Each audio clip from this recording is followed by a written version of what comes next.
Rise and shine to Founder Stage Day 2. We have some incredible stories and founders and others coming on stage to share advice with you, the next generation of builders. If you weren't here yesterday, my name is Pyry, and I'm joined by my co-host, Anna here. We're going to be taking you through today's program, which is packed with amazing stage sessions. So, let's get started. So, for the first session, if we think about the speed of growth with continents, we have on the top, US, Asia, and then at the very last is currently Europe. But Europe does have what it takes to move faster. We have world-class talent here. We have groundbreaking research done all over. And increasingly also, there's global ambition on this continent. So what is missing, and how do we unlock Europe's potential? To open this conversation is Director General for Research and Innovation at the European Commission, Marc Lemaitre, with over 2 decades of experience shaping EU policy. Joining him, we have Luciana, partner at Sequoia, who has made some of Europe's most impressive startup investments, including UiPath, Deliveroo, and Miro. And we're also joined by Eileen O'Mara, Chief Revenue Officer at Stripe, leading global go-to-market teams that help millions of companies grow across borders. So let's hear how to get Europe into the fast lane. From smarter regulation to better talent mobility to unlocking the full potential of our innovation ecosystem, let's give a warm welcome to the next panelists.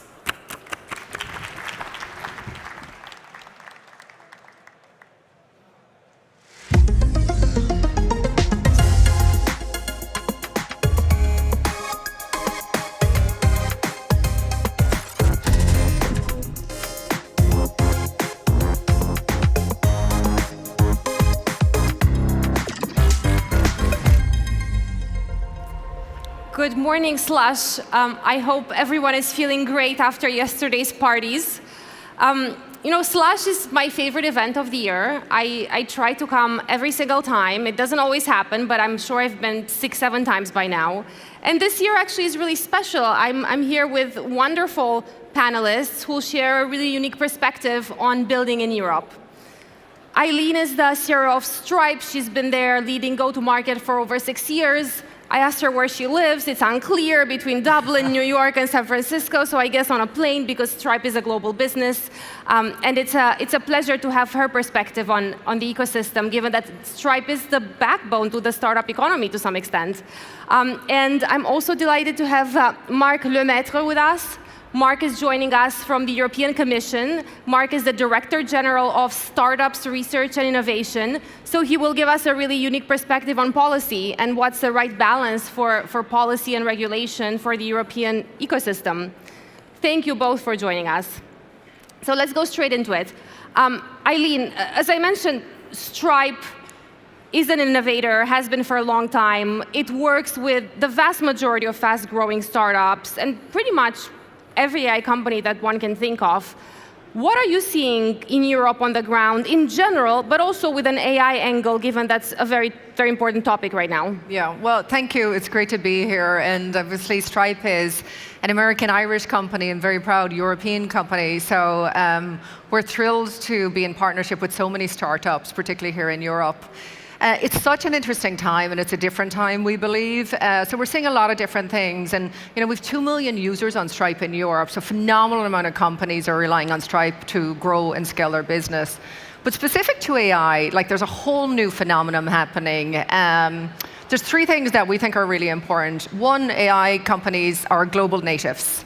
And with that, I mean the data that we have when we look at our top 100 AI companies on Stripe, the medium company is in 55 markets within 1 year. Incredible. And over 80 markets within 2 years. And you think about that level of scale was never possible in traditional SaaS land.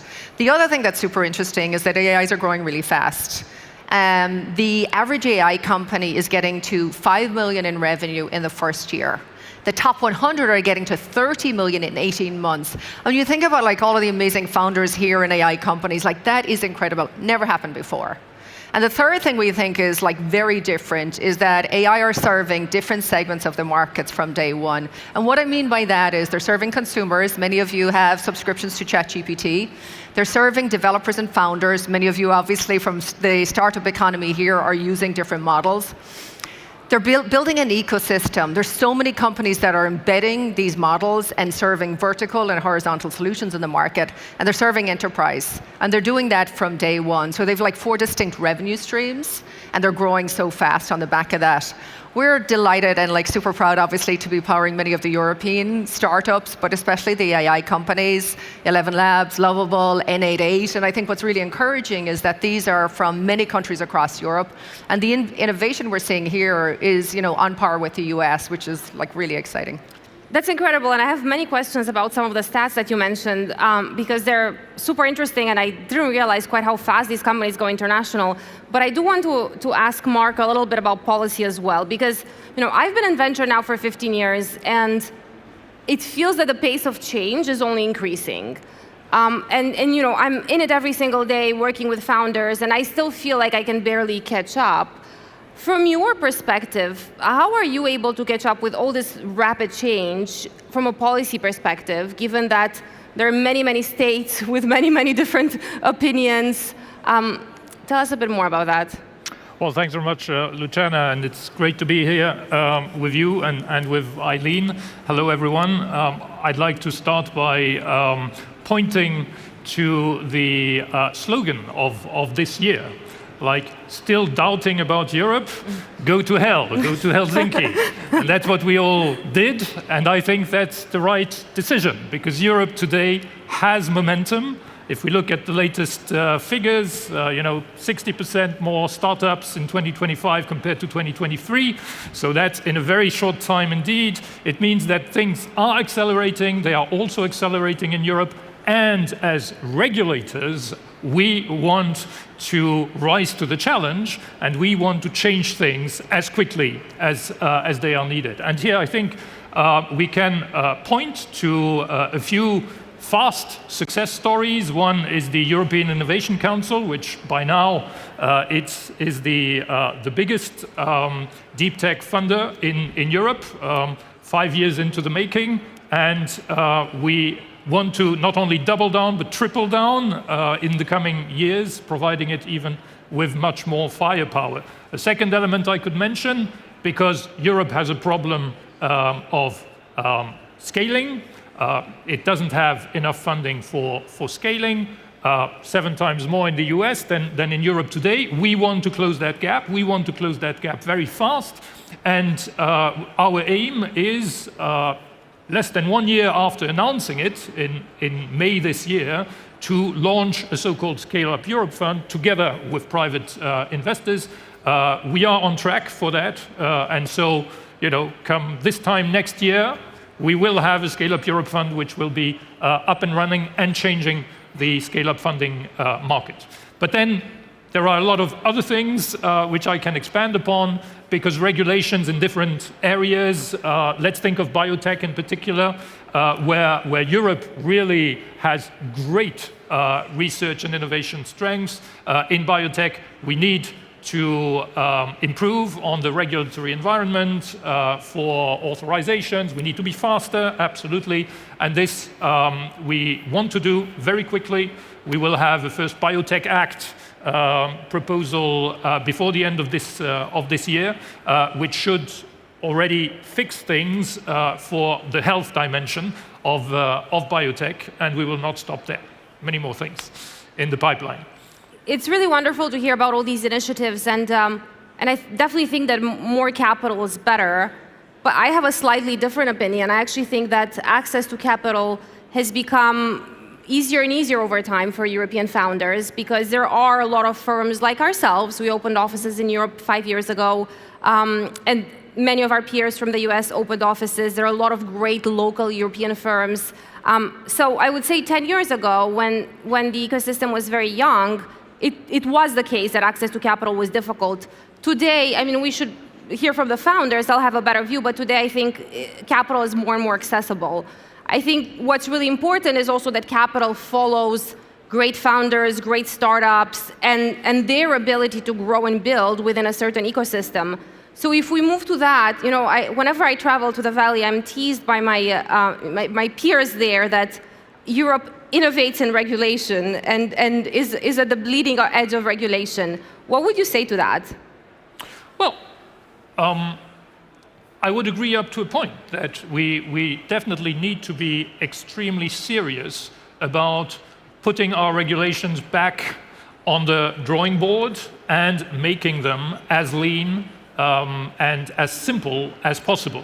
We have committed to reducing by 25% for the private sector generally the regulatory burden in Europe, and by 35% for SMEs. And we have many things in the pipeline. Only yesterday, the European Commission proposed a digital package, which is meant to simplify things on 3 key dimensions: data and data flow, essential for feeding AI models.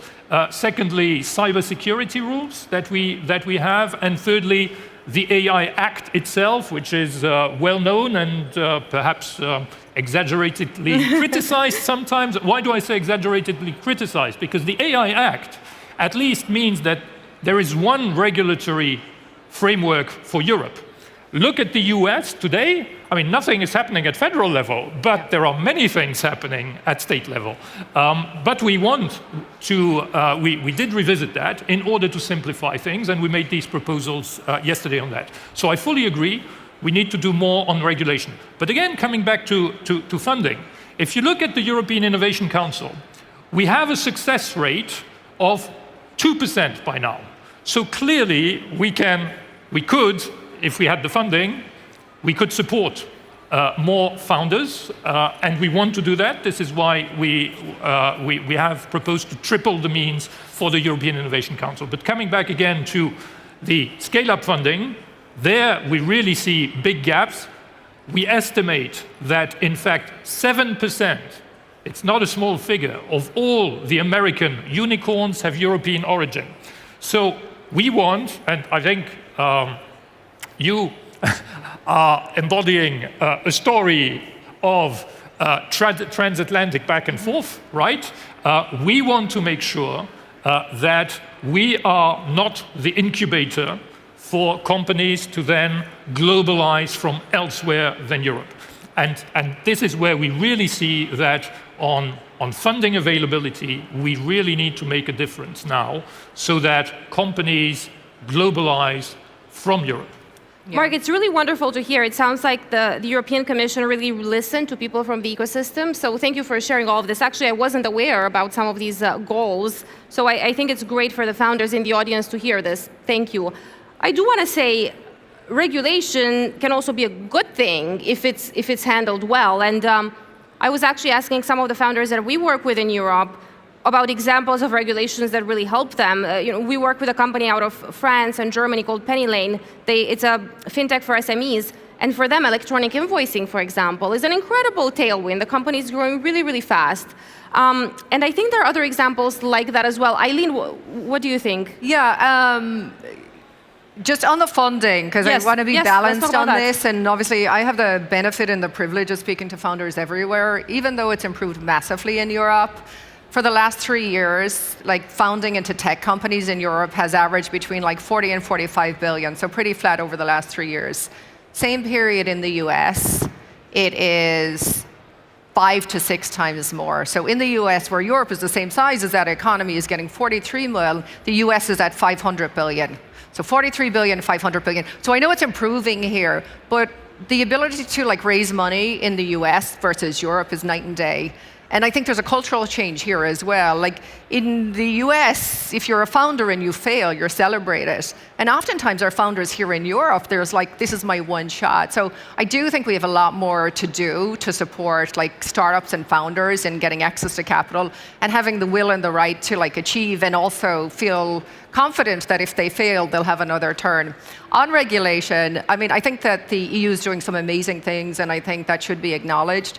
I think one area in particular that we've seen immense innovation on the back of regulation is PSD2 and open banking. Right. When you look at Europe and you look at, you know, companies like Revolut and Wise and N86, they would not have happened without regulation. And I would say anybody here that travels the world, like the EU fintechs and the European fintechs, are way ahead of innovation that we're seeing in other markets.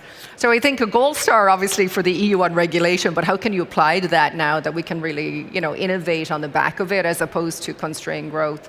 Like one of the big things I heard here from the founders I spoke to, it's like, it's country by country.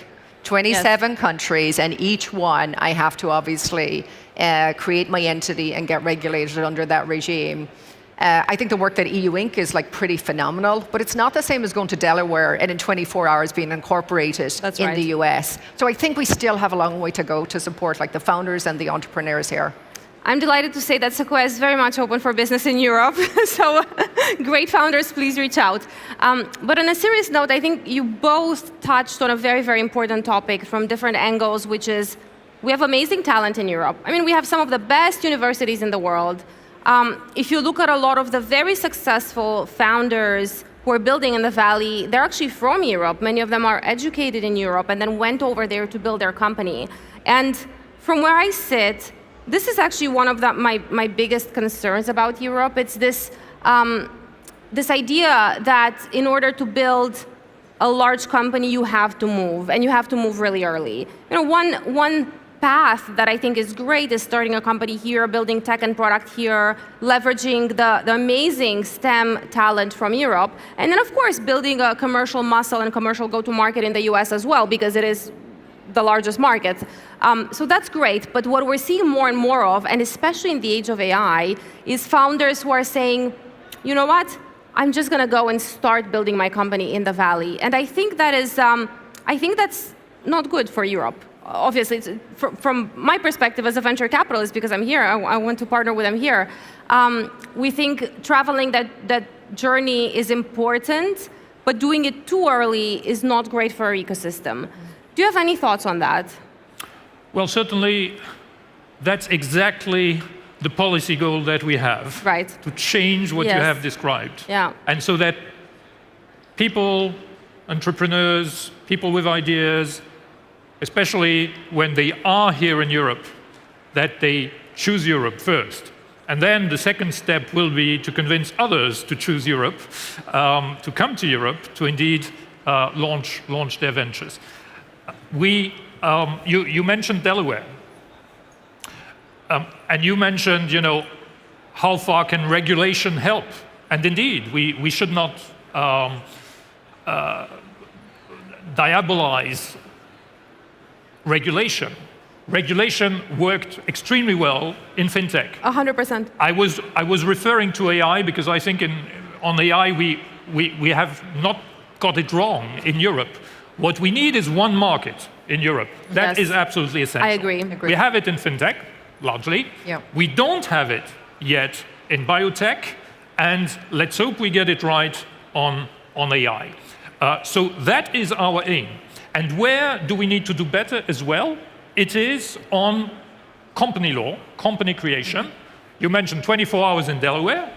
We will be proposing in March a so-called 28 company law regime, which you can opt for in lieu of your national regime. And we have very simple aims for that. 3. 1, you can incorporate in 48 hours. I guess that would be still competitive I think so. with Delaware. Secondly, that you can do it all online. And thirdly, that you can choose the member state in which you do that. So basically, you know, you could really make use of the single market and choose what is the best location for you. And of course, we will, on top of that, try to provide improvements on access to talent, you know, to really find the people you need everywhere in Europe and from outside of Europe as well. Yeah, I think, I mean, the big difference I see in Europe and across like what is a segmented, fragmented marketplace is just there's no one single hub. So when we talk, and you'll know this obviously, Luciana, with Sequoia, you go to the Valley and you have access to every founder and every scale leader that is building a company globally. In Europe, you go to Paris, you go to Berlin, you go to Tallinn, you go to Dublin, you go to London. So it's very fragmented. And like one of the things we're looking to do from a Stripe perspective is make sure we're opening our network to any startup, to any founders in Europe, and ensuring that you can leverage the network that we have in the US and globally. And I think that is one thing that we have to figure out in Europe is like, how can you create that fabric across Europe so that if you're a founder in, Madrid, that you have the same access to that network. And that builds momentum and it builds community. And I think that's one of the things that we all collectively actually should be really thinking about and working together on. I'd love to ask you a question or two, if that's okay. Sounds great. Yeah, I mean, the question that we often get asked is like, who or when will we see a company that is $1 trillion valuation out of Europe? What do you think? I definitely think it's a matter of time. It's not an if, it's a when. But it's a journey, and I think a lot of things need to come together. There are companies that are already in Europe that I think have a real shot at getting there. And there are new companies that are being built every single day by amazing teams that hopefully will have those ambitions. I mean, if we count Stripe as a European company, hopefully I think that's an incredible candidate. But also companies in fintech in particular. I think Europe has such a strong tradition of building amazing fintech companies, and I would say that that's the one area where we're as good as the US, or actually even better, and thanks to some of the regulations that we talked about before. If we look at companies like Revolut, that's an incredible business. Do they have a chance of getting there? I would say absolutely. Companies like Trade Republic out of Germany, equally, do they have a chance of getting there? Absolutely. But I think it's definitely harder, and a few things need to change. I'll tell you what I think are the things that just it's hard to change them, and the things where we can have an impact. Single market, you both talked about this. It's just very, very difficult starting in a small market and then very quickly having to think about launching France and Germany and the US and the UK. And in many cases, it's not just a different language. The consumer or the enterprise thinks differently and buys differently. So I think that's just much, much harder coming out of Europe. I will say once you develop that muscle is a real differentiator, because it is hard to develop that muscle. But that it's hard to overcome that when in the US you just have one large single market.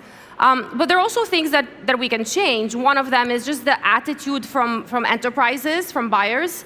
In the US, sales cycles are shorter. Enterprises are used to working with startups.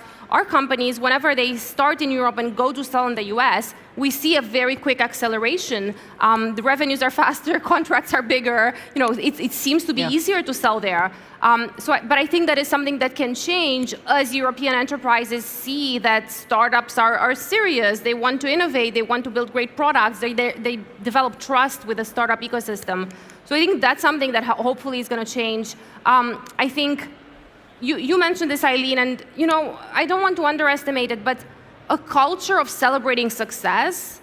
In the US, they have the American dream, and that's inspirational, and people cheer for people who reach the American dream. And I don't know that the European dream is as aspirational, and I don't know that we cheer for each other as much as we should. So I really think celebrating success and wanting people around us to do really well, I think that's really important culturally. Yeah. And then last but not least, this may seem tactical, but one of my frustrations when I work with founders in Europe is just workforce mobility. These startups are growing so fast. Let's say I'm looking for a great sales leader. By the time I find this person, it's going to take me 3 months, and then they have a 3 months notice period. So 6 months later, I'm a completely different business. I mean, you founders in the audience, you know how fast these startups change. So I think in the US, workforce mobility just helps founders and startups move much faster. And if you ask me what's the one indicator of a startup's future success, it's speed of execution. Yeah. It's not making mistakes, because everyone's going to make mistakes, but how fast do you make the mistakes and recover from them? Yeah. I think that's really important. So these are some things that come to mind that just make it easier to build in the US. But Can we overcome them? Yes. Are founders already overcoming them? Yes, absolutely. So I think we're in a good spot, and I'm definitely enthusiastic. And I do think that these very large companies will grow out of Europe, but it's going to take some time. But some of them are already building and growing, and I think we have great candidates. I'm really keen to ask you for a forecast. If you were to pick a year, what year do you think that we might have one in Europe? Any ideas? It's very hard to tell. It's very hard. Yeah. It's very hard to tell. Well, maybe Mark. Maybe Mark. Yeah, maybe Mark has a good guess. I think first of all, you kind of have to get to unicorn status before you get to $1 trillion. Like if you look at the global stage, 10% of unicorns are based out of Europe. And I kind of find that as a bit of a staggering stat that we don't have more unicorns found and built out of Europe. Mark, from your perspective, what do you think we need to change? Obviously, you touched on some things culturally, regulation, but from your vantage point, what's stopping us here in Europe from driving more of the unicorn environment out of Europe? Well, we already covered a lot of ground, but I think indeed that should be the objective, to multiply the number of unicorns in Europe. We are not fixated with reaching the $1 trillion or euros bar. I don't think that would be the measure of success in Europe. You have mentioned one thing which I would want to turn around and call definitely a competitive advantage of Europe. It is its diversity. Mm-hmm. But we need to connect the dots. So we need to have a single market, but we need to connect the innovation hubs in Europe. They are not connected enough today, and we are working on that as well, in order to bring them together and to do exactly what you are also trying to do yourself, to offer a platform where all founders can really go and look for what they need in terms of talent, in terms of capital, in terms of lead companies that would be their first clients, in terms of still research or technology infrastructures that they might need to further mature their technologies. And here, one element I would want to add to the catalogue of things, it's not all about regulation, it is a lot also about the first clients and the demand. And here we do have a huge difference between the US and Europe, and it's both on the public side and on the private side. And we would like to change that on both sides. Mm-hmm. So on the public side, that there would be much more pre-commercial procurement by public buyers, and on the private side, that they would also change their procurement practices for the large corporates, and that they would also turn, it is a bit culture, I guess, that we need to change, that they would also turn to the opportunities offered by startups. I'm so glad to hear that this is such a focus, and I do want to say I avoided your question a little bit earlier, but the fact that you talked about public buyers reminded me, I think defense in Europe right now is a very interesting sector. Yeah. I think it was definitely fintech, the sector where Europe led. I think we're doing well in AI. It's still early and we need to push more, but at least in terms of application companies, we have some amazing ones, like the ones that you mentioned before, Eileen, 11 Labs, and many others.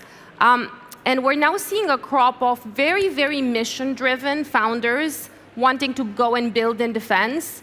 And A, I think that's really important for society, but B, the opportunity there is incredible because we're at this intersection of technology moving really fast and really the large companies just not adopting new technologies fast enough, but also governments actually doing a good job at being open to working with startups. And unfortunately it comes from outside pressure and need, but it is happening, and we see this with our companies. Conversations are shorter, there is trust, there's a lot of collaboration and back and forth. So that gives me a lot of encouragement in terms of what we're seeing from some of these governments. Yeah, and I mean, once you have that change in behavior, albeit driven by defense, it will probably change across multiple different sectors, which is exciting. We've only time, I think, for one more question. So maybe to both of you, if you think about here, and obviously we're turning the corner into 2026, Mark, what are you most optimistic about for Europe in 26? Well, I'm very optimistic, and it relates to, as I said, the momentum that we are seeing, and the political determination that we are seeing in Europe generally. So these are really the ingredients that we need. I really think in policy terms and in terms of public instruments that are supportive, we will see a lot of positive change over the coming year. So, we just all need to stay focused on the ball, to continue to feel the sense of urgency, absolutely, to move forward and to cover all the ground that we have referred to, including, no doubt, the cultural ground. I think Finland, Helsinki, these are places which demonstrate what needs to happen everywhere in Europe in terms of promoting entrepreneurship in universities to start with, to really have a broader base for us to grow. Great. So I'm extremely upbeat, and I really think that choose Europe to scale globally is something which will happen massively in the coming years. Well, it sounds like it's going to be an exciting year of progress, so thank you. Luciana?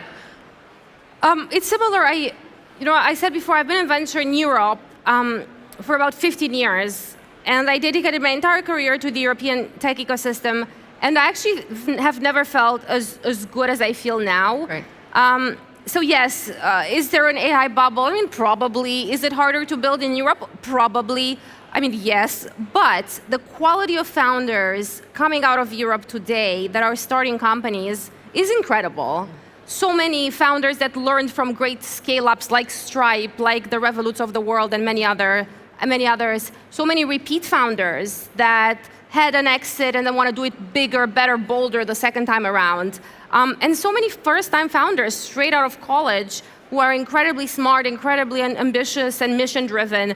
It's actually a very exciting time to be in technology today. Yeah, I agree, and I think the energy and momentum here at Slush is incredible. And from a Stripe perspective, folks, if we can help with anything, extending our network, giving any guidance on what we've learned on our journey, we have a big stand over there, so please do come along, and we'd love to have a conversation. With that, we're on time, so thank you. Thank you, everyone, for joining us. Thank you, Mark. Thank you, Luciana. Thank you both. Thank you all.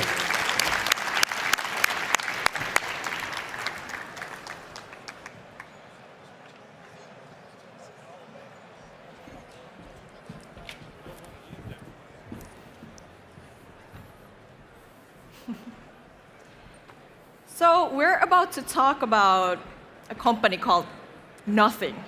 Which makes our job a little bit difficult because we're literally here to talk about nothing. But Nothing is everything but that.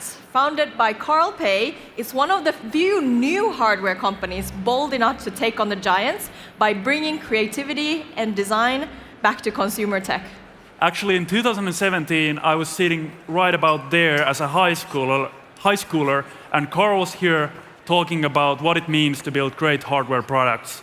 And he's still back here talking about why hardware still matters and how hardware is evolving in this age of AI. In just 4 years since their first product launch, Nothing has already shipped millions of devices, crossed $1 billion in lifetime revenue, and built a global community with at least 3 million fans. Joining Carl on stage, we have Tom Holme, or in Finnish, Tommi Hulme, managing partner and head of Europe at Google Ventures. He's a long-time advocate for design-driven innovation and one of the most forward-thinking investors of our time. Here to talk about Nothing Matters, we do love our puns, building hardware in the age of AI. Please welcome Carl and Tom.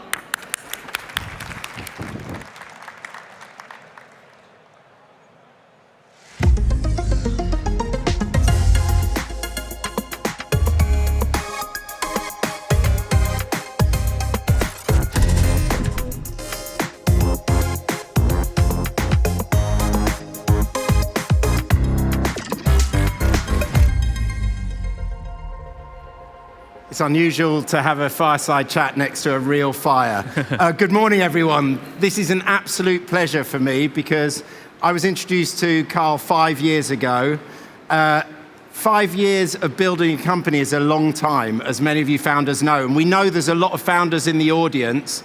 So our plan is perhaps over the next 20 minutes together to describe that period. But let's start with the time we met. So the first lesson perhaps for the founders is we were introduced during COVID. So in 2020, we were introduced by Tony Fadell, which is interesting for the founders. This is a lot stronger signal than just reaching out on LinkedIn. When you hear particularly VCs kind of question hardware, it's so important you get a good referral. But Carl and Nothing was the first investment I ever made for GV without actually meeting. We didn't meet face to face. It was all done over Zoom. So maybe, Carl, you could sort of kick off and describe your journey. The thing that struck me, the question I ask a lot is, does this founder have founder market fit? Is this founder uniquely placed to solve this problem? So maybe tell the audience what the problem you said you were going to solve is and what your experience was that took you to that point. Yeah, if we take a step back, I've always been a tech fan. I remember when I was 12, I grew up in Sweden, so not too far away from here. I got the first iPod, and it was such a magical product, and it kind of ties back to Tony Fadell. I was probably the first kid in my school to get the iPod, and I remember all the kids were like, hey, what's this?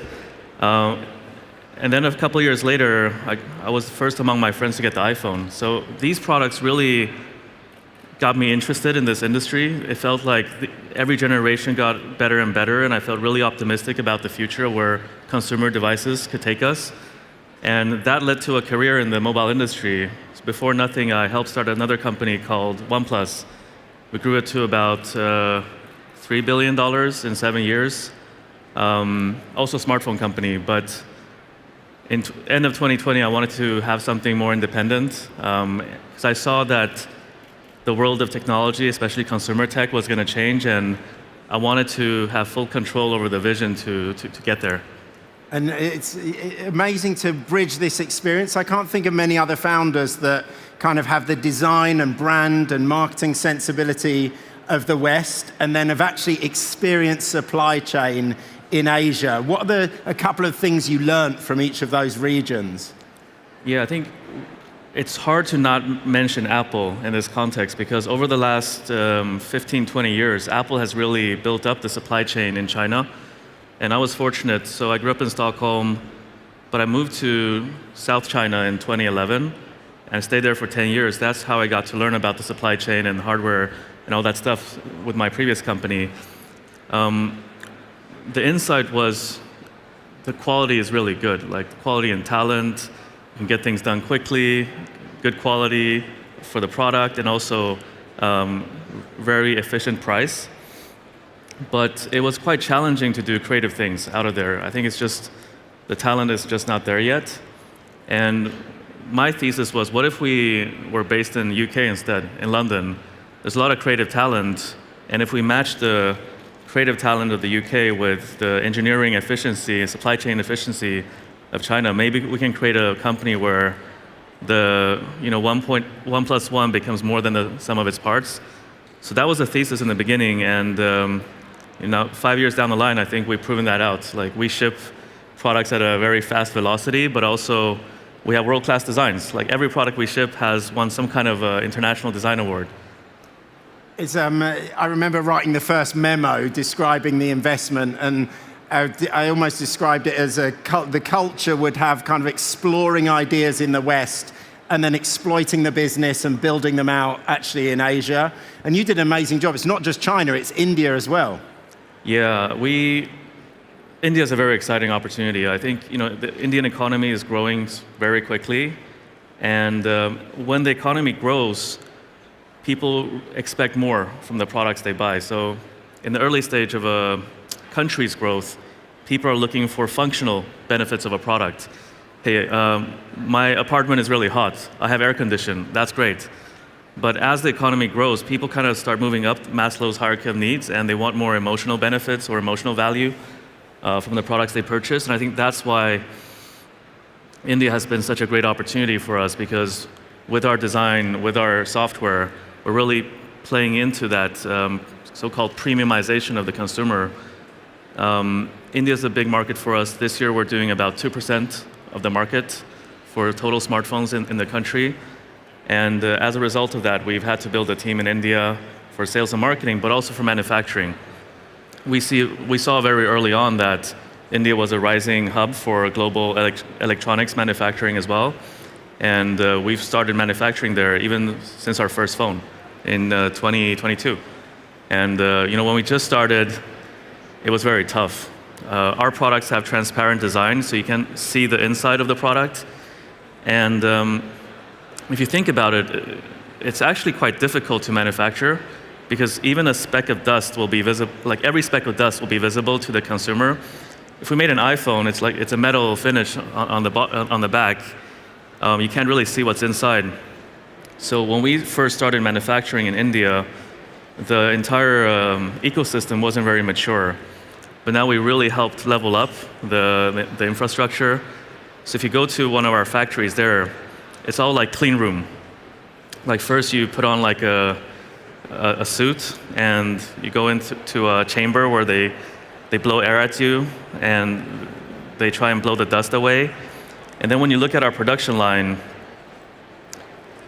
it's like every part of the production line is a self-contained unit. People wear suits, there's very high humidity, and there's actually water on the ground, and there's a fan on top, so all the dust gets blown to the ground. Like, we really upgraded the manufacturing there. I think one of the interesting things when you're looking at a startup and for you founders is just got to remember that you need to be doing hard things. If it was easy, everyone would be doing it and it would be a commodity. And one of the amazing things about what Carl's done is he's done so many different hard things to get to where nothing is today. So talking about that sort of cumulative progress, you've done over $1 billion worth of sales. You've got 7 million devices out there. I know you feel strongly that hardware is becoming more important over time, not less important. Why is that? Yeah, if we go back to our early days, like why did we pick the smartphone? Because the smartphone is the most important digital device that we use every day. Be it the shipment volume, like 1.2 billion are sold every year, but also the time duration that we use the product for every day. It's a bit different depending on country, but on average 4 or 5 hours a day on the smartphone. And we said, hey, if we are able to scale a business like this, surely there's opportunities for distribution because our products will be in the hands of a lot of people. But in the early days, we didn't know what that would look like. We were just really focused on getting the infrastructure set up and getting the growth to a certain stage. But now, with the world changing, with AI becoming a big thing, I think there's very interesting things we can start doing on the software and services side. Yeah, that's amazing. So November 2022, ChatGPT was launched, sudden adoption. How do you think that's actually shaped smartphones and hardware? Now I think there's almost a complete consensus within the tech industry that the operating system will change. Like the current operating systems that we use, be it iOS or macOS or Windows, they are, from a UX perspective, they're very old. They look better than before. The animations are prettier, it's like more 3D rendering stuff, but the UX is still pretty much the same. But in the age of AI, I think we can create a way more intelligent operating system that helps us remove all the admin work from our lives so we can focus on the things that we're really passionate about. So that's what we're now embarking on to build. Yeah, it feels like there's a couple of vectors there. I mean, one of the interesting things about AI and software becoming ubiquitous is the value is accruing, we think, at GV to people that have data for fine-tuning, but then also people that have distribution. And this 7 million installed base is amazing distribution. There's a couple of ways that I think large language models are particularly interesting for smartphones and audio devices. And I guess the first is kind of on-device inference, this idea that the device will become an edge node. How are some ways that you see that maybe playing out? Yeah, if we think about how things will develop, I don't know if you remember, maybe it's like 20 years ago, Steve Jobs had a slide with the Mac in the middle and all these peripheral devices around the Mac. They call it the digital hub strategy. And then about 10 years later, they pivoted to a cloud-first strategy with iCloud in the middle and all these Apple devices around iCloud. I think where we're going next is it's going to be context in the middle. So personal context, because over time we will come to understand that the more context we can feed the AI, the better it can help us. So there's a major challenge here in trust and security, because if we're going to give up more and more of our data, it's actually pretty scary. Therefore, I think it's going to be a blend of a cloud and edge. Like the most secure, the most private data should be on device, and you can selectively choose what to share with the cloud. I think the main benefit is privacy, but there's also cost benefits of taking some of the inference away from the cloud onto device. Yeah, that makes sense to me. And actually some specific examples. So I guess the first would be large language models. Obviously, natural language has been important in building them. That's been the training set of data, which is essentially the web. But the interesting thing is that means that natural language becomes a new UX paradigm. How do you think about that? Are we going to converse with machines using natural language more? Is voice the new UX in the same way perhaps the graphic user interface was for the desktop revolution? I guess I'm a bit contrarian when it comes to voice. I like voice, but I believe that humans are visual creatures. We process information visually much faster than through our ears.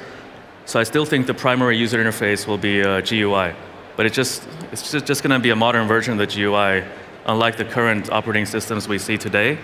However, I think voice is a great input, right? It's very natural for us to speak. We read a little bit slower, we hear a little bit slower than we can read. So I think the ideal is going to be voice in, but GUI out. Yeah, I love that. And actually, the thing that's interesting about voice in is it should be much richer in data than text in because of intonation, because of speed, velocity. Emotions. Emotions, we'll start to be able to read that. So richer in through voice and then maybe GUI out is your thesis. Yeah, it depends on the device. If you only have a device without a screen, then it's probably voice, but in general, voice in, GUI out. Got it. And then the edge node, the smartphone, it blows my mind that my Nothing 3 has more than 100 million times the speed of, say, the Apollo 11 computers that put people on the moon. More and more is going to happen actually on that device. We've talked about how the personal assistant will be ubiquitous. Mm-hmm. Will we start to have personal assistants in Nothing headphones? It's got the compute potentially. We are excited about the prospects of this, but we think the most exciting thing to work on right now is enabling everybody with an idea to make software. So I think the assistant is a little bit further down the line in the roadmap. I think right now we're really excited about people using natural language to just describe the app they want to see on their phones, and then they can deploy it and it shows up. Yeah, makes sense. So actually just switching to one of the other real sort of takeoffs in generative AI is generation, so diffusion models and large language models for example, websites, Bolt.new, Lovable, all of these amazing companies. Do we get to a stage where applications become more ephemeral? Do we get to a point where actually we're kind of spinning up apps for a single use and then they fall away again? Describe what that might look like in a few years. Yeah, it's going to sound counterintuitive, but today if you're a software developer and your app only has one DAU, you consider the app a failure. But I think in the future, if your one DAU loves the product, that's perfect because the cost of making software is going to drop. I believe in the future that the smartphone will only have one app. The one app is the OS. It's going to do everything for you, but it's going to take some time to get there. We need to bring people along the journey. So the rough roadmap is step one, allow people to use natural language to create software. And this really kind of opens up the breadth of software developers. Everybody with an idea, with a creative use case can make an app for themselves. And then today we have people manually place the apps onto their phone. But through gathering data along this process, we can start to predict this type of user, so we think you might need these kind of apps that other people in the community have built. I think that's one step towards the the OS being predictive and generative. And it's a step-by-step process to get to the final stage where one app or one OS for the entire device. It makes sense to me as you have more and more context that you move to a world where you have proactive creation rather than reactive to the consumer's needs.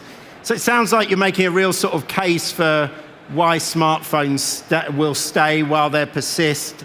If that's true, do you think OpenAI and X will have smartphones? How can they not if distribution is everything? I don't work there, so I don't know, but yeah, it would seem strange for them not to do it. I think if you're an AI lab that cares about consumer, I think that's going to be important. So I think likely, but if you're more enterprise, maybe more unlikely. Yeah, makes sense. And actually, it's also a case why you can understand, given the kind of OS lock-in, why a lot of people have tried to do an alternative to a smartphone, like Rabbit and Humane tried really interesting new product directions. Do you expect to see other companies trying to do stuff that replaces the smartphone? I'm very excited about the next couple of years in consumer tech because we're going to see an explosion of new form factors and experiments. If we go back to the context idea, like all these devices are either here to help us capture more context or help us execute on the context. In that paradigm, the smartphone is still very important because it's a super context-rich device. We do so much on it. However, the smartphone is not always on us. Sometimes it's in our pocket, sometimes we're walking in town. So I think when consumers understand that the more context they can feed in, the better output they get, that's when new hardware form factors are going to emerge because they will be complements to the smartphone. So I think the early experiments with the Rabbit, with Humane, we should encourage more of these. And in the next couple of years, we're going to see a lot of these new products. We're certainly also thinking about like what other devices can we build to help people capture more context. And we're going to start sharing some of those ideas with the world next year.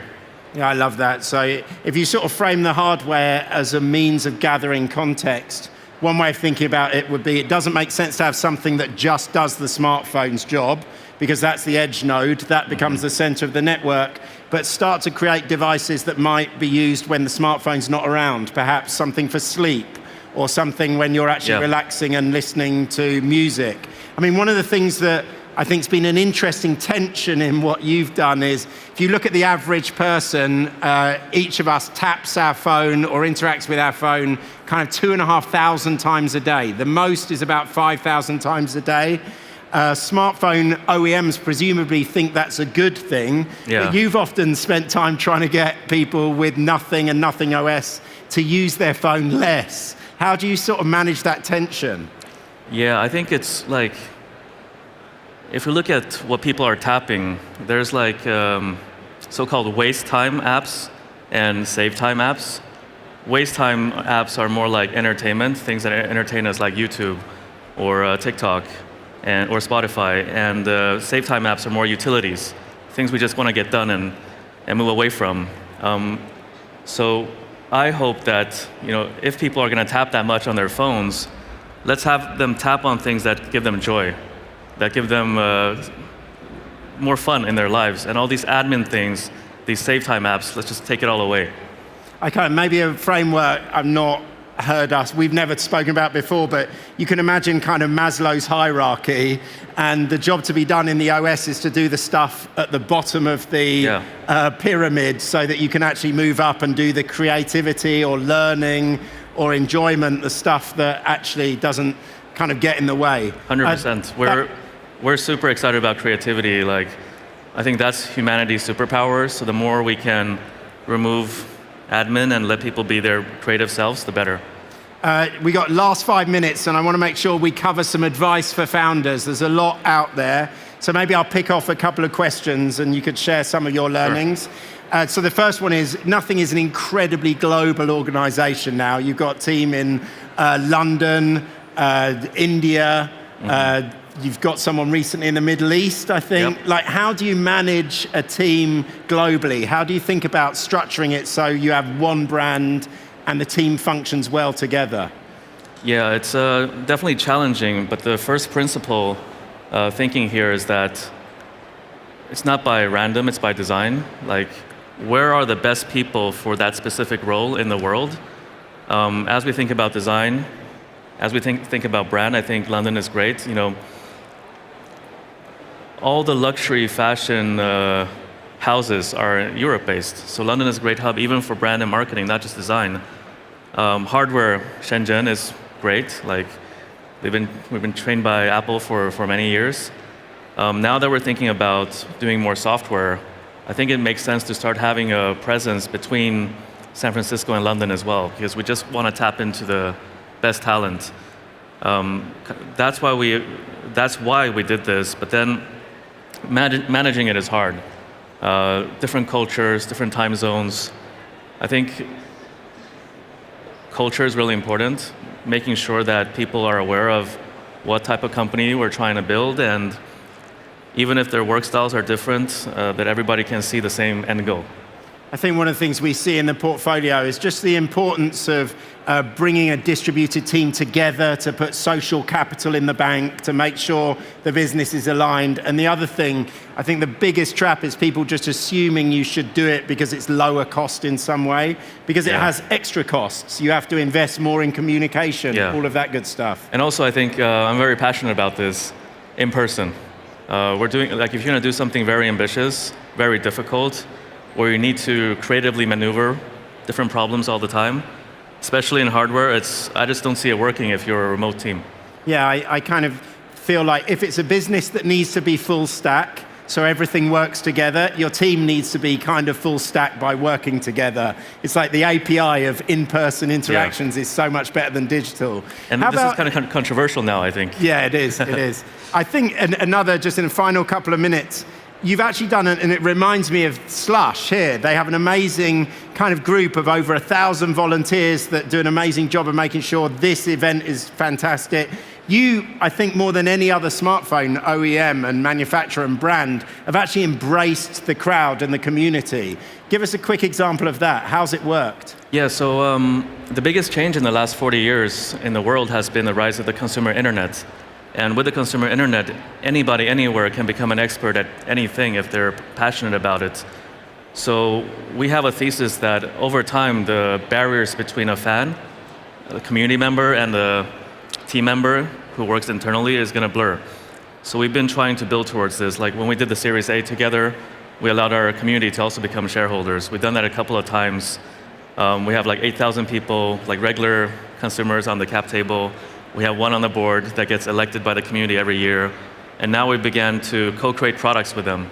So last year we had a phone where the community did the industrial design, the color material finish, the marketing, the creative assets, the launch. So over time, we're going to deepen the involvement of the community in the company's governance, but also in the product development. It's been amazing to see. And actually, I feel like this is another advantage of AI. It will democratize the ability for people to be creative and maybe contribute to nothing as the brand. Last few seconds, maybe you could share one or two final pieces of advice for the founders in the audience. Yeah, I think, look, it's hard doing a startup. So I just wanted to say that if you're facing something very difficult, and if it feels like the world is kind of crashing in on you, just know that it's going to be better. Like, we've had a lot of those cases in our past, but looking back at the problems we had before, when it felt like the biggest problem in the world, they seem like tiny problems now. So just hold on, and it's going to get better. It's a great note to end on. Carl, thank you so much. Thank you.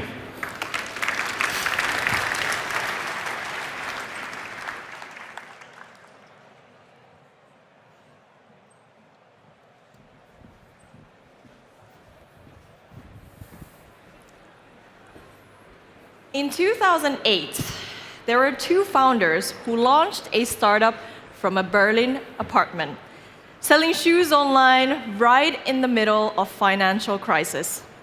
17 years later, that company, Zalando, has become one of Europe's leading destinations for fashion and lifestyle. And one of the key people behind that story is Robert Gens, co-founder and co-CEO of Zalando. He has been there since day one, helped shape the company's strategy, and build it into a go-to destination for fashion. Joining Robert, we have Irina Haivas, one of Europe's most respected venture investors. She's a former surgeon turned VC and has been a partner at Atomico, always looking for founders who push the boundaries of what is possible. So next, to talk about how to build and scale a company in Europe, please welcome Robert and Irina.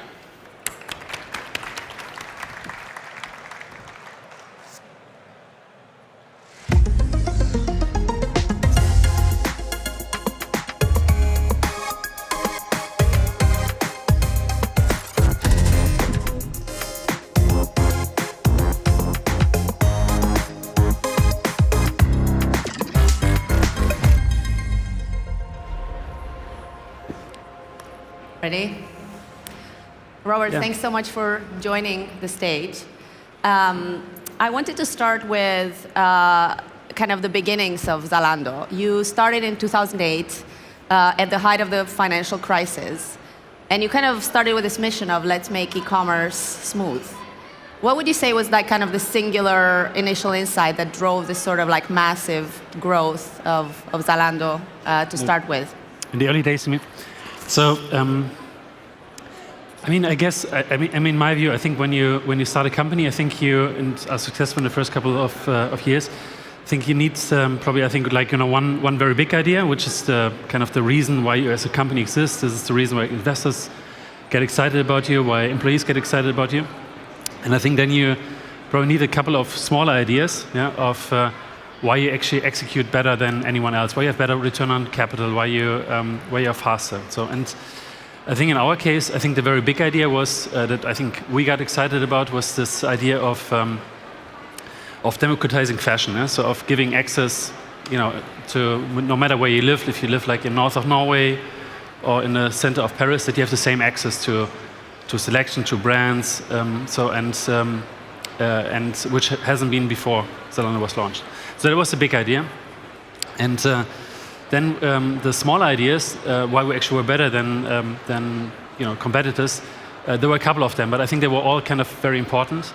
So for example, one was that the way of how we build selection, so the way of how we actually go to a brand and actually buy in the beginning for shoes, we actually did it distribution backwards. So we actually looked at search engine keywords, and we looked at very specifically what kind of shoes were searched, in which sizes, and then we actually went to the brands and tried to actually get different size distributions. Because typically, like in internet, 2008, 2009, people were more looking for the larger shoe size or the smaller shoe sizes. Or another important idea was that we reconsidered returns. So making returns very easy was something that I think others didn't really do, because they were looking at order profitability. And we realized that when you actually make returns very easy, it actually increases the customer lifetime value. So we could actually invest more into marketing, because actually the customer lifetime value was actually much higher. We looked at this entire funnel. So our third one that was important was that we, when we actually bought TV advertising, we looked at direct response. So we could literally measure the impact of every single TV spot, what it will have on the customer acquisition. So, I mean, this big idea of democratizing fashion, and then these very small ideas of how do we execute better, they helped us then actually to have to be very fast in the beginning. And so we went from 5 million in the first year to 1.2 billion in revenues like 3 years later at barely any losses. So I think that was the combination of big idea and small ideas. Fascinating. And if you think about that start of the journey, Europe was a single market that kind of probably benefited you in the early days. And if we just look at Europe today, if you think about capital, if you think about regulation, if you think about adoption of technology, there's this feeling that it lags behind the US and China. What would you, if you were like starting Zalando today, what would be some of the barriers and structural barriers that you see you might face in Europe that you might have faced or might have not faced in 2008? Yeah, I think for consumer tech, I think the two things that really matter to be successful is scale, and is speed. So scale, because like I think once you once you have a lot of scale, everything, not everything, but I think most of the things actually get easier. So the brand recognition gets easier, the negotiations get easier, the algorithms work in a better way. So scale is very important. And speed is very important because you have to adapt very quickly. Yeah? So, and if I just reflect, I think in the last 15 years that I've been doing Zalando, I think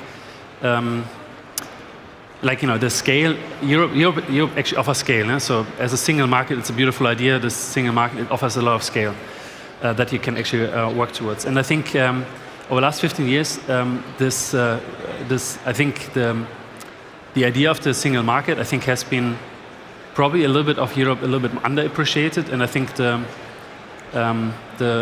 I think the power of regulation has been probably a little bit overappreciated. Yeah? So, and I think that actually, at the moment, I would say actually harms a little bit the speed and scale that you can achieve in Europe, because you just have to work yourself so much harder to actually get to this single market idea, to speak to the 450 million Europeans in infrastructure, and iterate very fast, because you have to actually so much more than actually like 15 years ago, think about what is the specific regulation interpretation in every single market and how do you adapt to it. So it actually takes on a lot of speed.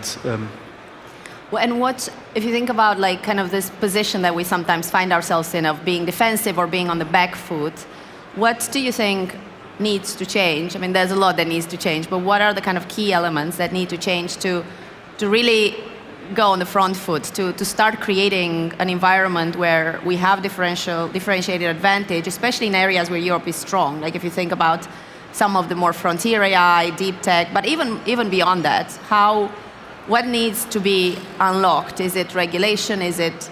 Yeah. Because we have the talent and we have, a market of large enough that it's as large as the US in aggregated terms, right? Yeah, I mean, if I reflect a little bit on Europe, I kind of, there's a lot of things happening, but I think what I miss a bit in Europe is, I think, this positive idea. What do we actually want to achieve as Europe? And what I as well miss a bit is this, this notion of the acknowledgement, that we are actually in a global race now. With China, with the US, and with other parts of the world, around the future, around creating AGIs, around creating, I think, great companies. And I think this acknowledgement, actually saying, like here in Europe, actually yes, there is a race, and we want to win this race, and as a kind of a mission, as a kind of a vision, and then actually deriving what is the right things actually that are required to win this race. I think that's a little bit what I'm missing in the discussion here in Europe. And if you think about what is actually required to win such a race, I think first of all you have to consider the founders, the movers and shakers here in Europe as your customers. So, and because when they build or when they scale companies, I think they can just choose where they want to do it. They can go to the US, they can go to other parts of the world. So what do they actually need? Yeah? And I think what they need is, first of all, we talked about it like an easy, scalable single market, irrespective if it's a B2B company or B2C. So how can you actually speak very easy to this market? So harmonization of this market is, I think, very important. Access to capital is another thing which is very important. And then I think as well recognizing how important speed is actually for companies, and what we here in Europe actually can do to unblock speed for early stage or later stage founders. That is, I think, very, very important for those companies actually to win on a global scale. So I think this view of creating a vision, creating a mission, and then really deriving this question: how is Europe the most competitive place on earth for companies actually to succeed here in Europe? I think is an important kind of first step, I would say, for Europe. How about the cultural perceptions around success and speed and scale, and move fast and break things at times, which is also different in Europe versus the US? Or do you think that actually when you move out of the regulated world, that is not an issue? Well, I mean, I think there's certainly, I think, some cultural mentality difference. I think that I realized when in Europe and the US, I think which are a little bit harder to change. But I think opportunities such as Slush, I think where people, entrepreneurs get together, are very positive about about what can we create. I think very much as well help already to create, I think, this positive mentality here in Europe. Yeah, and the more founders, the more you have this flywheel of a working ecosystem. Yeah. Especially in smaller countries, once you have like a few big successes, people start to see themselves as, I can also achieve that, right?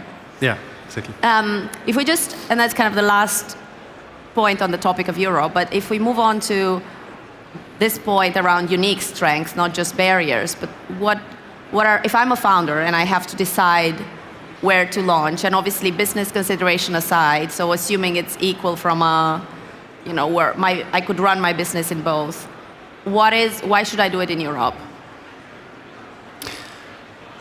Well, I think in my mind it's, I mean, at the end of the day is like starting a company is I mean, and I do this now since more than 16 years. So I think it's a really long-term commitment to something. Yeah? So and I think you really have to think very hard where to put it. Like where do you set the center of your life? Where do you set the center of, I mean, your personal value creation? Yeah? That where you want to spend your time and resources. And I think this question of home and this question of what are actually the values set that I actually that I get into, I think probably should be like always a very important one. And I think personally, I think the value set of Europe is very strong, is very aligned. I think to many people that founders that I talk to, especially in Europe. And I think that should be, I think, the very first base. And then if you then go through what actually are other things that you still need. Yeah. So I mean, Europe has an incredible infrastructure. Europe has an incredible access to talent. Yeah? So like incredible university, incredible education. So so the access to talent is actually very strong here in Europe. Huh? Access to capital is as well. It used to be an argument which was against Europe, but I mean, we just talked about it. It's I think it's not anymore an argument. I think you can actually, no matter if you're in Europe or if you're in the US or if you're somewhere else in the world, you can actually access capital. Yeah. It has been much easier. And I think then, I would say that there's actually not many things that actually should speak actually not to start in Europe. So why don't we just create, I think, the values here in Europe? Huh? Sounds good. I agree. I also think there's if you speak, an increasing number of founders, especially the ones that build in AI, talk about not only the talent that exists here, but how this talent behaves. Because if you have an engineer that every 12 months churns, and you've just spent the first 6 months onboarding them, and they're only 6 months effective, and then they go for a salary you can't match. Versus actually in Europe, the churn even at machine learning talent and AI talent is lower, which for highly technical companies where it's not so easy to bring someone in to onboard them is incredibly valuable. So there's like a loyalty element, or I guess more stability in the way people think about it in a market that's very hot for talent these days in some pockets. Yeah, I mean, I agree with you. I think it's a bit journalistic, but I think the commitment, I think that, I mean, European companies have, I think, towards employees and vice versa, I think is a little bit more of a missionary commitment than actually a mercenary commitment, which I think actually has a lot of values as well. Huh? So it's a lot of value for value creation, because I think it's actually easier in a longer time to build a great company culture if there's as well a certain tenure of like-minded people that actually stay with the company and are very committed to building a company. Yeah. So speaking of building a company and kind of moving on from Europe to your industry, to e-commerce, there's of course a lot happening in this world of enabling technologies for all the industries. What do you think? Where do you see the opportunities in European e-commerce? What do founders building in this space should look at and take advantage of? Yeah, I think in e-commerce, I mean, there is. I think the biggest topic that I think is on everyone's mind in e-commerce is obviously AI as a new technology because it actually enables different kind of different kind of experiences that actually have not been able to create. And I think, and if you think about the world of fashion and lifestyle, I think there is still like a lot of frictions in the process. Yeah. So of how do you actually get like just the sizing question. Yeah? So when you actually get like an item, how can we actually deterministic say that this item will actually fit you? So the sizing question, which at the end of the day is actually a data question. Or the discovery. Yeah? So how can we actually predict very deterministically that the item that we can show you actually really is something that you actually like. So there's actually a lot of hard problems in fashion and lifestyle that that consumers for sure would not complain if these problems would be solved. Yeah? So which is I think always a good idea to or a good north star to actually put your innovation towards what consumers won't really disturb themselves if this problem would be solved. So, and I think those kind of problems, I think now with AI now with the advancements in AI, actually have like a higher chance to be solved. And I think that's actually something that we put a lot of effort and innovation towards. How can we actually leverage now AI to create, more content at scale that helps in discoverability? How can we use AI to increase actually the frequency of discoverability of items? So we just recently launched with Zalando a feed in 21 markets. It's actually an AI feed that actually surfaces content formats that might actually help consumers to actually more determine what kind of personalization they actually would like on Zalando. And the size and fit is actually an important step. So now we have about 1 million people that actually took on pictures from myself actually, and we were able then to discover what exact sizes they have. So it actually helps us to better determine size. So that's a big part of it. So how do we use now AI to increase the experience or improve the experience in a very different way, as we have not been able to do in the last couple of years. And I think the second big topic in AI is the shaping now of agentic commerce. Yeah? How will actually agentic commerce will unfold? Will unfold in the world? Will unfold here in Europe? And what kind of role in this new emerging channel? The different brands like Zalando and OpenAI and Google will actually take, and how are we able actually jointly to create like agentic experiences in commerce in the next couple of years. So I think that those are kind of the two main kind of things that are on people's mind. And there would be a startup. I think rather actually think about what in these big shifts now that are coming in commerce are actually actually good opportunities to actually help the big companies to navigate in. Or if I would be a brand, I would actually ask myself, if I would start a brand today from the AI backwards, how can I actually create a brand in fashion lifestyle that actually is much more based on the data that is actually coming from the consumer and coming from the supply chain in a different way. And I think the brands that we will see in the next 10 years, they will work very, very differently than the brands that are today in the market. How do you think this will unfold? For instance, on the brands, like there's a lot of theories around, how this agentic kind of future for commerce look like. What's your view? What's your guess, I guess, because we can all just guess right now rather than be sure on it. Yeah, I think if you take fashion brands, I think most fashion brands they work from future predictions of what trends will be, and then actually produce styles and then produce styles for that, produce them in the supply chain at scale, and then actually transport them into Europe in this case, and actually sell them throughout the season. So it's a very kind of long process, and that's how most of the brands actually work. So and the problem with it is that it actually creates a lot of a lot of frictions or a lot of not great investment of capital because you never really get the demand and supply actually right. Huh?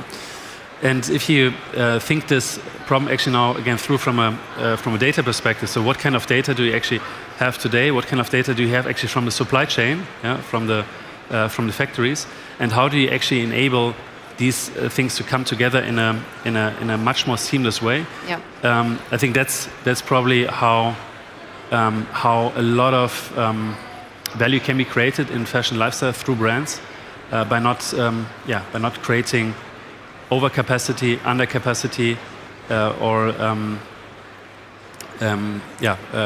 kind of frictions in the process. And speaking of kind of the future of new companies being created in this space, but even broader, what if you were to think with this build to grow mindset in Europe from day one? I know founders get lessons all the time, but what would be your kind of one lesson learned or advice you have to founders that are building today in navigating what is a pretty uncertain world where nobody really knows what and when, especially when certain things will unfold?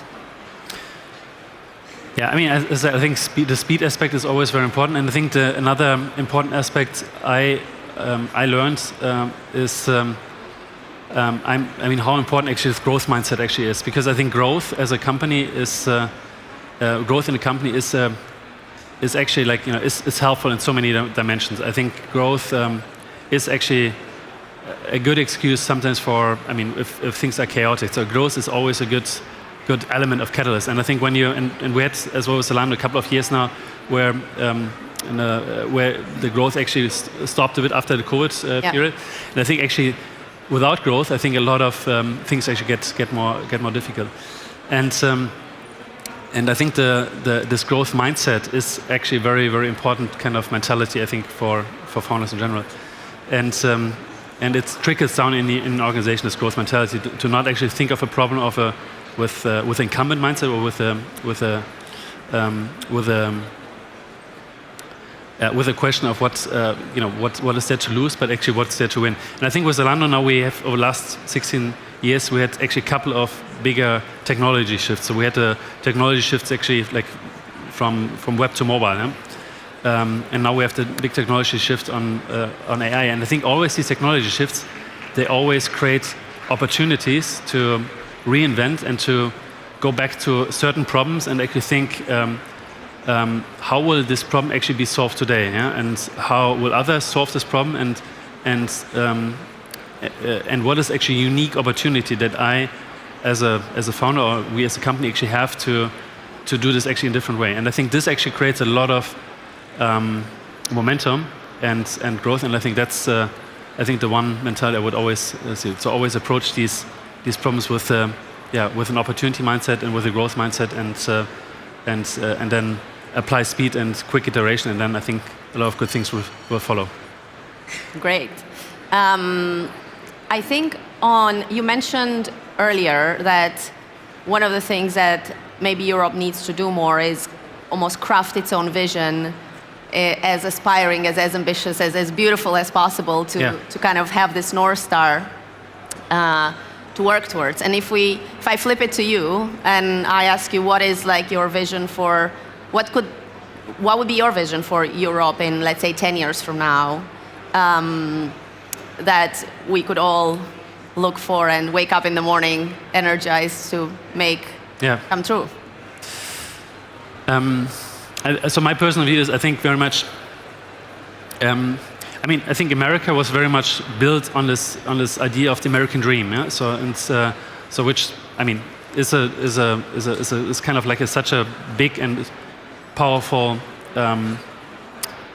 brand. Like wherever you are, come to America and we cheer you up. You can build. There's nothing impossible. And I think if I look at the last couple of years, I think this American dream brand actually has kind of suffered. Yeah? So because it moved a little bit from a very inclusive idea now to a little bit more of an exclusive idea. And I think Europe actually has an opportunity to come up with an own version of an American dream, so like an European dream. Yeah? So that actually comes then. Like, yes, we want to win, but we create this ground where it's, you know, for founders and for scale-up, it's the best opportunity to build companies. Yeah? And I think from such a vision, I think you can work actually backwards on a lot of great things that we can actually do for European founders. That when they choose to actually build a company, they do it here in Europe because it's actually the best place to do it. And I think that's for me like a positive, good idea for Europe that I can certainly motivate myself for, and I think many politicians can as well do. And yeah, maybe like in 10 years we can actually say, like, yes, the European dream has come true, and we have built, like, you know, dozens of 100 billion euro companies here from the center of Europe that actually have a worldwide scale and impact the world in a good way. And yeah, Europe has really succeeded. So I mean, that's my hope, and that's my wish for Europe. Thank you, Robert, and thank you for your insights today. I think we're on time. It's flashing, so thank you. Yeah.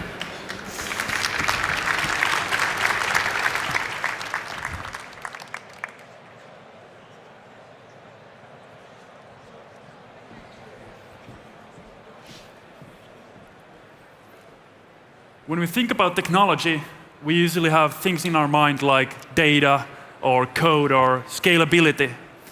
But behind all products that we actually love, there's something more. Great design. Design is what turns complex technology into something people can feel, use, and understand. In this next session, we'll explore how world-class designers think about design and how they've achieved success in their products. First, we have Felix Haas, growth design lead at Lovable. Before Lovable, Felix was a first designer at startups like Mapify and Gorillas, and later ran his own design studio. Next, we have Miklu Silmanto, the Chief Design Officer at Oura.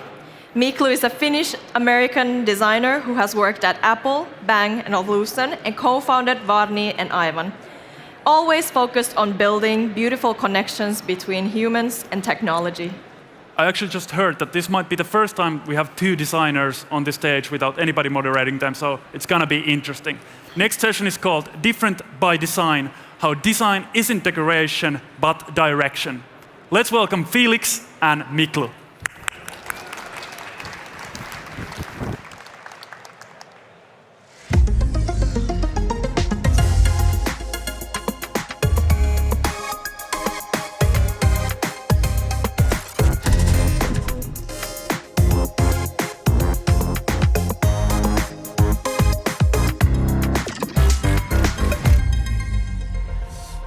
All right.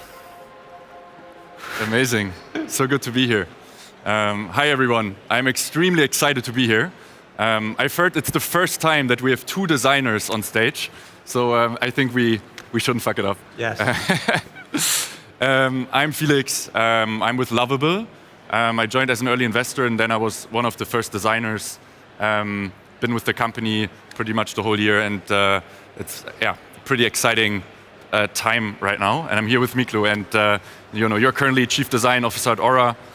You've worked with some of the most incredible designers in the world, including Johnny Ive at Apple, and then Airbnb. You've also been a founder multiple times. So couldn't be more excited to share the stage with you and talk about how design is evolving in an age of AI. Feeling is absolutely mutual. You guys have had a little bit of a year, so congratulations and excited to dig in. Thank you so much. Why don't we? I think you've been longer than I have, been in the whole design atmosphere and design space. What were some of the things you've learned also at Apple back in the days, and you think are still true in today's world where AI is obviously playing a huge role when it comes to design and building design teams? I think there are some things that are universal, and perhaps the main lessons from Apple is just that when you have remarkable people that are fully dedicated on building something wonderful, a lot of good things happen. I definitely learned focus, I learned simplicity, I learned ownership. I think ownership is a big theme in startups, and in that sort of founder DNA. And perhaps also worth remembering that when the sort of, let's say, startup culture was invented, the OG startup culture was the culture at Apple that Steve drove. So even though Apple grew up to be one of the bigger companies, it was definitely built with founder energy and kind of startup DNA, and those are some of the things that I carry with me every day. And I guess I've always been very grateful for that lesson, because in the end, it's those lessons that we learn from other humans that let us do the things that we do today. Yeah, I love how you talk about ownership and thinking about like urgency. I feel like something that we see a lot at Lovable also is like everyone is so so onto this mission of building something and designing something, and I feel like it's pretty unique that you need this like entrepreneurial mindset even as a designer. Yes. To kind of keep focus and truly figure out what is it you're trying to build. And obviously the role of design is changing a lot, right? I mean, if I look back at the days when I started designing, I compare that with how we do design today, crazy difference. Yeah. What are some of the major differences that you see? I mean, you come from industrial design, but now at Aura you combine both, right? Industrial plus kind of software design. Yeah, I think a lot of being a good designer is the ability to zoom out further than anybody else and zoom out deeper into the details than anybody else, and then to be able to change the angle of how you observe the problem. And as long as you can keep it integrated, then you have a pretty comprehensive understanding of how to move things forward. And I definitely often use principles learned from software design on hardware design and the other way around. And we were chatting a little bit on the background, like what are the biggest themes in terms of AI? I think it's just that incredible sense of agency when you can prototype and learn so fast. In some ways, like the AI just has so much experience because it can practice a million times when, you can practice a few times. And oftentimes we also build these like underappreciated rules of this is how an app works. And even though AI is building its understanding of what to produce from, data that humans initially created, it tends to get stuff wrong in really interesting ways, which then by reflection shows you that I was actually thinking about this differently. Like the buttons can be twice as big, or there can be much more data density here. And you realize that unconsciously we've been all looking at the app design the same way for 10 years, and AI can be one way in which you like really open that aperture and do something different.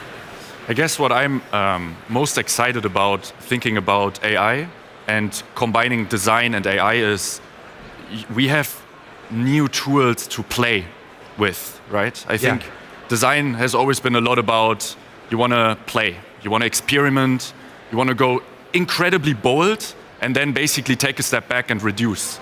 Yeah. And we talked about that, right? There's a whole idea of when you try to come up with something new, it's a lot about just going into every single direction first and getting a sense of what is it like, what does it feel like, and then taking a step backwards from there and kind of trying to reduce it to the most minimal version possible. And what I find exciting is that AI is basically enabling that. Because with AI, it is so easy these days to just put something out there, right? I mean, you can like build a website, you can build an app, you can build a product really in like minutes or hours. And that brings up new challenges, which we can talk about in a second.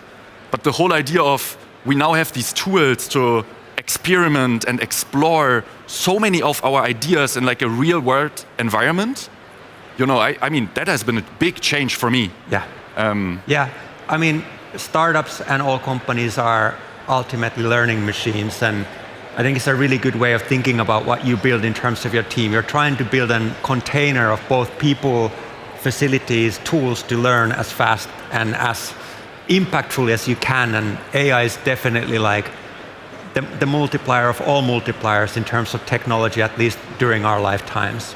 How are you balancing that at Aura when it comes to experimentation? Because with software design it's easy, right? You just like you do A, B, C, D, and you see what works best, and you just pivot. Yeah. But I feel like with physical design, you can't just like quickly create something and then like pivot, because it just takes so much more time. Yeah. Are you more intentional, or what's the? I think intention is very important with everything we do. Aura's mission is to make health a daily practice, which to me is almost like a sacred undertaking, something that makes you really feel like you serve something much bigger than you, and you should do your very best to be impactful in that sense. Yeah, that's how I would frame it. Maybe a follow-up question on this, or something we should maybe talk about a little bit, is how we are thinking about building design teams. Yeah. Because the design output you create, that's the one thing, right? But I feel like the output is very much defined by how you're building a company, in terms of who are the people you're spending time with, how are you building your team, I mean, I had that realization also early at Lovable. I think the people that were there also in the early days, everyone was incredibly curious. Everyone has this like urgency to, try something new. Bold ideas weren't be pushed away, but actually being considered and, tried out. So like, how are you thinking about building design teams? I mean, you've done it a lot. Yeah. It's definitely the favorite part of my job. It is to sort of recognize certain attributes in people and give them a shared direction, and be clear about operating principles, like what are the core ways in which we act our values in the daily practice. I also done this a few times, where you start with a small team and the company's growing, and you start to fundamentally shift the capability of the team. So first you kind of build a core. You have to have the confidence that you have the sort of base tools to go do the acts of design in the different axes, which for us it's industrial design or hardware design, it's interaction design, and it's software design. But once you have the core basics together, you should start stretching the dynamic. You should almost like aspire to hire the most diverse personalities and the most diverse talent that can possibly be held together to common goal. So this year we've been able to hire like the most amazing data visualization person, for example, who's now going to be able to not only train all of us on how to do data visualization in the most meaningful and concise way, but at that like axis of excellence. And I always say that, within the make health a daily practice, my responsibility is to make creative excellence a daily practice at Aura. I love that. Can you share some more examples? How are you enabling creativity in your team? Ultimately, like I love to play with like different definitions for design, and one of them is like wasting time for good results, which is like hard to explain to more numbers or metrics defined people. Like, what's the value of like a great idea that usually doesn't necessarily arrive on schedule. Like it's harder to predict. So a lot of what I do is like I create the container and the conditions for great design and great ideas to be somewhat inevitable. And in this modern workday, it means that we have to carve out time, including being bored together. So every morning from when we get to the office to lunchtime, we basically have what we call design meetings, which is the whole team designing on a different topic together. And I think that container is incredibly valuable, because it also creates the space for us to just mull on a problem or be a little bit disconnected. And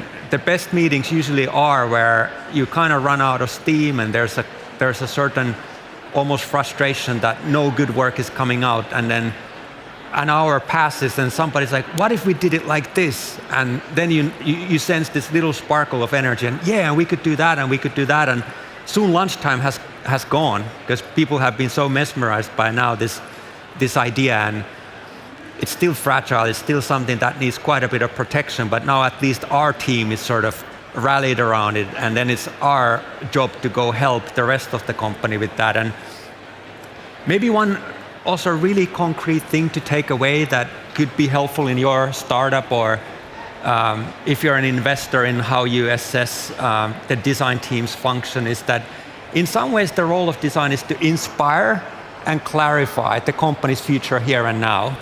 So what we really try and do is to, at any time, to be able to present some spark of value, clarity, and inspiration about where we are going.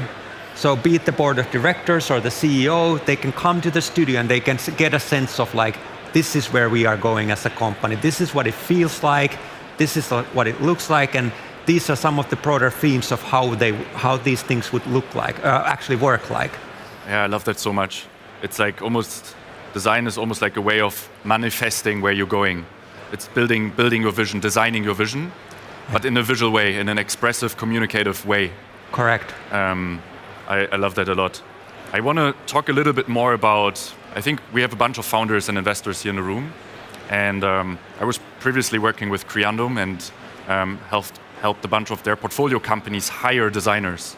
And I think I've always get asked a lot, when is the perfect time to bring in a designer into like a company? Yeah. So I want to talk a little bit about, I guess, design as a foundational role in companies, even at a very early point of time. And then, how to scale and grow teams. Yeah. But why don't we start with, when do you think is the perfect time, to bring in a designer? From my perspective, which is entirely unbiased, the best companies are ultimately three things coming together. They're business, the technology, and the artistry. And since you need all three, like you better have an artist in residence from as much the beginning as possible. And I just watched this beautiful interview by Steve about the early days of Pixar that was released on Pixar's birthday, and he made this comment that no amount of technology will rescue a bad story. So all startups, to me, the founding energy is about telling a story about the future. And I think the designers can be a really powerful part of you being able to tell that story again in a clear and kind of inspiring manner. So I definitely believe designers should participate from the beginning. And actually one of my sort of current life goals is to make sure that there are more designers as founders and designers as investors and designers generally supporting the building of the future in instances like Slush. Yeah. At the end of the day, the way I think about it is, your job as a designer is to fundamentally understand your user and your customer and making decisions based on that. And I feel like we as founders, we quickly tend to, just put ourselves into a new feature or, like a new idea that we want to pursue. But it's so important, especially in the early days of a company, to truly take time and figure out what is it that is even worth building. Especially thinking about kind of what AI is enabling us to do, right? I mean, building a software product has never been easier. Yeah. You can open apps like Lovable and you can just build something yourself. But then the fundamental question, I think, is what is it that's worth building? What is it you shouldn't build? And that becomes the tricky question. And I feel like, an advantage coming from a design point of view is answering that question, coming Correct. from the user perspective. Yeah. And I couldn't agree more. I think there's like a relatively superficial but equally important layer of understanding that and a deeper one. So I think as a designer, your job is, it revolves to a degree around taste.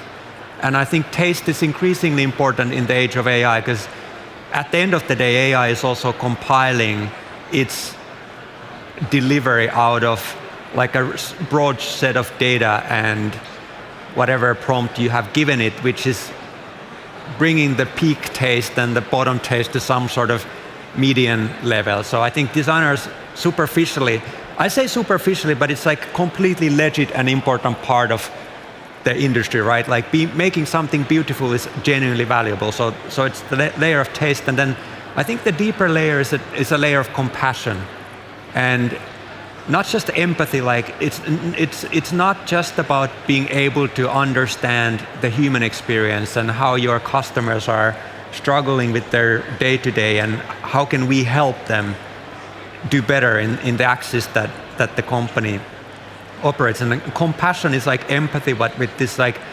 genuine agency to actually help, to serve, to improve things. How, I mean, talking about taste, that's a huge topic. How do you think everyone has taste, right? It's not only designers, everyone has taste, founders, everyone building something. Yeah. At the end of the day, what you build is, by building something, you're basically expressing your taste. How do you think you can develop your own taste over time? What are certain ways to practice? Because I agree, right? It will be having strong taste in today's world. Yes, is the differentiator. Yeah. Because you need to stand out, and you do so by being opinionated about things. Yes. Yeah, to me, a lot of it is intuition that, I think we can both relate to, like, at an early age, we wanted to create, and we intuitively recognize certain things as mesmerizing and other things less so. And, we're the kind of people who find the backstage much more exciting than the front of the stage. And, the way the kit that is deployed there has been packaged is like captivating, and it drives your ideas about, like, let's say, packaging of future rings. But taste is something that can be trained. Taste is something that exists in culture. Sometimes I think that culture is almost like the first super intelligence that happened. That, in some ways, culture is quite similar to AI. So it's a system of collective intelligence that tells us to act in certain ways. And some people are more sensitized and curious and equipped to follow their intuition. And intuition, then, on the other hand, is so related to the ability to make something that's genuinely new, that if you don't have the kind of bravery to connect things in a new way and then say, this isn't the collective taste yet, but it will become the collective taste because my intuition says this is really exciting, and I have the confidence that after doing it a few times, that when I put something together with great care, the intuition translates to other people saying, hey, that's a little bit different, but I really, really like it, and I can't quite name why. And you get closer with it, and you start to use it, and then kind of fall in love with that. And enough time goes, and then that becomes the culture again, and it becomes the mainstream. So I think that's how we contribute. And to leave that part out when you start a startup is very limited in my perspective. Very, very interesting. Yeah, taste is an interesting question. I guess the way I look at it is also, to me, it's always been a lot about exploring what's possible in a way. I feel like taste you develop over running multiple experiments, trying things out, and then seeing kind of what is it you like or dislike, and then you take it from there. Yeah. If we think about what is true for design today, that has always been true.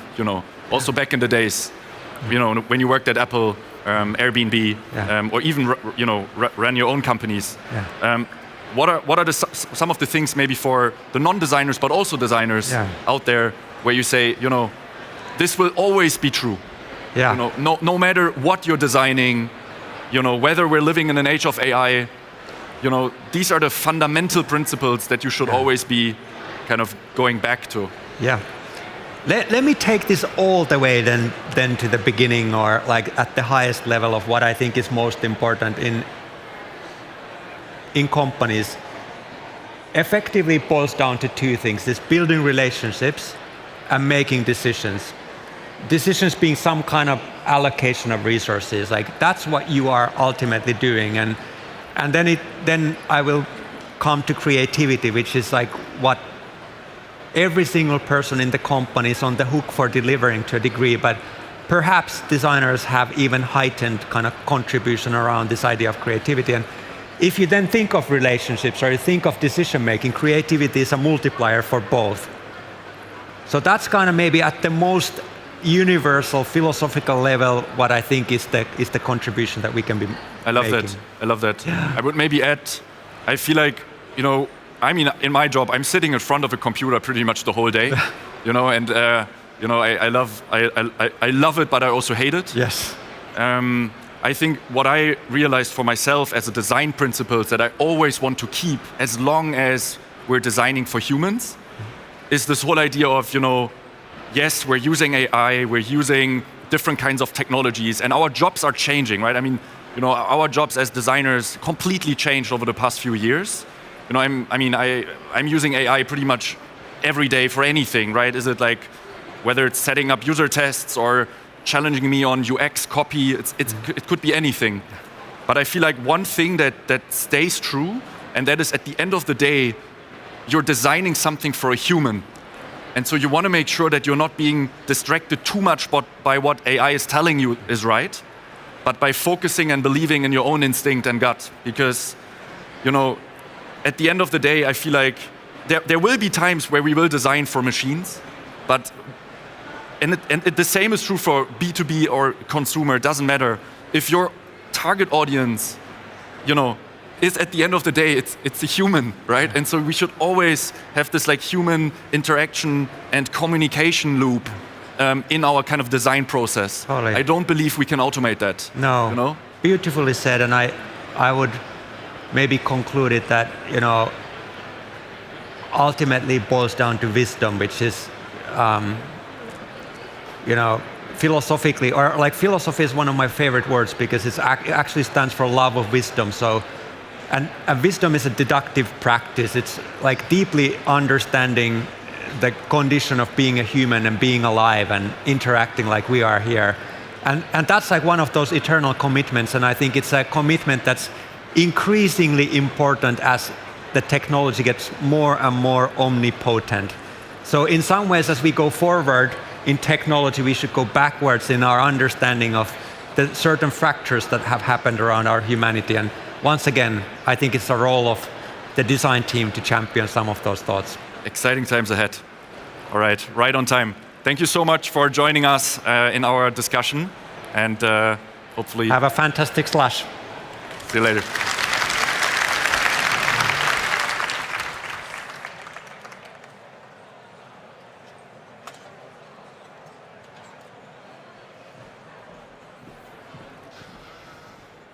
So the next session will be a little bit different to maybe what you were expecting yesterday, but it will be even more exciting because of that. So, European ecosystem is currently facing a hard question.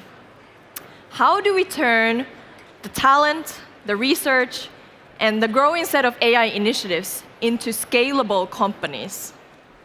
We're going to have the perfect person here on stage to talk about that. And he is Peter Sarlin, co-founder and CEO of Silo AI. He spent years turning cutting-edge AI into real deployable solutions across industries. We're going to be hearing about his founder's journey and how he has navigated building in Europe.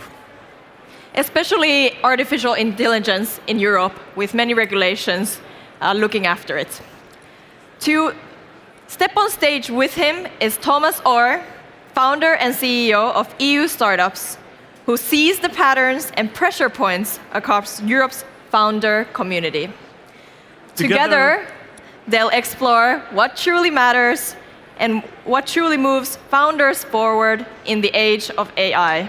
Please welcome Thomas Orr and Peter Sarlin.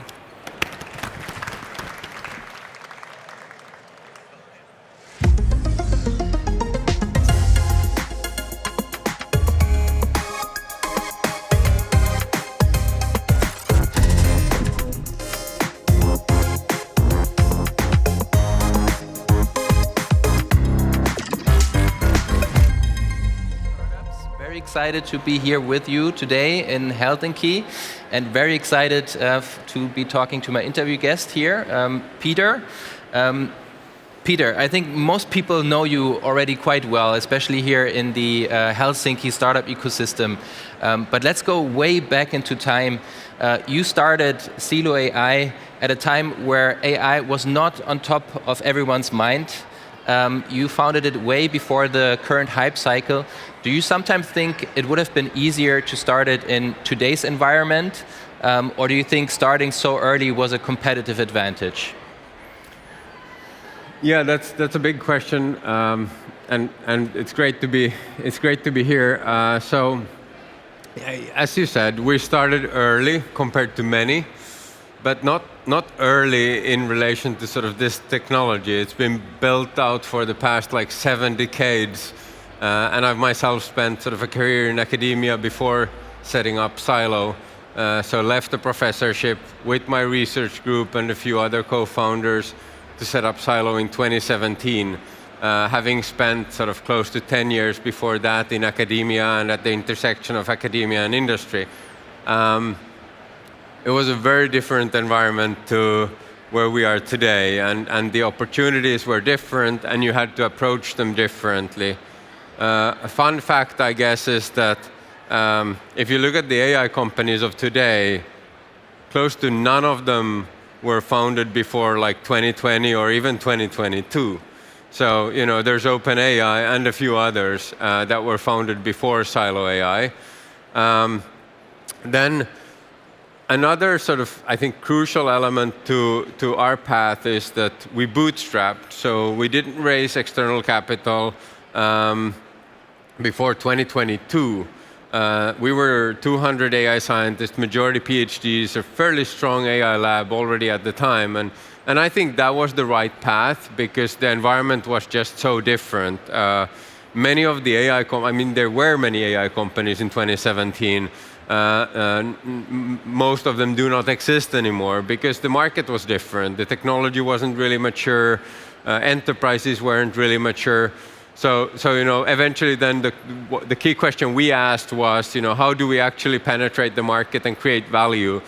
So we chose to then start from self-driving and focusing on automotive, on everything from cars to vessels to forestry machines and mining machines and so forth, and then expanded through a number of different segments all the way then to LLMs and Gen AI at the very end. And most people now know us as the AI company that proved throughput scaling on AMD GPUs in around 2022, 2023, and basically then last year joined forces with AMD, and I'm now running the global AI lab there. We're helping frontier labs across the world to basically build on AMD compute platforms. Mm-hmm. Wow. Well, bootstrapping an AI research lab is something that would nowadays be unthinkable, I think, in this changed environment. What other challenges did you and your founding colleagues had in the early days of Silo.ai, and how did you overcome those challenges? Yeah, so, I mean, obviously, you know, when whatever company or journey you enter, the early stage is always difficult, and you sort of rarely know what you're doing, especially not if you're a first-time founder leaving a professorship. I had never sort of ran a company at the time. Well, I mean, to the extent that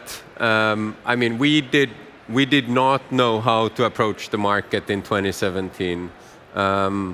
I guess I can defend myself and our other co-founders in the sense that no one knew because the market was challenging. We faced a very difficult first year, 1.5 years. We did not have the capital, obviously, as we were bootstrapping, and eventually ended up pivoting quite significantly after 1.5 years. We were going after the enterprise market first, the less mature companies, and I became the CEO.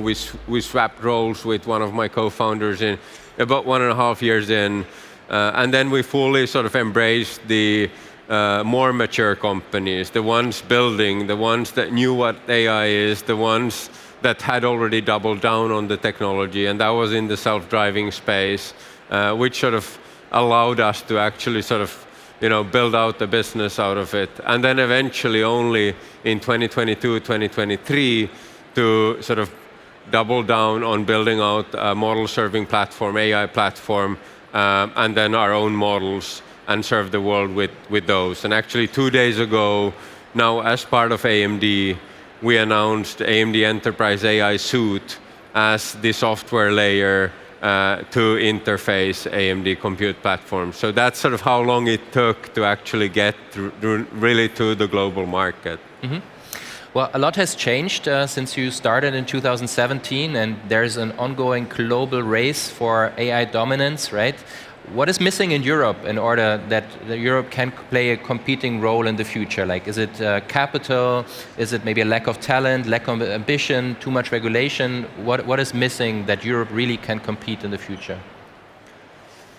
Yeah, that's obviously sort of a high-dimensional, complex topic, and I guess we could sort of spend the rest of these few minutes on only that topic. But I mean, I think the world has changed. So many of the things that I said earlier on, the early days of Silo, some of them might be true still today, and challenges still today, but I mean, the opportunity is just different. So obviously, the environment in which you tap into that opportunity has to support it in a different way. And I do think that we have the talent.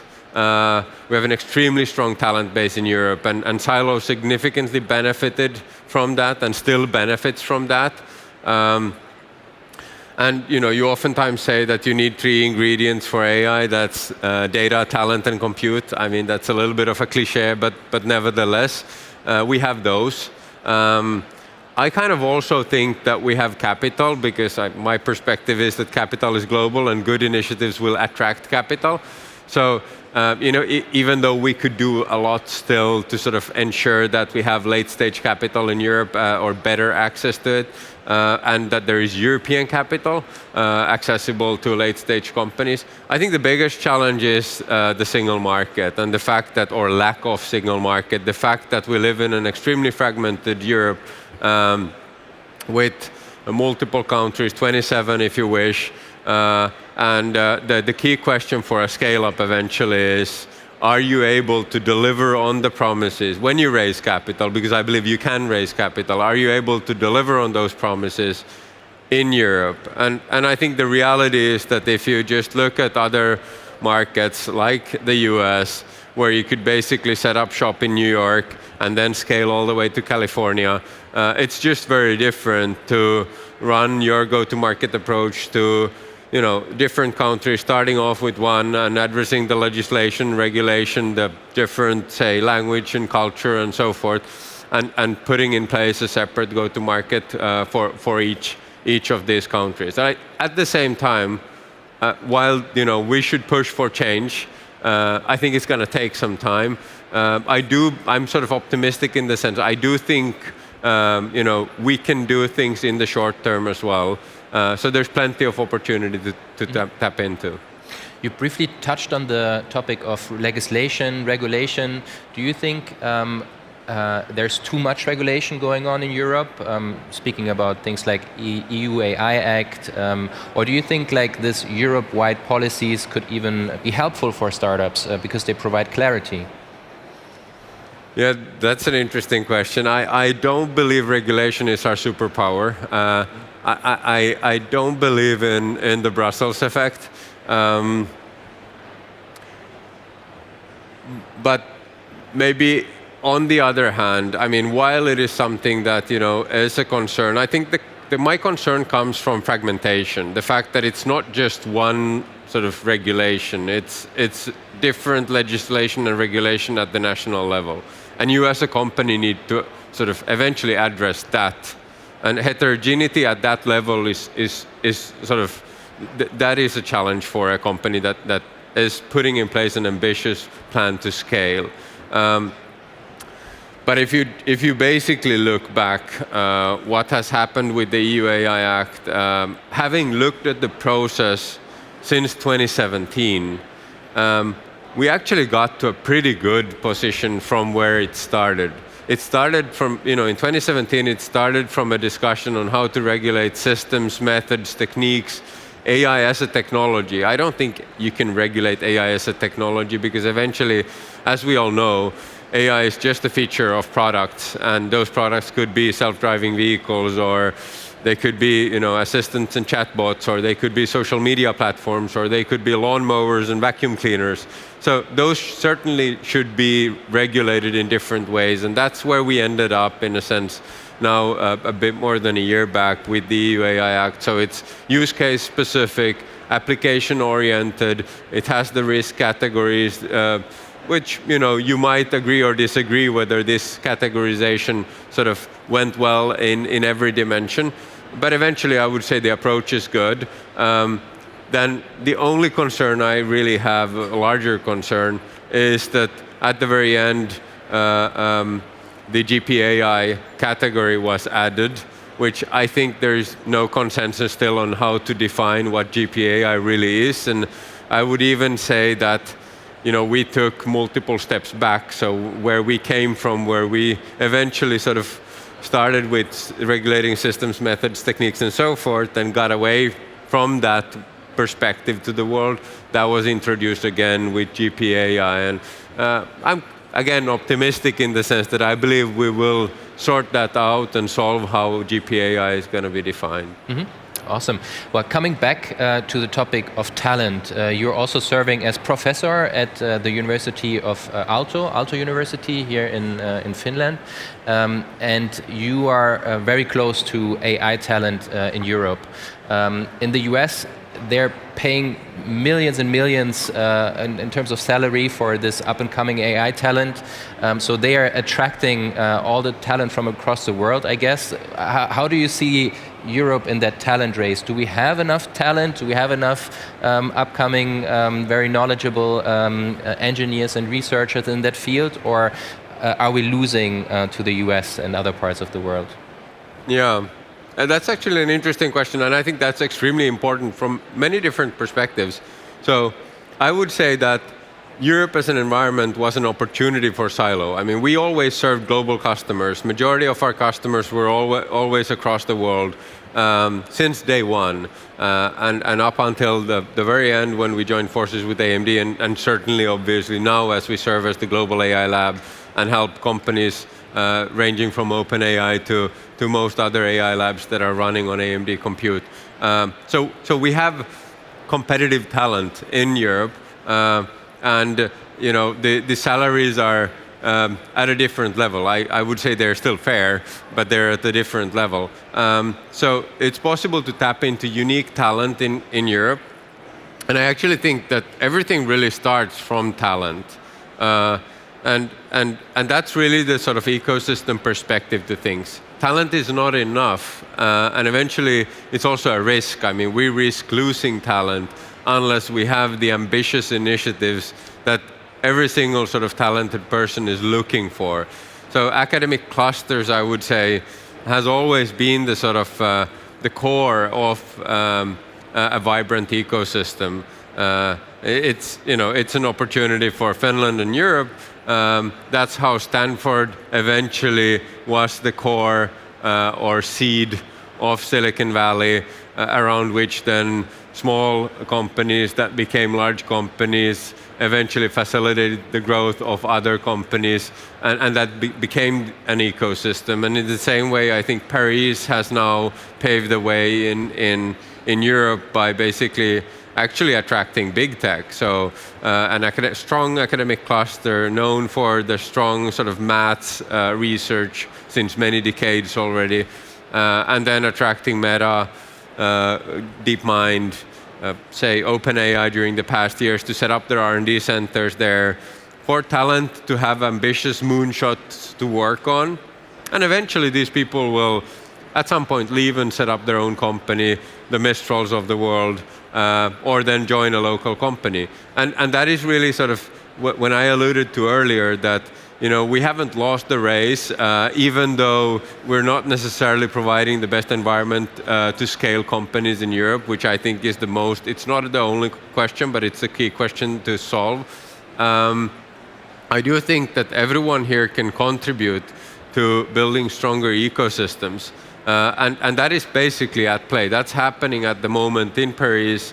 We can see Zurich and the sort of academic cluster around EPFL and ETH doing, in a sense, the same play. You have the big techs there as well, which provides these sort of opportunities for talented people to tap into. And now you can see a wide range of different successful AI startups being set up in Zurich. Mm-hmm. Yeah, speaking about contributing to the growth of the ecosystem, you're also involved in funding AI research, and you're investing in AI-related startups. What are the latest developments there? Is there a project or a research project or a startup that you're currently most excited about? Some news that you can share with the audience? Yeah, so maybe actually before tapping into that, because I'd be happy to talk about some of those activities. I think it's worth noting that the AI market is sort of multifaceted in the sense that today's opportunities, as I alluded to earlier, are quite different to what it was previously, and that comes from the fact that the AI application layer is just basically something that anyone can tap into. Anyone can tap into the existing powerful models, and I don't want to say just wrap around, but basically that's what it is. And it's a tremendous opportunity. The software industry is being reshaped today by basically these simple software products, you could say features, that embed the most powerful models and allow anyone to build an AI company. And then, of course, you have the other layers in AI, be it infrastructure and tooling, foundation models, and so forth, where obviously, the question is whether we can actually tap into them as Europe. And we know that we don't have the strongest foundation model or frontier AI labs in the world.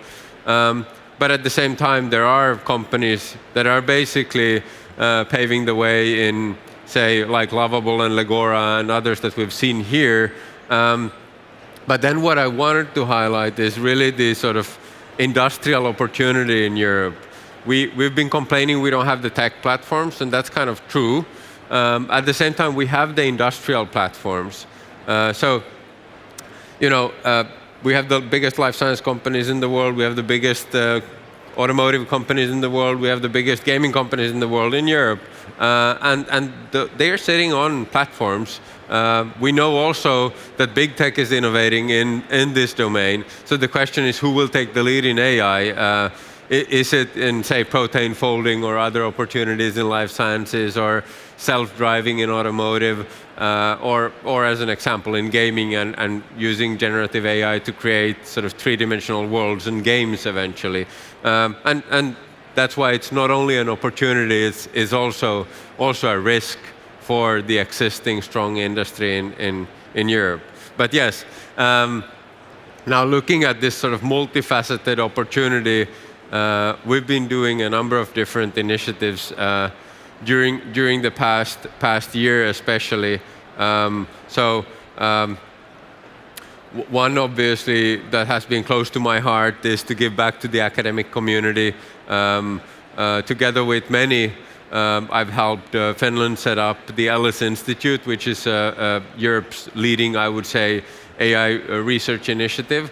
The first one was set up in Tübingen, second one now in Finland. I've donated a number of professorships to drive that activity. I personally believe there will be multiple such in Europe, say Zurich, Copenhagen, looking at it at the moment. And that is really strengthening these sort of academic clusters that we have across Europe. And then obviously I believe that it's important to build a vibrant ecosystem around these clusters, and that obviously it requires that there is funding for early stage companies, where I've had the opportunity and chance, and I would say I've been lucky to see some of these companies grow that we've seen here also on stage, like Lovable and Legora as an early stage backer. And then ultimately also building technology. And you alluded to the fact that, which we touched upon on the backstage. So basically, yes, I mean, one of the initiatives that that my family office has been backing since the past 9 months or so is a physical AI-focused lab called Nest AI, and Nest AI is today announcing a funding round of 100 million to build Europe's leading physical AI lab. Congratulations for that. Maybe some applause for him. Awesome. Well, and we have many founders here in the audience. We're on the founder stage, so let's go shortly back to this founder mindset. If you would need to start all over again, Peter, if you would need to build Silo.ai again, knowing what you know now, what would you do differently in today's world? Yeah, there's not actually much that I really regret. So I was lucky to have a co-founding team that came with a wide variety of experience. I was very inexperienced myself. I think the reality is that AI has been changing so rapidly that whatever mistakes we made, it was difficult not to make mistakes because everything was immature. I think what sort of having gone through this journey once, what you get is more confidence. You obviously learn from building a strong culture, a values-based culture, building a team, recruiting people. Up until Silo was a bit more than 300 AI scientists at the time. We joined forces with AMD and so forth. So there's a lot of sort of practical tips and tricks. I still somehow for me, even though you build a little bit more confidence, I've still tried to be humble in the sense that I think there's still plenty to learn.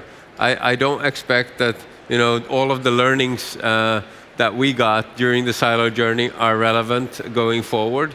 So keeping that humility, I believe is crucial and important. And then what I've said on, I'm kind of trying to deliver on what I've said on a number of different occasions, especially during the past 6 months, which I truly believe we in Europe need to be more ambitious. And I think that's one of the things that you kind of get when you've seen the journey, and that is the ambition is what is really driving our next steps. And I think a crucial element to that is what I think we believe what we need here in Europe is peer support. And we have founders that have done amazing journeys. Some of them have been here today. And I really hope that they're giving back to the community and helping especially the younger generation be more ambitious. Awesome. Well, those were good closing words. Thank you very much for sharing your insights, Peter. Yeah, it's been a pleasure. Good conversation. Thank you. Thank you.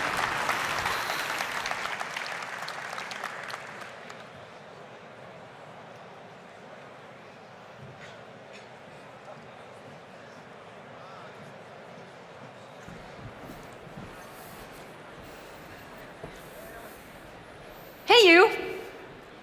Did you take Bolt this morning to the venue? No? Anybody took a Bolt? One? Yeah, I see two? some hands. Yeah? Well, I took a Bolt this morning, and actually, I quite prefer it over Uber, which used to be the app to go for taxis. This story starts many years ago. There was one teenager from Estonia who decided that the world deserves a better platform, and he decided to build Bolt for Europe. He was Markus Willig, the co-founder and CEO, and at just 19 years old, he built the first version himself and actually closed the first 50 taxi drivers on the streets of Tallinn. Today, Bolt operates in multiple continents and has tens of millions of users. However, Markus still insists that Bolt is only 1% done. He has redefined what it means to take a scrappy startup and turn it into a global platform. And a fun fact, he actually built a transportation system or a platform without even having a driver's license. Joining Marcus for this conversation is Staffan Helgason, founder and general partner at Creandum, one of Europe's top venture funds. Let's give a huge applause for Marcus and Staffan.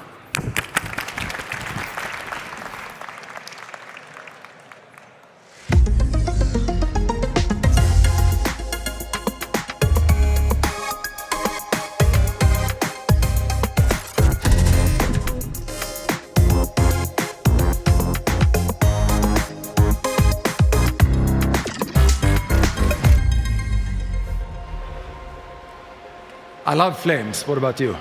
It's great. Good, good. Hey, Marcus, thanks for coming. Thanks, everyone, for coming. Today, Bolt is obviously a very big company. But you know, you and I met many, many years ago, and it was a different story back then. You were 19, you were straight out of high school, and a lot of VCs, including myself, had a problem with a number two strategy, the fact that you were active in what we called non-strategic markets. So a lot of people said no. We also said no, to be fair, many times before we eventually said yes. But to the founders here in the audience, what should you do? How do you keep on fighting when you hear all those no's? Well, first of all, it's never easy. So I think we faced about 100 rejections from various investors over the first couple of years. But what kept us going was that we thought ourselves we had a very high conviction in the plan that made a lot of sense. And specifically, if you break down those arguments, then I think most investors think very superficially. They've heard of a concept called network effects, and then they never really go deep to think, what does that actually mean? And network effects massively vary, right? You have some industries that have a global network effect. So let's say Airbnb. Like if you're a customer in Finland, you need to get supply all around the world because people travel all around. But if you're taking the ride-hailing case, if you're in Helsinki, you just need supply in Helsinki. So it's a city-based network effect. And just we, from day one, had a clear understanding that this is an industry where city by city is the right way to think about the business and how to operate. And I think the lesson is every entrepreneur, you need to understand the dynamics of your industry really deeply. And then you got to do a better job than I did about articulating that to the investors, because at least I wasn't able to get that message across for the first couple of years. So what was the key learning for you? What do you think you should have done differently to convince the VCs?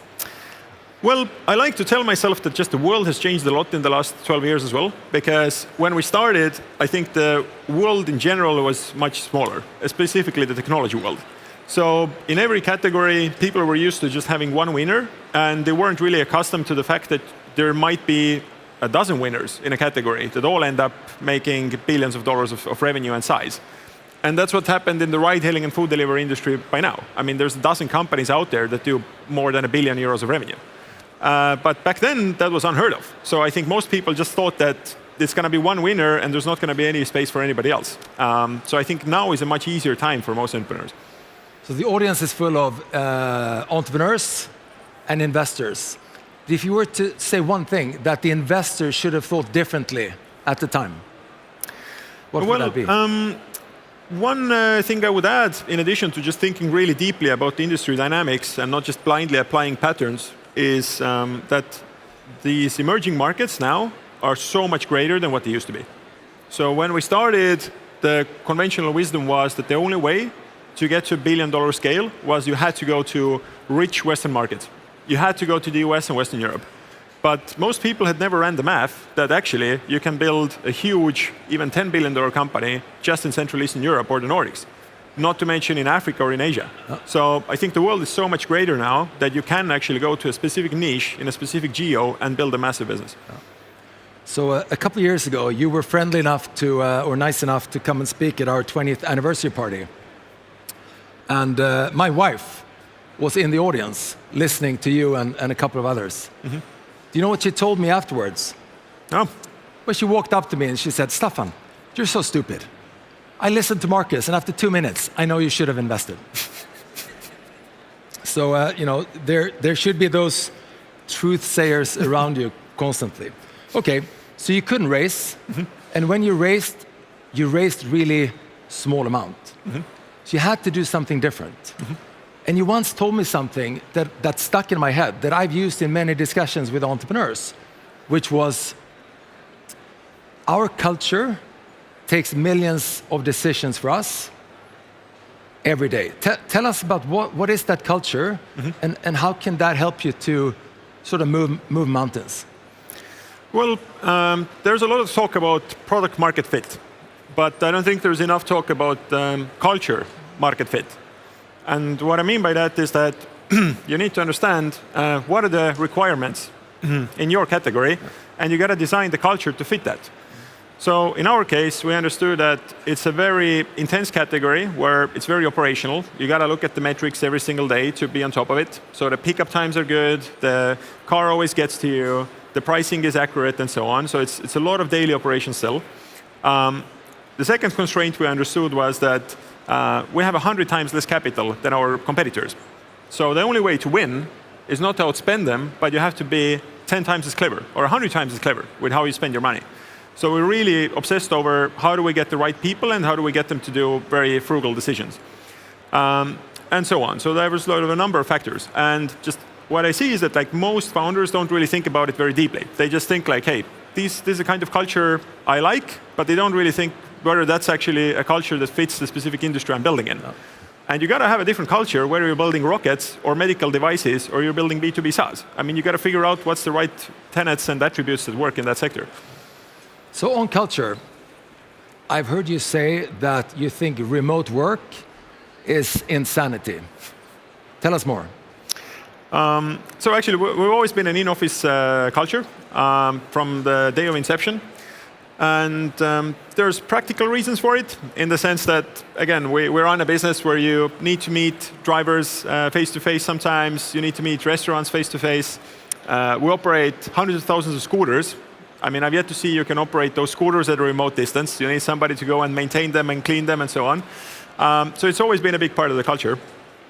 And even on the tech side, I've just always believed people are long-term, more productive, and also have better mental health if they actually get to interact with their team, at least regularly face-to-face. And at some point, I think during COVID, this just drifted, as it did in many companies, where it wasn't a conscious decision. We never allowed people to work from home, but it just became the norm somehow. And then about 2 years ago, I realized it's not working. It's not the culture that's made us great.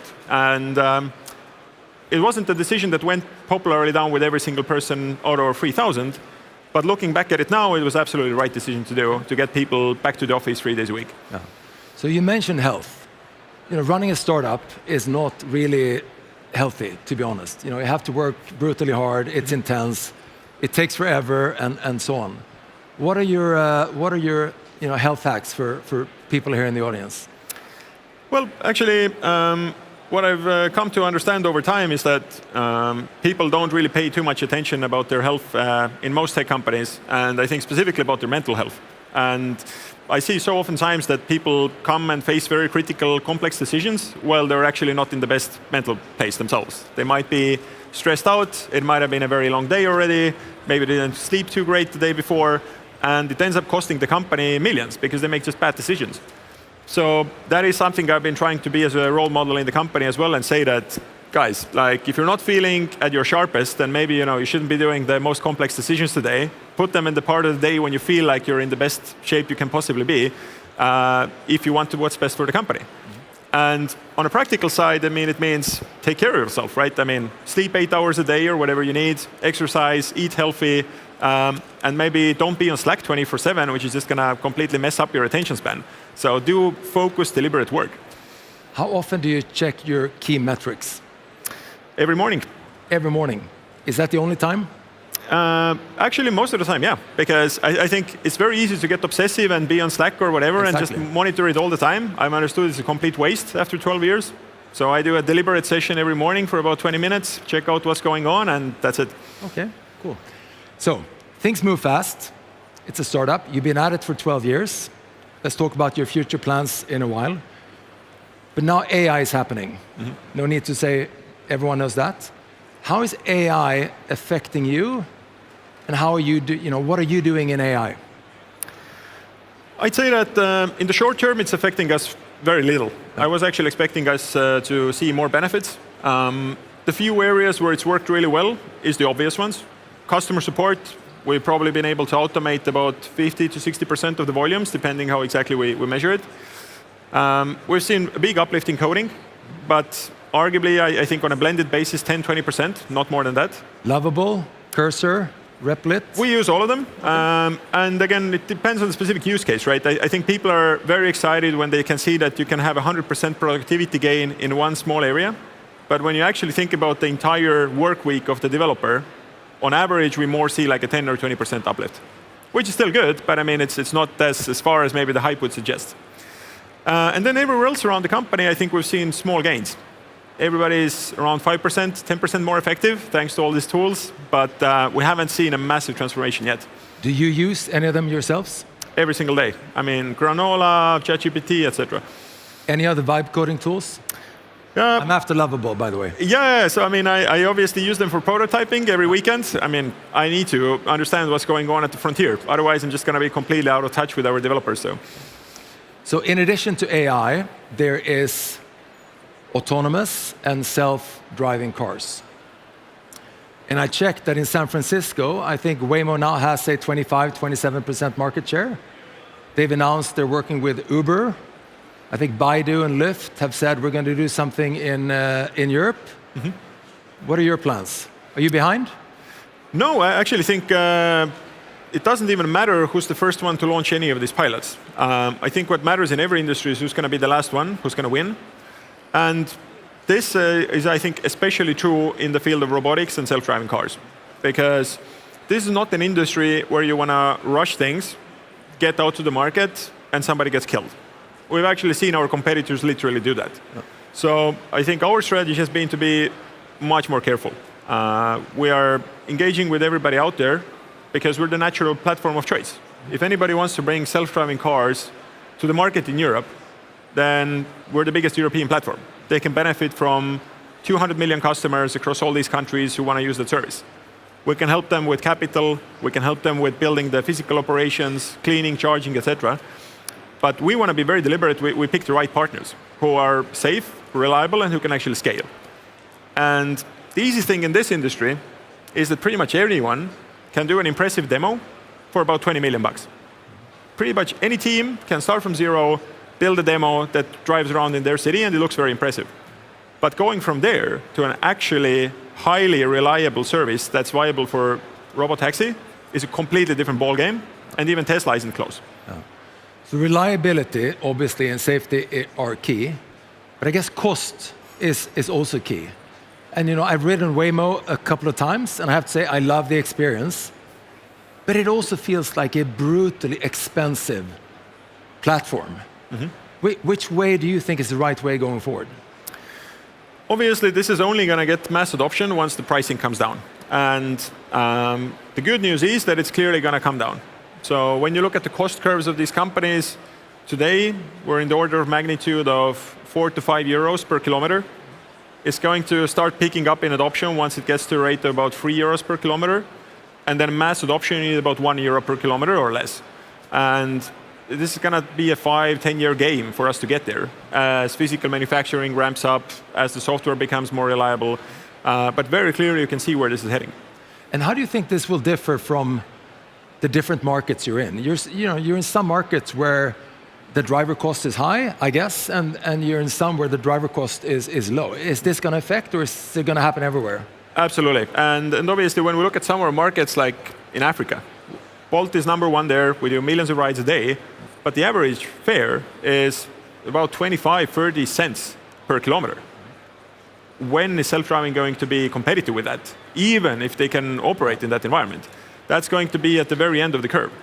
But that doesn't mean that you couldn't generate hundreds of billions of value in the meantime by starting from the richest cities in the world and then working your way down. Yeah. Yeah. So in some of the richest cities in the world, or some of the richest cities in the world happen to be in Europe. Mm-hmm. And in Europe, we talk a lot about regulation. And in the crowd here, I hope that we, in addition to entrepreneurs and investors, have a couple of policymakers. What does Europe need to do in this area? Well, first of all, I think Europe can't afford to miss this wave. And it's very unfortunate how we have effectively missed out on the electric car transition. It's just sad to see how much of the technology has been invented originally in Europe, like lithium-ion batteries and so on, but then we've completely missed out on it, and now the OEM industry is getting crushed by Tesla and the Chinese. And the sad thing is that I don't think we've taken our lessons from that. Everybody's looking back at the last generation. Everybody's focused on how do we catch up on the electric cars. But what they're missing is that the next decade is going to be about self-driving cars. And we must admit, the European Union has 0 self-driving car companies who are anywhere close in terms of capabilities. And I think we need to wake up and start to invest in that, seriously. Because otherwise, we're at a massive risk of losing one of the most important industries that make up 10% of the European GDP. Which is the best country in Europe to have self-driving cars? And it can't be Estonia. Well, it is actually Estonia, I think, from a point of view of politicians really want to adopt technology there, and it's easy. But actually, if you think about it, like what is truly a good market from a business point of view, then clearly Estonia isn't the wealthiest city in the world. And it's not the biggest either. And it's not the biggest either. So I think clearly there are cities that have more population, higher driver labor costs, and it makes more sense to start there. Okay. So let's talk about Tallinn. Many years ago, we had dinner in Tallinn, and you, by chance, it came up that one of your side interests is to play chess. And someone even mentioned that you were going to play a Norwegian dude in chess. And I later found out that this Norwegian dude was the grandmaster of all chess player, Magnus Carlsen. And I think you played him. How did that come about? I've actually been interested in chess for 25 years by now. Started playing as a kid with my dad, as many do. But then I think it's really been a great way for me to take my mind off things. So it's something I do often at the end of a workday for half an hour, play some chess online, polish my skills. And then my friends just somehow found this opportunity that, hey, maybe you want to go to Norway and play against Magnus. He's also a big tech enthusiast, and maybe you guys have something to talk about. So obviously I took the chance. Yeah. And when I first heard about this, I thought, okay, but Marcus is going to play this guy, and there's going to be 12 or 15 people in a big circle, and Magnus is going to move around. Is that how it happened, or? No, it wasn't a simultan, so we just played 1-1. Okay. How did it go? Well, I didn't win, but I didn't think I was going in there to optimize for that. I was just thinking that I have to do better than Bill Gates. Okay. So I heard that you lasted quite a number of rounds. More than 50? More than 50 moves. How many? 52. Okay. So how many rounds did Bill Gates last? I think less than 10. Wow. Which is a miracle by itself. All right. I won't play in chess, I promise that. So, but on chess, how does it help you to be a better entrepreneur? Well, partially thinking clearly, structured, long-term, obviously has some benefits, but I think it's such a constrained environment, and that's not usually what makes business hard. I mean, in business, the hard thing is the ambiguity. You don't really have perfect information, and obviously, after a while, it becomes very stressful. In chess, you don't usually feel that stress, and everything is perfectly clear what's happening. Good. So I think the headline, or at least sort of the briefing of this talk, is that you're only 1% done, right? But if you think about it, Bolt is, I think, roughly 10 billion euros of GMV. Yes. And you're only 1% done? Yes. Tell us what's happening, what's coming? So I'm a numbers guy, so I don't make these claims without actually, first of all, figuring out is that realistic or not. And very simply, we do about 10 billion euros of volume on the platform at the moment, growing at a fast clip, and we have tens of millions of people using us regularly. But when you think about the big opportunity, then in Europe alone, people spend about 1.5 trillion euros a year on their private transportation, and most of that goes to their private car. So we're not even 1% done within that. And obviously, the way to get there is that you need to make the service so compelling that people will want to use shared mobility rather than the private car. And there's not going to be any one product that's going to do that. We need to serve everything from bikes and scooters all the way to self-driving cars, which one day are going to be cheaper than using your own car. And that's where the math comes from. So you don't have a driver's license. We heard that in the intro. Why? Why, first of all? I'm very pragmatic about it. I walk to the office every day. I cycle. I use Bolt products. There's no need for me to take on the hassle of getting a license, buying a car, maintaining it, parking it somewhere, and so on. So I just see it as a waste of time and money. And then, funny enough, I made a bet with some of my friends about 5 years ago that am I first going to get a driver's license, or we're first going to get a self-driving car on the Bolt platform? And I think time is running out. I thought you would have bet on, would you first get married or first get a driver's license? Okay, so, I mean, Bolt has been around for 11, 12 years. You know, it's not yesterday. You've been at it for some time. And most tech companies, or actually most companies, they get disrupted at one point in time.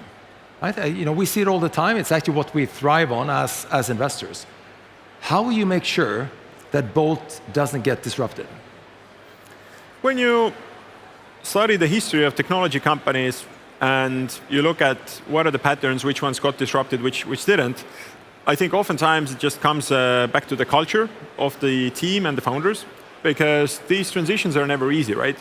I think it's very much the lower risk scenario short term to not take these bold bets and just optimize the business you have. You're going to be making more profits each year. In the short term, you're going to maybe have slightly better growth. But then one day, this new revolutionary technology comes about and your business gets wiped out. And for us, very clearly, that's self-driving cars.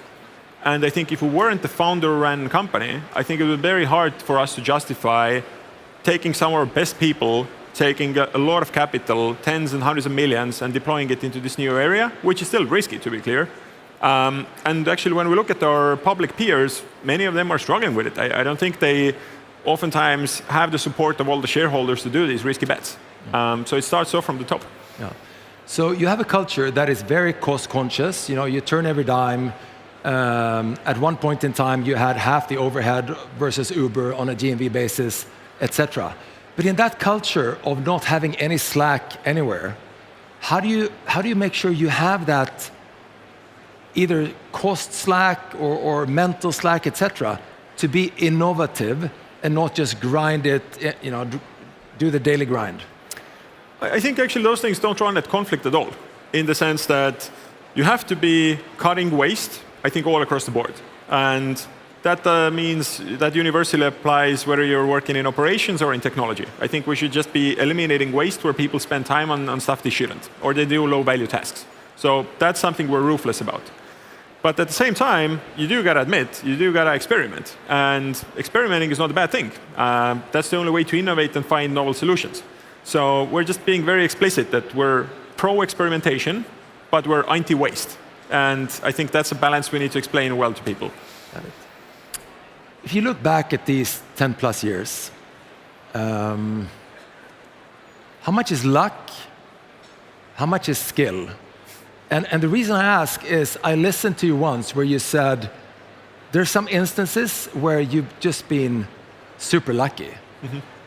And I don't know how many Swedes there are in the room, but we have this very famous skier who won the most World Cups ever. I think he won like 86 World Cups or so. And he was a very quiet guy, and he was interviewed once on TV where the guy who interviewed him said, you know, Ingmar, today, you won by 3.5 seconds. You know, you have to admit, weren't you a bit lucky today? And the guy comes from the north, he's very quiet, doesn't say much. He's quiet for a couple of seconds, and then he says, you know, Sven, it's funny, but the more I train, the luckier I am. Luck and skill, what's your view? I'd even say it's not necessarily about skill, but I think it's about just tenacity and relentlessness. So you just don't give up. And what I see is that the people who are not lucky are the ones who never try. So In my mind, there's been 100 chances where the company could have gone bust if we had given up, but we always just kept on going. And then, it might seem tough, but then after a while, you start getting these lucky opportunities just because you're still there and you're still pursuing them every day. And I think that makes the difference between the winning teams and the teams that go out of business. Yeah. And hey, again, Marcus has been at it for 10 years. You're 1% done. You're a $10 billion company. We're a very happy investor. Before we quit, I think we should give Marcus, the chess player, a big round of applause. Thank you so much for today. Thank you.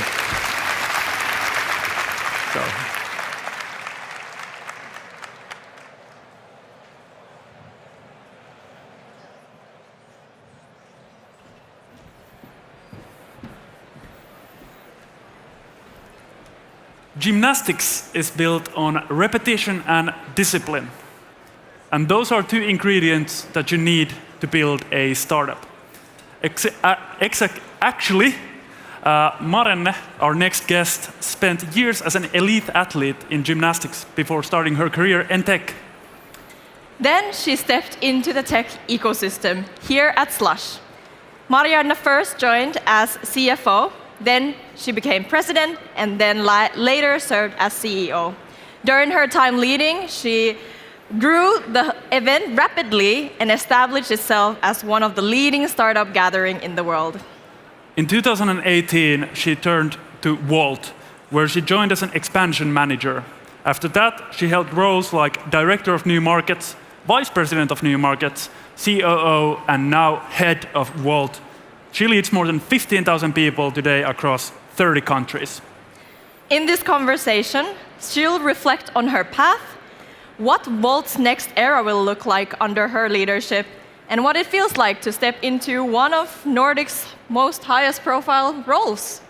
Guiding this discussion, we have Mimi Billing, Europe editor at Sifted, who has been covering European tech for over a decade. Let's welcome Marianne and Mimi.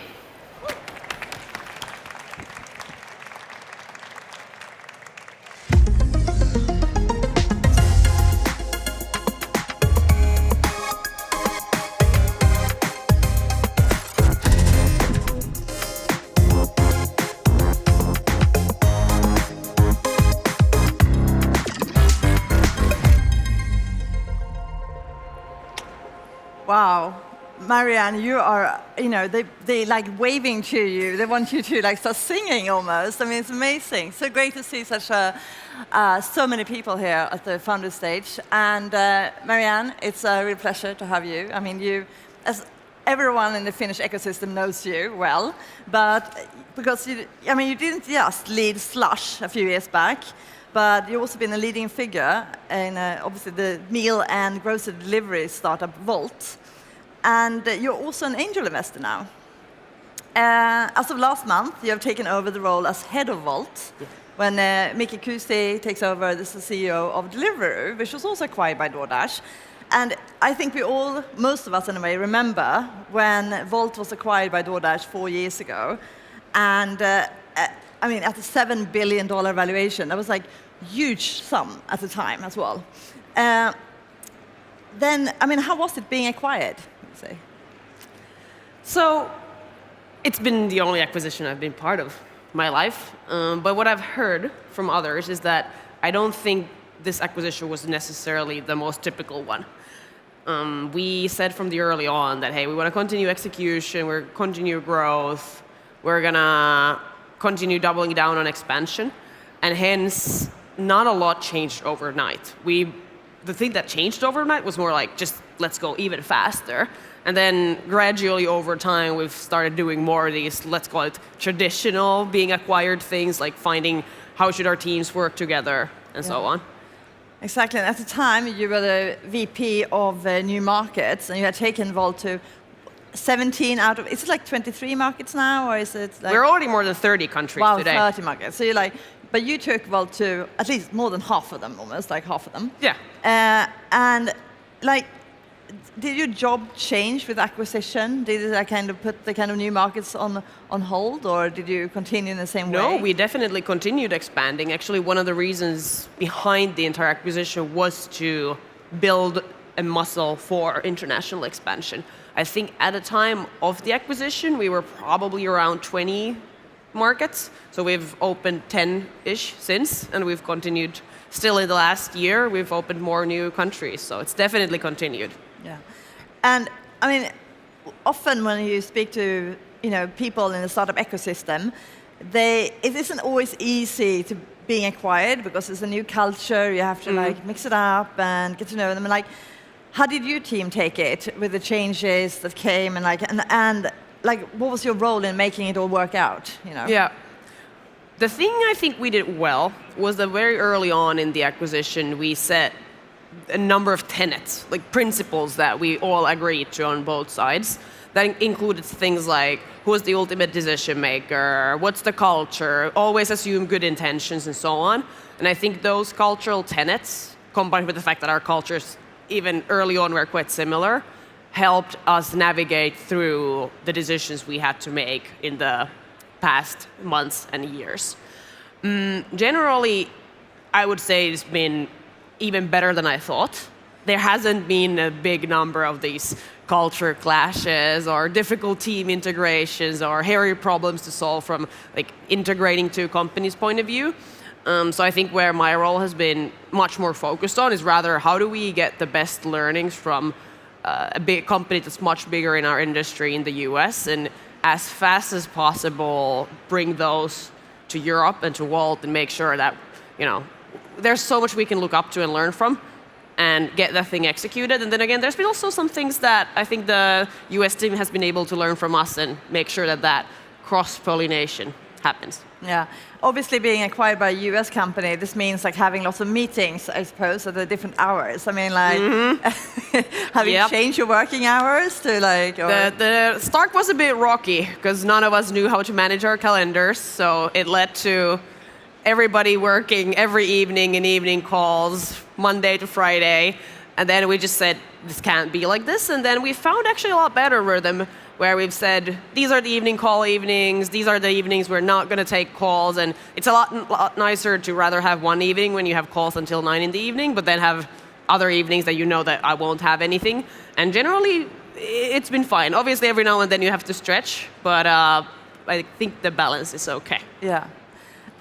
When Volt expanded internationally, I mean, what was your approach to entering a new market? I mean, what was the key during those years when you were going into so many markets almost simultaneously? Yeah, so I joined Walt 2018, and back then we were in 6 countries. And then fairly rapidly, in a matter of 3 years, we expanded to 20. And actually, there was a book written about Walt, and it talks a lot about the expansion journey. But if I would summarize the most critical aspects of that expansion journey, they were really, one, as part of the market discovery, we learned that we should just do it ourselves. We tried talking to different kinds of advisors, local consultants, but it was hard to find people who would really deeply understand what our business was about. So we just rather did it ourselves. And what that then in practice meant was that we had some of our best people fly around different countries, go and talk to consumers, to merchants, understanding what value we could bring. And then once we made the decision that yes, we want to enter this market, the by far biggest single factor in our success has been people. So both the fact that then the person we sent, the expansion manager, who literally jumps in a one-way ticket, or with a one-way ticket on a plane, and is allowed to come back once the market is self-sustaining, we have a team that can manage the business, and so on. That person really sets the culture, injects and radiates who we are about and what our business is about. And having that person be the right person has been super important. And why that's also important is that these people hire the early founding team of the market. And for example, who ended up being the general manager of each market was very definitive to our success in the market. I've heard a story that you were actually the person who went to the Czech Republic to do all that.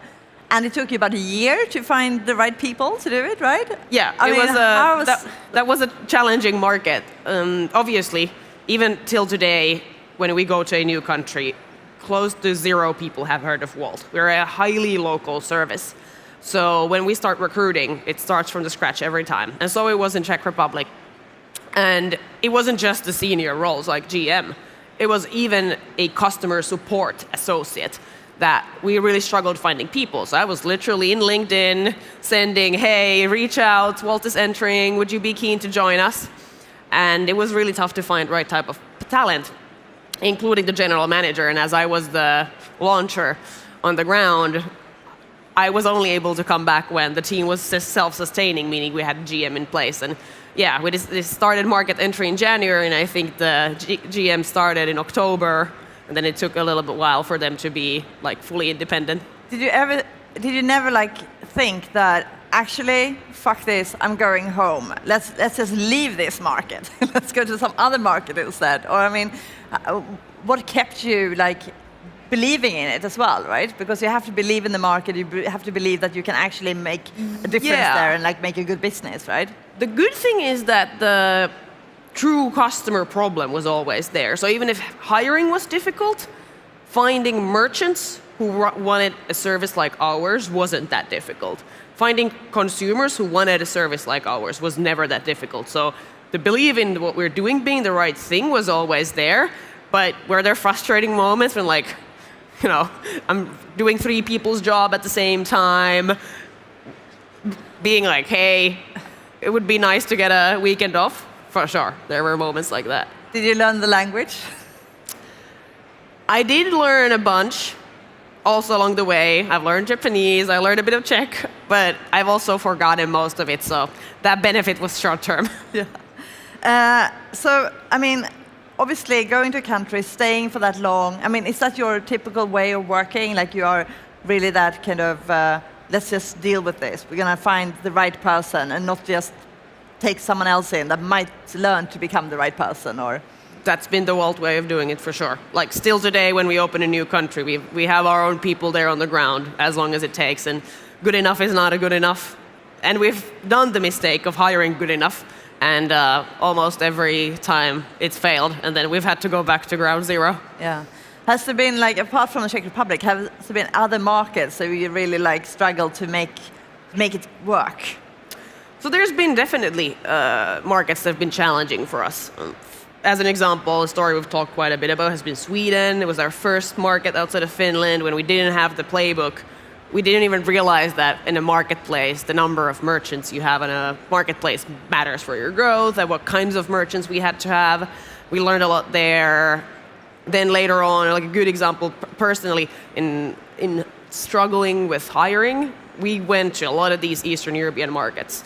Georgia, Azerbaijan, we've gone to Kazakhstan and so on, where the culture, while not that different, is still a little bit different. And then in hiring, there's not a lot of people who've worked in consumer tech companies, to be honest, let alone had heard of Walt, like I said earlier. So there, when hiring, easily got to this like, hey, is this good enough or not good enough? And I remember this GM hiring we did in one of these markets where I was the person hiring and said that, yeah, okay, this is good enough, let's just move forward and we'll deal with this. And almost on the moment of like making the hire, you already knew that it's not perfect, good enough for us to be able to move forward, but it was a mistake. Yeah. It ended up like draining my energy for the next 6 months, and ultimately it just didn't work out. So the better situation would have been probably sending someone from another country, as an example. Yeah. So, I mean, obviously you have been on this journey with Volt for some time. I mean, what would you say is your kind of your leadership style? Because you obviously have a lot of people under you, you have to motivate a lot, and like, what would you say is like the key things for you? Probably should ask some of my team members, but I would describe it as 1, speed, velocity, just getting things moving and creating momentum into whatever we're doing. Because usually there's a lot of things we don't know exactly how we want to do them. We just simply know there's a problem to solve, and this is our best idea about how to solve it. So let's just go fast, test, let's see what happens. And if it was wrong, let's roll it back. Then it's also a lot about freedom and responsibility. So especially during our high growth phases, and we're still growing fast, you just need to have the right people around you who take a lot of responsibility, but then have also the freedom. And I've been pretty adamant about finding people who are better than I am, more experienced than I am, because I don't know half of the stuff we're doing, right? And every time when that's not the case, you start seeing that also yourself as a leader, that now I'm spending a lot of time in these topics, solving these problems. Okay, something is off with the setup. We need to think about, is it the structure, is it the people, what is it that's wrong? But generally, I try to find people so that I can make myself redundant from the problem. And then lastly, I'll say, which is a bit counter to what I just said, is that despite all of this, being quite a bit still into the details of how the business is run, to very deeply understand the problems our teams are trying to solve, but yet doing that in a way that's not micromanaging. It is to understand. Yeah. So you do a lot of listening, or? Lots of listening, a bit of questions, but I hope it's a balance of questions so that it's not just Marianne asking stupid questions, but you should ask our team. I mean, obviously, it's been so much talk for the last few years about like AI and Gen AI, and this is obviously making a huge difference to customer service and so on. Has that made it easier for Volt also to expand elsewhere, just to be able to use more like AI in your chats and so on, or is it make it more like, okay, we have to have a different settings to every country anyway? I mean, yeah. So definitely AI is, I would say, it is the next internet. We're on a brink of something big, and we probably still don't even fully understand everything it can bring. For us, for now, it's mainly made our internal work more efficient. Whether it's in building new products, whether it's in personalization of what we show to our customers, whether it's in our translations in customer support. But I wouldn't say we've yet been fundamentally able to change how we operate or change the service we're bringing to our customers, but definitely exploring. Yeah. You think it will change over time? You think that the whole kind of operation? I think the rate of change is only accelerating. The only constant is change, so I'm quite sure. Yeah. So one of your decisions was to wait to introduce like grocery deliveries to Volt. You did that in 2020, I think. Yeah. Why did you find the timing, and like how did you find the timing for that, and why didn't you go in earlier and so on? Yeah, so we knew from fairly early on that there's demand for delivering all kinds of things beyond restaurant food. When we ask our customers, you could see people asking for groceries, people asking for pharmacies or drugs, almost anything that you can acquire or you can buy in your local city. But then we also knew we were super early in our journey. I mean, just alone the year before entering grocery 2019, I think we opened 6 new countries. The year before it was 8 new countries. So we certainly had our hands full of work. So we said, okay, there's so much to do in just now geographical expansion that let's put all of our focus into making this thing right. And then why 2020? I think COVID simply was the Kickstarter when everybody got locked into their homes, being like, okay, now we just have to do this. It was almost like maybe we were a bit too late into it, but I think that's also been the Volt culture a little bit into like, let's rather perfect the core thing we're doing, and then only when we're ready start doing the next thing, so that we've focused. We've talked a lot about focusing on the one thing, doing it well, or the 2 things, whatever number it is, but not trying to do too many things at the same time, because you see also a lot of startups out there, right, who this core thing we tried to do, we didn't find product market fit, but maybe we start doing this other thing on the side, and then the distraction, the defocus actually leads up to the detriment of the company. So focusing on that one thing was really a key to the early success. Exactly, and like, was there ever a time when you like had this kind of setback, when you felt like, okay, so where are we going? How is this going to work out? And like, I think the setbacks I've had have more been related to people. I gave the example of hiring, for example, when you've said good enough is good enough, and it hasn't. In terms of the core business or the business model itself, I'm not sure if we've had that big setbacks ultimately. I mean, obviously early on, it was very unclear if we could make this home delivery logistics business profitable, but over time, we've shown in many other companies in the industry as well that it is doable. I think the times when you end up questioning yourselves are also times, it's a very competitive industry. So you're kind of like, everybody's funneling money into the market, a lot of discounts going out there, a lot of money being burned. They're like, none of this makes sense right now. But then you ultimately go back saying, ultimately all of us are playing in the similar market, similar reality. At some point there's going to be rationalization, and I think every time we see that also happening, sooner or later. So everyone who's here has obviously seen all the volunteers that work at Slush, and I heard around 1,700, 1,800 people volunteering at Slush this year. And you were obviously the CEO of Slush before joining Volt. I mean, that must have been such a great learning for you as well. What did you take from that time to bring into Volt? Yeah, I often say that Slush was my high school and university, to building companies, to being who I am, to be honest. I never graduated from university, by the way, so it's actually true. So what did I learn from Slush? Definitely learned ambition. There's no other place where you can, as a 20-year-old, get this much responsibility, work with the best people out there. I mean, talk to a unicorn founder. There's no other way, right? So getting a chance to be influenced by these other people around you just set you into an environment where, of course we can build something that changes the world, which isn't given. And then the other thing I would say that Slush gave was early leadership experience. Thousands of volunteers, a big organization. Again, you're 20-something, trying to figure out your own journey. So it's a great school for anybody who's keen to build their own company, become a leader, because where else can you basically exercise this? Yeah. So did you learn how to motivate people at Slush? 100%. Because that's what the Slush volunteering experience is all about. It's a volunteering experience, right? They're not coming here for the money.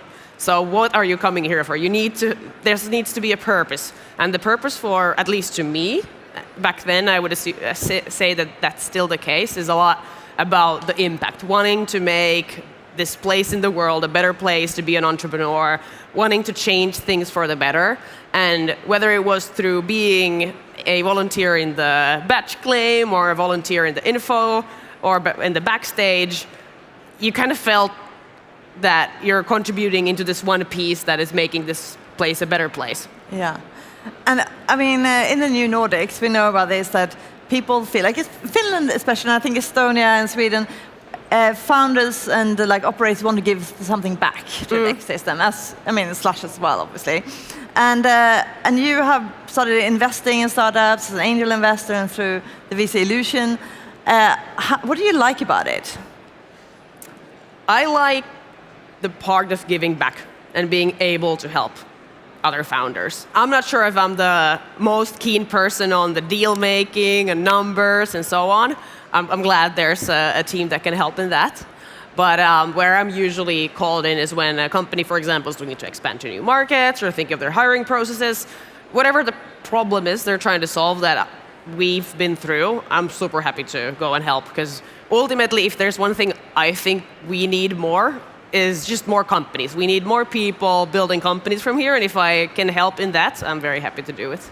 And obviously we have everyone is talking about defense, Gen AI, this and that. I mean, are there any other kind of fields that you are interested in as well? Because I suppose that you're also interested in the AI thing in a way. But I mean, what is your what do you look for? Honestly, I'm much more keen on the founding team and the problem they're solving than so much the industry or the technology they're using. I'm not very keen on being okay, I'm only doing if it's AI or I'm only doing this sector. It's been very broad, honestly speaking. Much more driven by, are they a customer-centric team? Are they going all the way in to solve a problem for the end customer? Are they driven? That's the stuff I'm looking for. So what do you think is what do you see is missing in Finland in the ecosystem? What are they? I mean, we usually say the Americans are great at selling, right? And I don't know what are the. I mean, there's always a difference, right? So what is it the Finnish are really good at, and what are they not as good at and should really work on? I don't know if there's that strong of a generalization to be done, but what I would say we need more of is simply more founders. We need more people setting up their own companies, taking the leap of faith, and trying it out. What's the worst thing that can happen? And once we see that started, I think we're going to be on a good path, because ultimately we're great problem solvers. And we just were at a dinner last night where someone said that we are in a very good position as Finns to build companies, because there's a lot of trust in the society, and ultimately there's also a lot of safety nets in the society. So what's stopping you? Like, there's a lot of good reasons why you can go and get started. What's the worst thing that can happen? So there's a lot of good foundation. And I mean, you being an investor, angel investor, being the head of Vault, and like doing everything else. I mean, do you ever have time for those things outside of work, or is like work fulfilling enough? Like, well, first, if work is fulfilling. I wouldn't do what I do unless it was fun and I would get energy out of it. And that's an advice I would tell anyone, that do something where you're having fun, even if it's hard. Make sure it's fun at the same time. But yes, I'm also making sure there's enough time for recovery, for sleep. I love Aura. It helps me make sure that there's good balance. Slush Week isn't a good balance, by the way. The new sleep debt feature is a bit detrimental these days. But having a rhythm for sports, meeting friends and family over the weekend, trying to make this all happen. Honestly speaking, I think the one thing I should focus more on next year is just more time for recovery without any agenda. That would be great. Great. Thank you so much, Marianne. And give it up for amazing Marianne Vikula. Thank you, Thank Mimi. you.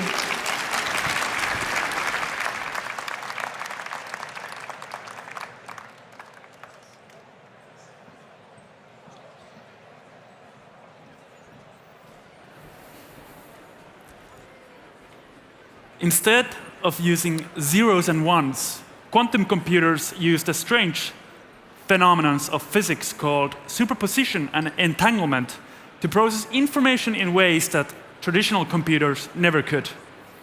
The promise? Solving problems that today's faster supercomputers couldn't crack in the lifetime of the universe. But getting there isn't about like one magical pill. It's an enormous engineering process, turning theory into real scalable systems that actually work. And that's exactly what PsiQuantum is doing.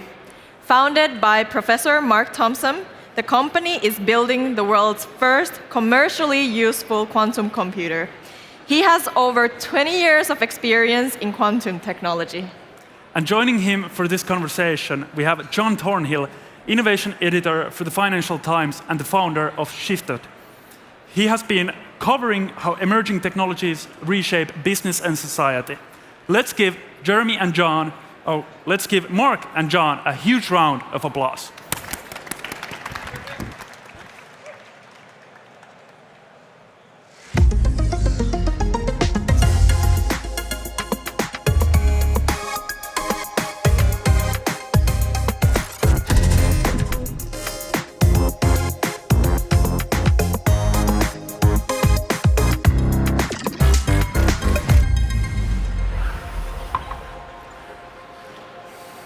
Well, good afternoon and welcome to this session on quantum. Delighted to see you all here and to be back at Slush again.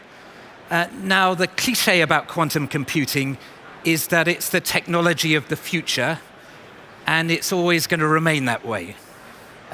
Trying to get 1 million qubits to line up in the right way is like trying to herd 1 million cats. Yes. But the future might be arriving a lot faster than we think. And quantum is having a bit of a moment. Lots of investment is going into the sector. There's surging share prices of the listed companies like Rigetti and D-Wave over the past year. And companies like PsiQuantum are making some very bold claims. So Mark, tell us, why is there all this excitement now? Well, John, it's a pleasure to be here. And yeah, it's a really, really exciting time, I think, for compute in general, and particularly for quantum computing. We've seen huge progress in quantum computing over the last 6 months, over the last 12 months, and people are now starting to really wake up to the reality of the fact that quantum computing, it's much closer than people ever thought it was going to be. And so it's reminiscent of the excitement that was, I guess, in the 1970s when everyone was getting very excited about personal computers. I see that bubbling up through AI and through quantum computing. And the way to think about quantum computing is it's the next revolution in compute technology after AI. It computes in a completely different way to the way that we do computing today. It harnesses certain properties of physics, quirky properties of physics, to enable a calculation that is exponentially faster than anything that could be achieved with any classical computer. Even if you turned the entire planet into one giant AI supercomputer, even relatively early stage quantum computers could solve problems that machine could never solve. So can we delve a bit deeper into that? What can quantum computers do that classical computers cannot? So what quantum computers do is they harness these properties of superposition and entanglement to do this exponential compute. And that allows it to effectively compute simultaneously in many different possibilities at the same time. So these weird properties, the property of superposition, means that a particle can be in multiple places at the same time. So if I was a quantum particle, I could be here on stage at Slush, and I could be doing my daily jog at the same time. And that sounds very, very weird and counterintuitive, but this is how quantum particles really behave. There's this other property called quantum entanglement. That's even more weird. Einstein described this property as spooky action at a distance and never really believed it himself. But this is the idea where you have two quantum particles. If you entangle them, no matter how far apart you separate these particles, there's always some communication between them. There's some properties between these particles that we can't explain with conventional Newtonian physics.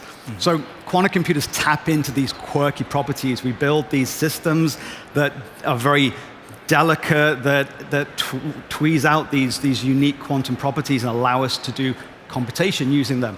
And what this does is allows you to access a computational space that is forever outside the zone of conventional computers.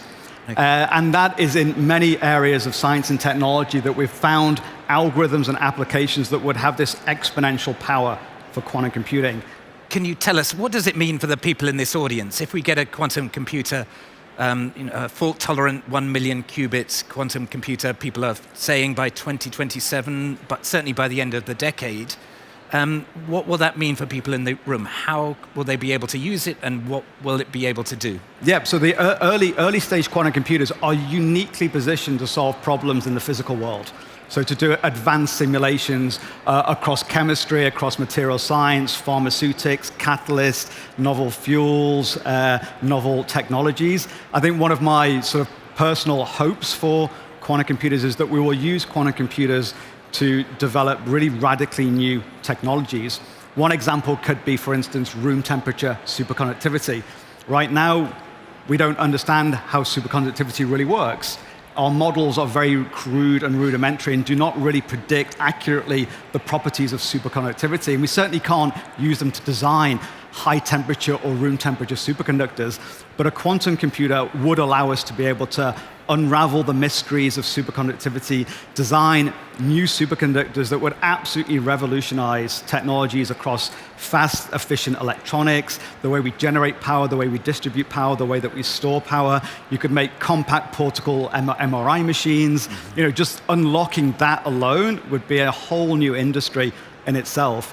And then you map that to other areas of physics, chemistry, and technology areas, and quantum computing can unlock and massively accelerate humanity's ability to innovate and develop new technologies. So tell us a bit more about PsiQuantum. There are lots of different quantum computing companies that are trying to use different modalities to get there. There's superconducting, as you're talking about. There's topological, trapped ions. You're using photonics. Tell us about why you have gone for this approach and how it fares relative to the other modalities. Yeah, so there are many different ways people are trying to make quantum computers, and almost any quantum system that you can isolate and control, in principle, in theory, could be used to make a quantum computer. Now, at PsiQuantum, we're rather unique in that we've gone down the photonic approach to quantum computing. And what this basically means is we use light. We take the individual particles of light that are called photons, and we've figured out how to generate these quantum photonic particles, how to manipulate them, how to detect them, but crucially, how to do all that on a standard silicon microchip. And what we've done at PsiQuantum is we've leveraged existing industry technologies to be able to move as fast as possible. So a couple of examples there. We, very early on in the start of the company, we partnered with a mass semiconductor manufacturer called Global Foundries. These are one of the world's largest semiconductor fabs. You will have microchips inside your phone and your iPad and your laptops that are manufactured by this foundry.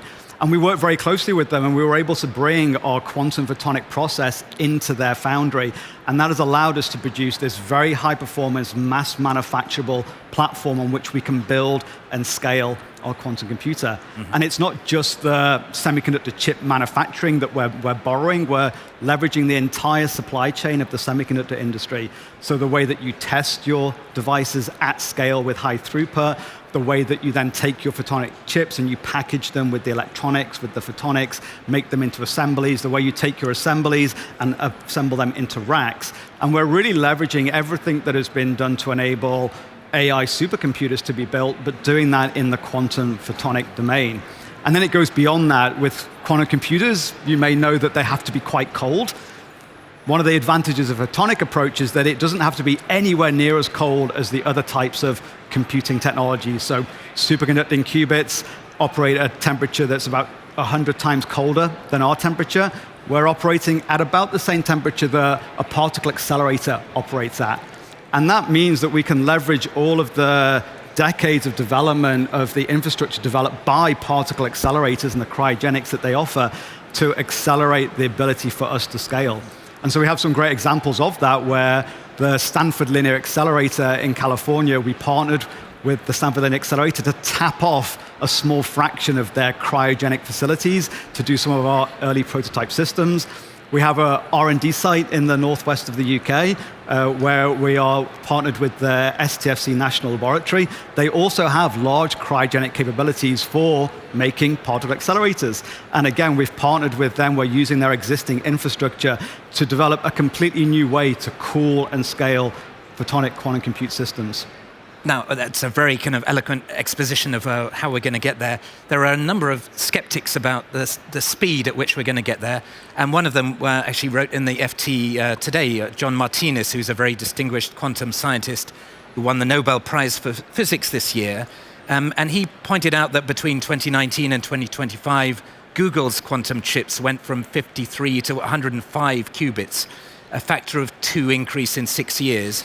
And he wrote, "At this pace, I will be long dead before we hit the 1 million qubit mark." So what is he missing?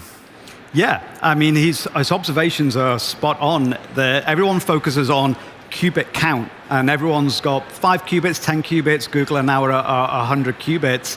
And the end goal is 1 million qubits. So whether you're at 5, 10, or 100, you've still got a really long way to go. And it's that gap that is the missing piece. How do you go from these handful of qubits, which pretty much everyone has, to this regime of 1 million qubits? And if Google keeps at this pace of doubling every 5 years, it's going to take a very, very long time. At PsiQuantum, we took quite a contrarian approach to this, where from the very, very start of the company, 10 years ago now, we knew that you had to scale to 1 million physical qubits to get useful quantum computing. And so we set up the company such that every engineering decision that we made, every strategic decision that we made, was all about how do you enable a scalable technology platform. And that's what we've unlocked with the photonic technology. We've unlocked a platform that can go from very low qubit numbers to very large qubit numbers by leveraging the way that we scale AI data centers. You saw Elon Musk built the world's largest data center in 127 days, right? With his 100,000 GPU cluster. Right, and that's what we're tapping into. And so the unique thing about why photonics can scale is because we use optical fibers to allow us to move our qubits between systems. So these are the same optical fibers that wire up the entirety of our global internet system. And so what we can do is use these fiber optics to create a distributed computing system and scale up by having many, many compute modules that are optically and electronically connected together. Yeah. And where I suspect you would agree with Martinez, he goes on to say that the moment for foundational scientific discovery needs to give way to the era of industrial manufacturing. Absolutely. We have much of the physics, now we need the engineers and technicians. Is that right? Yeah, and for us at PsiQuantum, it's been an engineering challenge for the last decade. We did all of the wacky science as professors in the universities of Bristol and Imperial College, and it was the founding of the company was when we wanted to really bring in the hard-nosed engineers that can solve the really tough engineering challenges. That's why we set up the company. The science was done, it was an engineering challenge, and so John Martinez, Nobel Prize winner, is writing about it today in the FT, but we've been doing it for the last 10 years. Okay. I'm always intrigued by the financial argument for quantum computing as well. I find it very difficult to imagine how you can sit across a table from a VC and say, well, we're developing this amazing quantum computer that's going to revolutionize the world. We have no idea actually when it's going to be operational, and it's an unbelievably wicked physics problem and an engineering problem, as you're saying. So how do you convince investors, and how do you show them that you're on the right path, and what are the milestones that you use to convince them you're going to get there? So it's a very visionary challenge that we have, the quantum compute technology. It will radically change the way we think about compute. And it's very hard to put a value on something like that, but our investors are really bought into the vision of changing humanity for the better, and the understanding that building this technology will have huge benefits for humanity and for the investors. The value that it can create is just uncalculatable at this point in time. And the way that we've convinced the investors to invest in us in the early days and continue to invest in us is our clear vision and mission that has been unwavering since the start of the company. The understanding that you need this large million-qubit system, understanding that it's a hard engineering problem that's going to leverage existing capabilities, but pushing existing capabilities right to the edge of what's possible. And we've brought them along through that mission and that vision with them, and the investors can see the continual progress that we're making, the really hard engineering challenges that we're making, and they can see the light at the end of the tunnel. They can see that as we continue on this path and we march consistently towards the end goal, they can see that we will get there. Mm-hmm. And to date, if I'm right, you've raised about 1.7 billion, and you had a very big raise this year, wasn't it? We raised $1 billion this year. What scale of further investment are we talking? Are we going to talk about several billions of dollars to get to fully deployed quantum computers? How big is the investment need? So these systems that we're building are of the size, scale, complexity of supercomputers. Maybe not the very, very large AI data centers, but it's that level of infrastructure that's required. So we're working very closely with governments, with partners, with investors to enable all of the critical infrastructure in a timely fashion that will allow us to roll out and deploy these systems. So as an example, last year we partnered with Australia and the state of Queensland. They backed us to the tune of $1 billion Australian to build out our first large-scale compute system in Brisbane. And that will be deploying large-scale cryogenic capabilities to provide the basic infrastructure in which we can scale up our systems.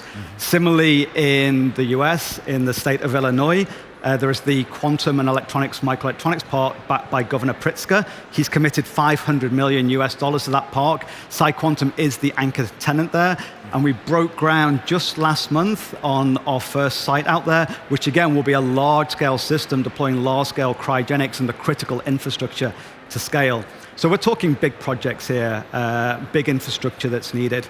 But as you were saying, it was the government that's been kind of priming this industry, but is it now the private sector that's ready to take over? It's both. It's going to take public-private partnerships to make these things happen. Okay. Now, one thing that people always talk about with quantum is Q-Day, this day when a quantum computer will be able to crack the encryption methods that we have. And I still find this an extraordinary concept, but in 1994, Peter Shaw, a mathematician, wrote an algorithm for a quantum computer that still doesn't exist, that would crack the most commonly used RSA encryption system we have. I actually interviewed Peter Shaw for an FT Tectonic podcast, and he had written a limerick about this. So I'm going to have a short poetic interlude in this session. He wrote, "If computers that you build are quantum, then spies of all factions will want them. Our codes will all fail, and they'll read our email till we've crypto that's quantum and dauntum. Oh, I love that. So how can we best prepare for Q-Day, and when is your best guess about when it might happen? Yeah. Peter Shor is an absolute legend in the field. I think if Peter Shor hadn't made that breakthrough of that algorithm in 1994, we wouldn't be here today. Quantum would maybe not even be on the radar. It was that understanding of the fact that you could do something a conventional computer couldn't, and that something was crack everybody's codes and read everybody's emails. That certainly got people's attention. So Q-Day will arrive. Quantum computers will get to the point of complexity and computational power where they will be able to crack all of today's current public key encryption systems. That's the bad news, right? The good news is that it's going to take a very, very large quantum computer to be able to do that. How many qubits do you think would be needed? Oh, I mean, in the tens of millions of qubits to be able to do that kind of problem. And so we will have useful quantum computers solving meaningful problems across science and technology, creating new technologies, generating revenue, having serious impact way before Q-Day happens. And so we will be forewarned when you start to see people using quantum computers to solve really genuinely important problems. Then you can think, right, well, maybe Q-Day is actually 5 years away, maybe 10 years away. And that's when you should start to worry, right? But the other good news is that there are algorithms that people have developed. We call them post-quantum cryptographic algorithms. And these are algorithms that are resistant to quantum computing attacks. So some government organizations are already transitioning their encryption systems over to these post-quantum cryptographic algorithms. Bitcoin and the likes can transition to these post-quantum cryptographic algorithms. So once people really see that quantum computing for sure is on its way, I think there'll be this mass transfer to these more complex and more power-hungry algorithms, but safer algorithms.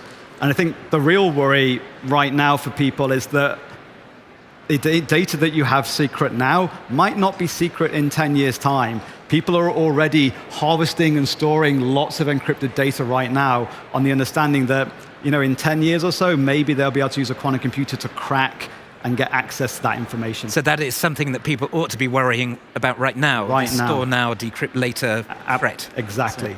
Yeah. And you were mentioning their cryptocurrencies. I'm always intrigued by this because Bitcoin is supposed to be an immutable record. Yes. But if you crack the encryption for it, it suddenly is not immutable anymore. Not immutable. So how well advanced is the kind of cryptocurrency sector in thinking about this problem and forestalling it? It's maybe not as advanced and moving as rapidly as you think. There's obviously lots of different cryptocurrencies out there. I think some are taking it seriously, others are somewhat oblivious to it. So they should really start putting in a roadmap and a plan now for when Q-Day does arrive. Right. I'd like to talk a bit about the geography of quantum.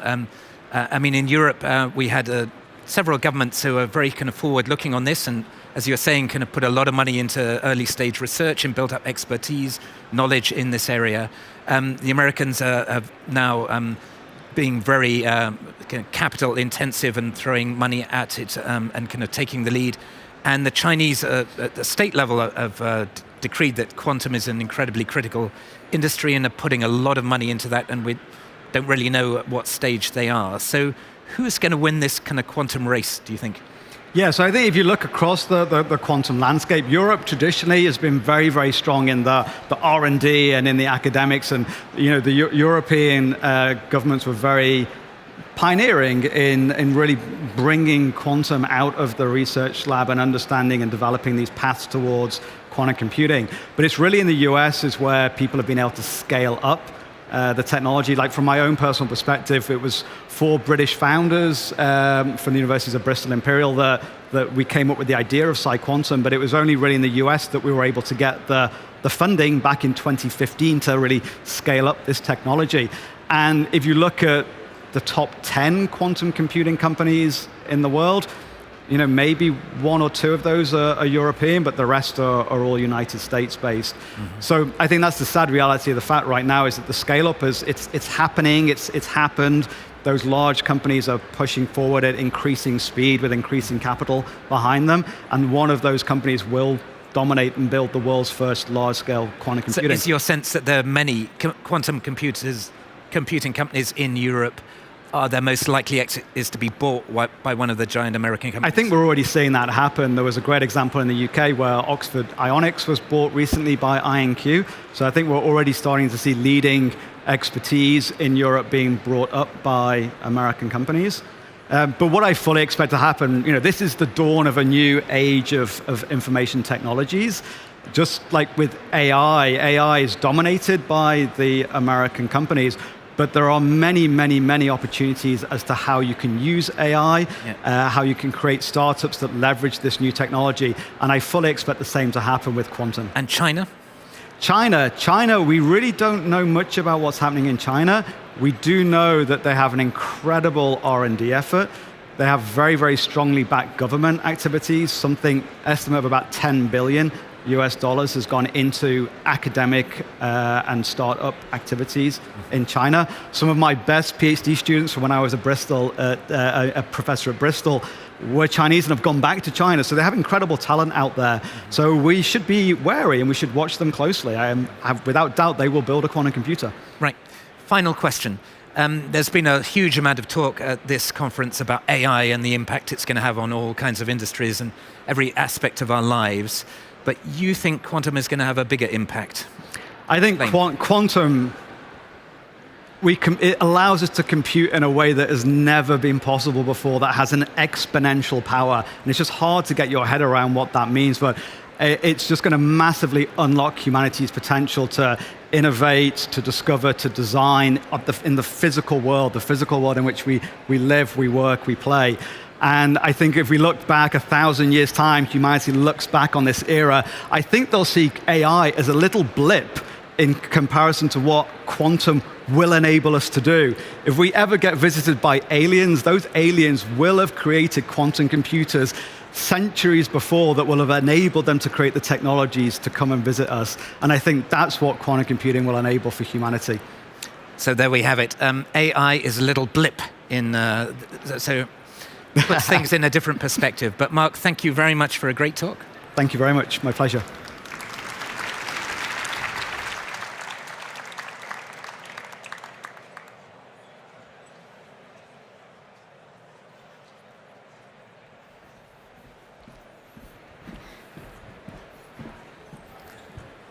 I think that these past 2 days we've already quite well established that there is no shortage of innovation here in Europe. People are building world-class products here. Hey? Agree? Yes. The real challenge is what happens next. Scaling across 27 markets with different rules, systems, and level of fragmentation gives expansion teams nightmares. This next conversation looks at how to turn this fragmentation and complexity into a home field advantage in Europe. We're joined by Henna Virkkunen, Executive Vice President for Tech Sovereignty, Security, and Democracy at the European Commission. She leads Europe's work on digital competitiveness, security, and open societies. Alongside, we have Andreas Klinger, a first Czech investor who has participated in over 90 deals.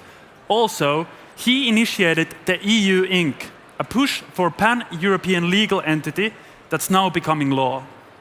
And joining them is Miki Kuusi, co-founder of Volt, now CEO of Deliveroo and head of DoorDash International, a founder who has built across borders and regulations.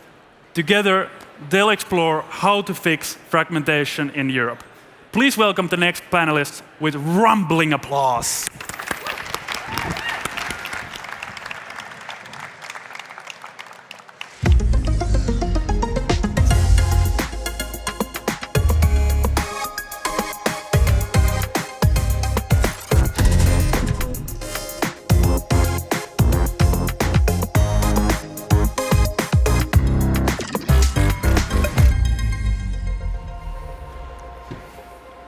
Hey everyone, how are you guys doing? Come on, louder. How are you guys doing? More like it. So I'm extremely excited to have the Madam Vice President of the European Union here on stage with us. Very much welcome and thank you for doing this. I'm very happy to be here. Before I have to say Madam Vice President every time, can I just call you Hannah? Yes, you can. Okay. Let's jump right in, if it's okay with you. Yesterday there was a whole announcement around the omnibus, the simplification of GDPR, AI. Like, what actually happened yesterday for the people who were busy with Slush?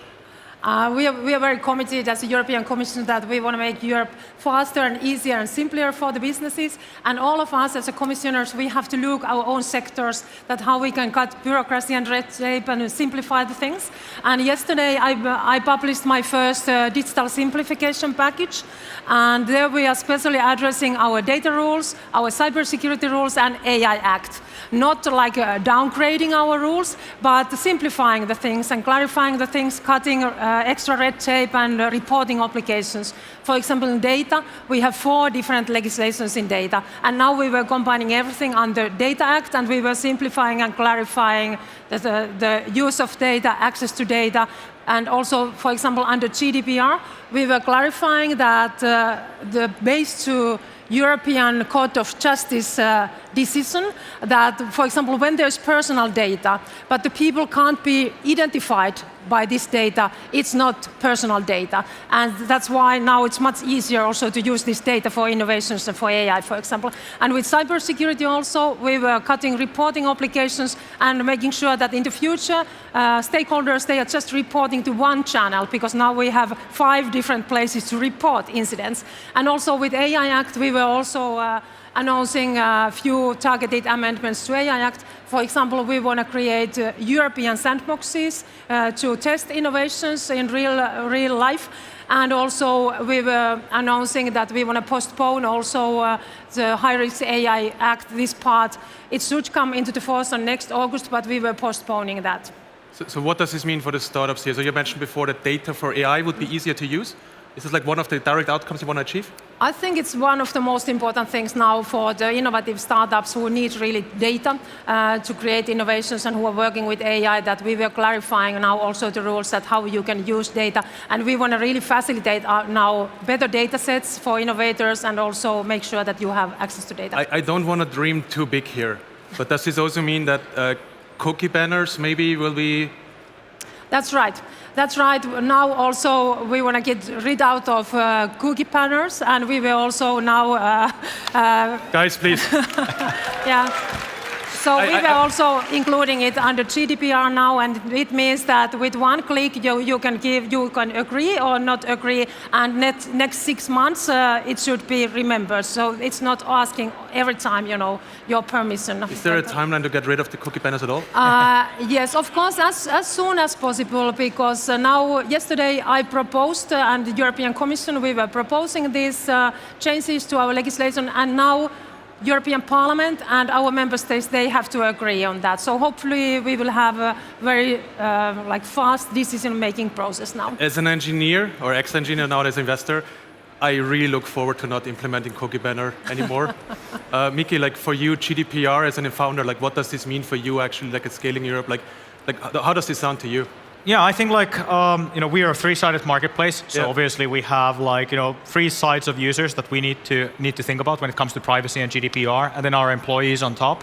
So I don't think there's probably a single startup in this room today that wouldn't have to deal with GDPR to an extent. And I think if we're able to basically get to a place where we take care of the most important thing, which is privacy, but at the same time we do it in a way that is something that's manageable for companies to work on, especially young companies and small companies that don't have the resources of what we, for instance, have today to deal with these topics. That's a really, really big topic. The biggest worry I've had is that the bigger you become as a company, the easier it is for you to deal with regulation, because you have a lot of smart people that are trying to figure out what is the right way to operate and how you operate in a complicated regulatory setup. It's the startups and the new companies that suffer the most. It's the complexity you can absorb, right? This is also actually paradoxically easier for massive American companies to establish themselves here versus our own companies, because they're already big enough to absorb it, right? Exactly, and especially when we're going through an industrial revolution as we are going through today, everything is going online, everything online is getting smarter.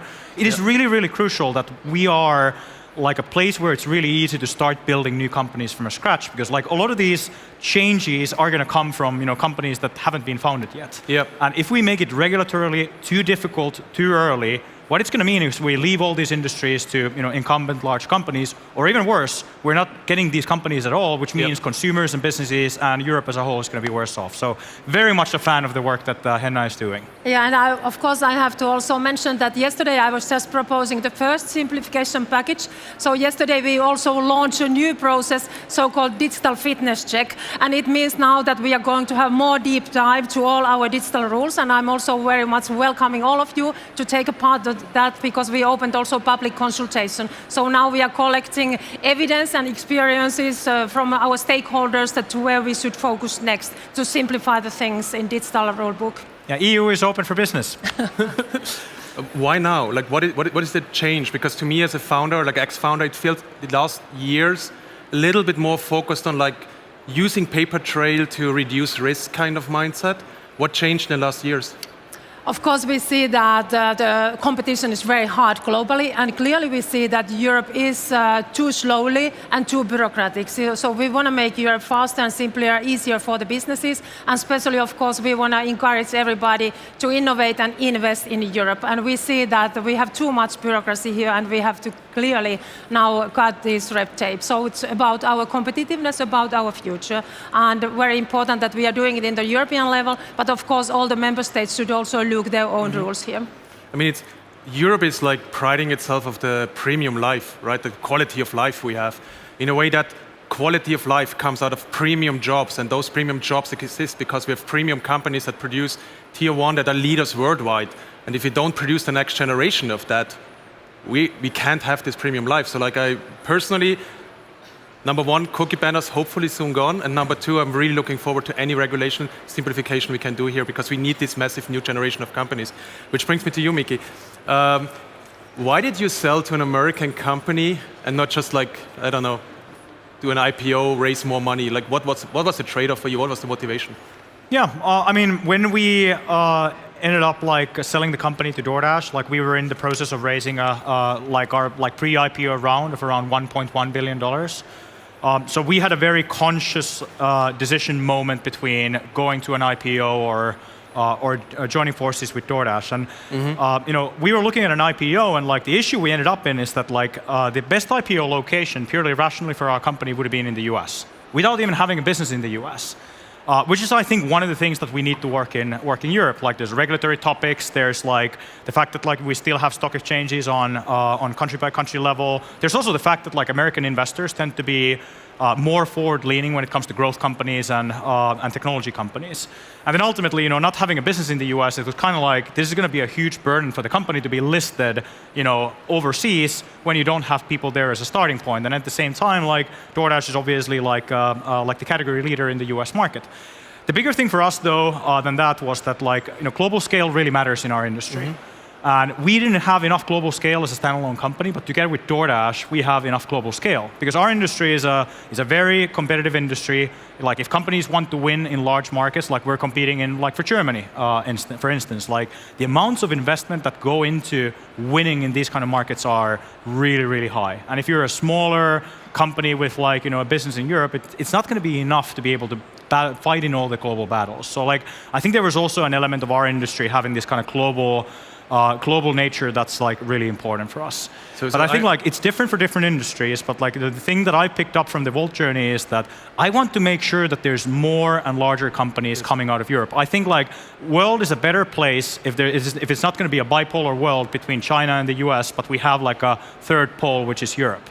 But right now, the reality is that we're not there yet. Like I really love, if I look at what I see in Slush today, like I really love what's going on today compared to what was going on 10 or 15 years ago. So I think we're accelerating, but the reality is that we are not there yet. Like out of the 25 biggest companies in the world right now, 0 are European. 20 years ago, 1/3, 8 were European. This is the thing we need to change. And even the big ones we have, are not public companies. We couldn't even invest in many cases. And like I'm an investor in like 100 plus companies, and if one of my founders would actually list in Europe, there's a non-zero chance that some of the people on the board would like move very much against this, because you basically accept a discount because you go into a smaller stock market. And the American stock markets right now are the biggest. If you want a massive exit, you have to go there right now. Which brings me to the next question for you is, very recently, Merz actually sat in favor of creating a pan-European IPO market. And I know this is very early, but like, what's the latest here, like the inside knowledge? It's clearly one of the biggest obstacles, of course, for our startups, really access to finance, access to capital.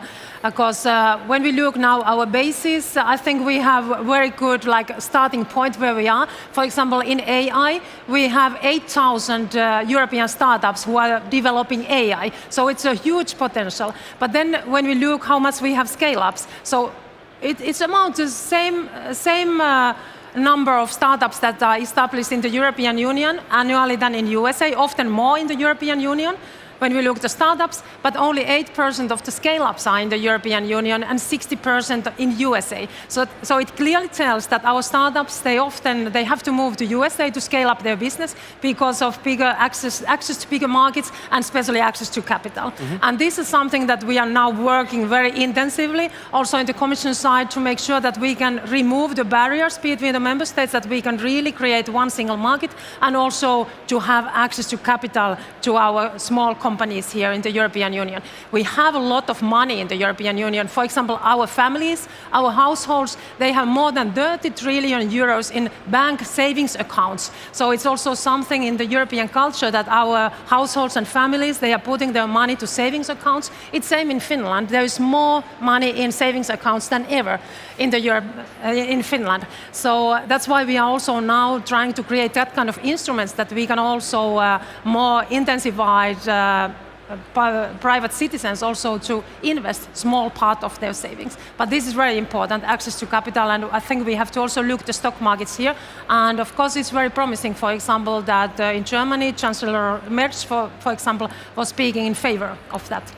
I know it's very early to tell, but is there any horizon timeline, or is it just too early to tell yet for an actual European stock market? There is not, in the European Commission, we don't have that kind of initiative. We are working with the Savings and Investment Union now, and of course we are looking different elements which could be included to that. And of course that is certainly something that we have to look. And also we are trying to encourage also that kind of mergers of stock markets already, but one stock maybe it's quite big step.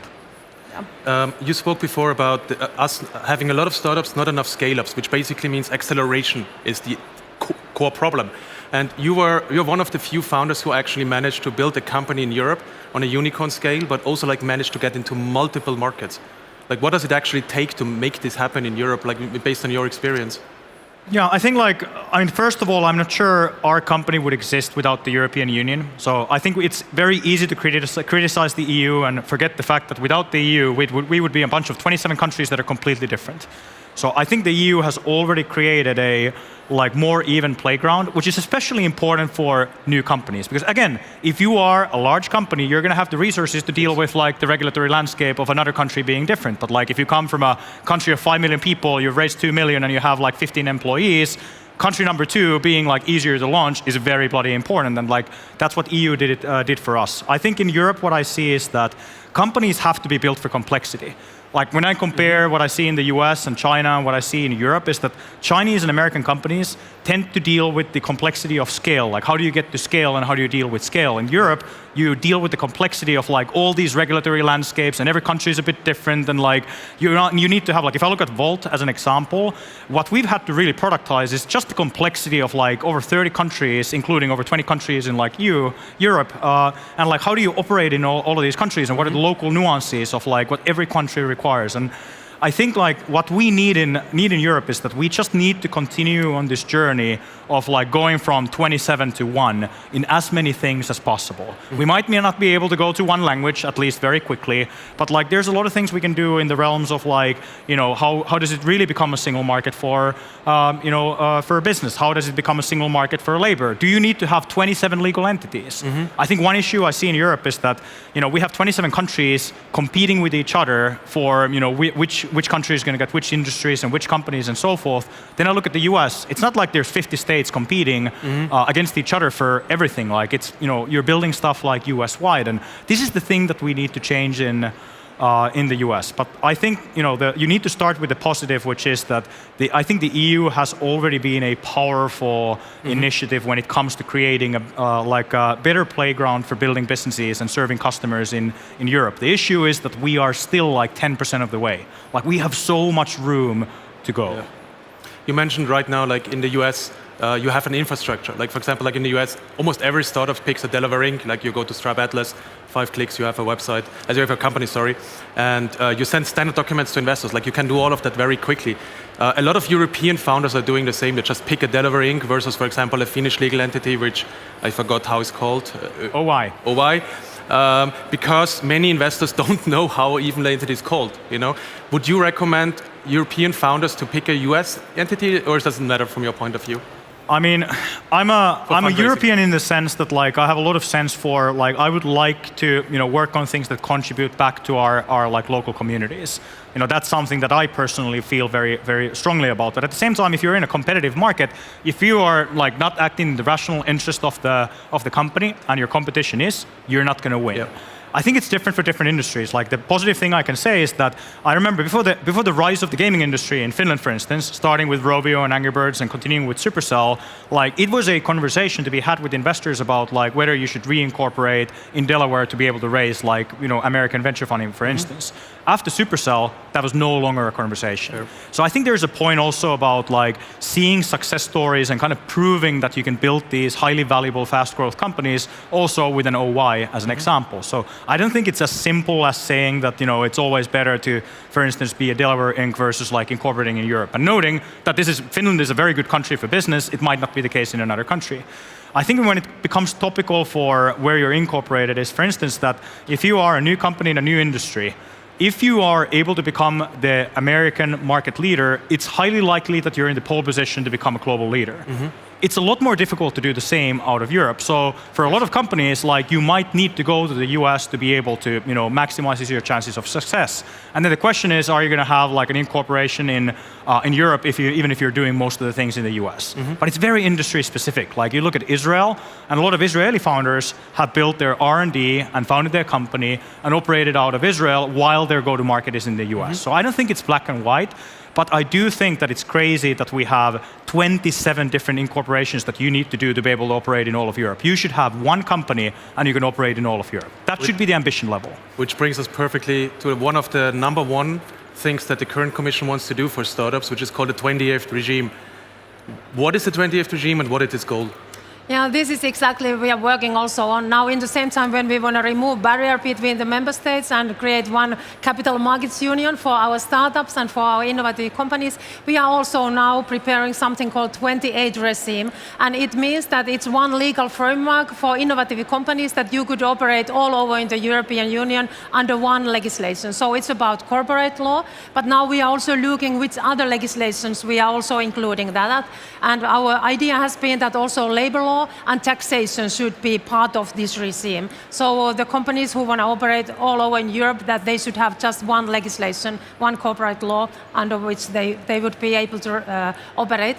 And yesterday, when I proposed this, my first simplification package on digital field, I also proposed so-called digital business wallet, and it's already important part of our 28 regime. So it means because in many countries in the European Union, you have already that kind of digital tool that you can operate with the public authorities via digital channel. But now we are also building interoperability for that, so that in one country you can operate all over in the European Union with public authorities with this single digital point. And the public authorities, they are not, they can't anymore ask papers from you, so they have to accept everything digitally. So it's part of our proposal also. And of course, it makes possible also the business-to-business interactions in trustworthy environment. I quickly want to jump back to something you just said. You said that you're also thinking about including employment and taxation. If the goal of startups is to build the next generation of massive premium companies, is it likely that, for example, Germany would say now our next generation biggest employers will be managed by Brussels law? Or like France will be like our biggest taxpayers will be managed by Brussels law? Like, what is the trade-off here, and is it worth it? How do you make it possible? Is what I'm trying to ask. Yes, we are now working with this 28 regime, and of course we have to now look very carefully at which legislations we are including to that and what will be the scope of the companies also. We just had a public consultation that it was closing in end of September, and we received 1,500 answers from different companies. And of course we have been also analyzing now the expectations, and it seems, for example, that our stakeholders, our innovative companies, they don't want that the scope, for example, of the companies is too limited, because of course if we are, for example, just having startups in the scope, what about when you are scaling up, then you are maybe not in the scope anymore. So it seems that stakeholders, for example, they want to have very large scope, that everybody who would use this 28 regime should have the possibility, for example, for that.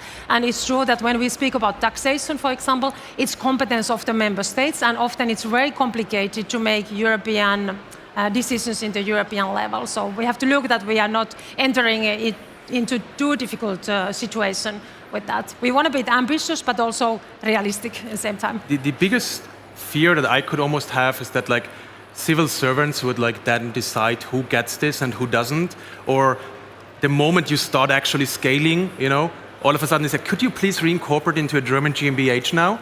And you lose 6 months, or like you lose the company effectively. Is there a way that you could almost like split it? That you could say there is sandboxes for employment and taxation, but the entity itself only standardizes corporate law, and that way anything can use it, even if you're doing a coffee shop company, a hot dog company, or anything that doesn't matter how innovative it is, as long as the goal is to get investment and get big. This is our starting point, that now we have a corporate law there, and then now we look to other elements, that what we are including to that. But I think it's a good idea also you had that we could have that kind of test beds also, and sandboxes, for example, for different ideas. And I think we have to be also innovative here, that we can really help our companies to operate in the European Union and cut bureaucracy. I have one more question. Because I wear this hat. Yeah. Have you heard about EO Inc? And I assume yes. Yes, I have. And in fact, in last week I was taking part in a web summit in Lisboa, and I met your colleague there. Yes. And even I received that kind of cap with EO Inc text, but I didn't know that you are going to wear it, because otherwise I could have put my own also. I have one as well. You'd be very effective. I would get that photo Maybe afterwards if it's everybody's possible. having them. Yeah. So for anybody who doesn't know, they said that it was very limited, Yes.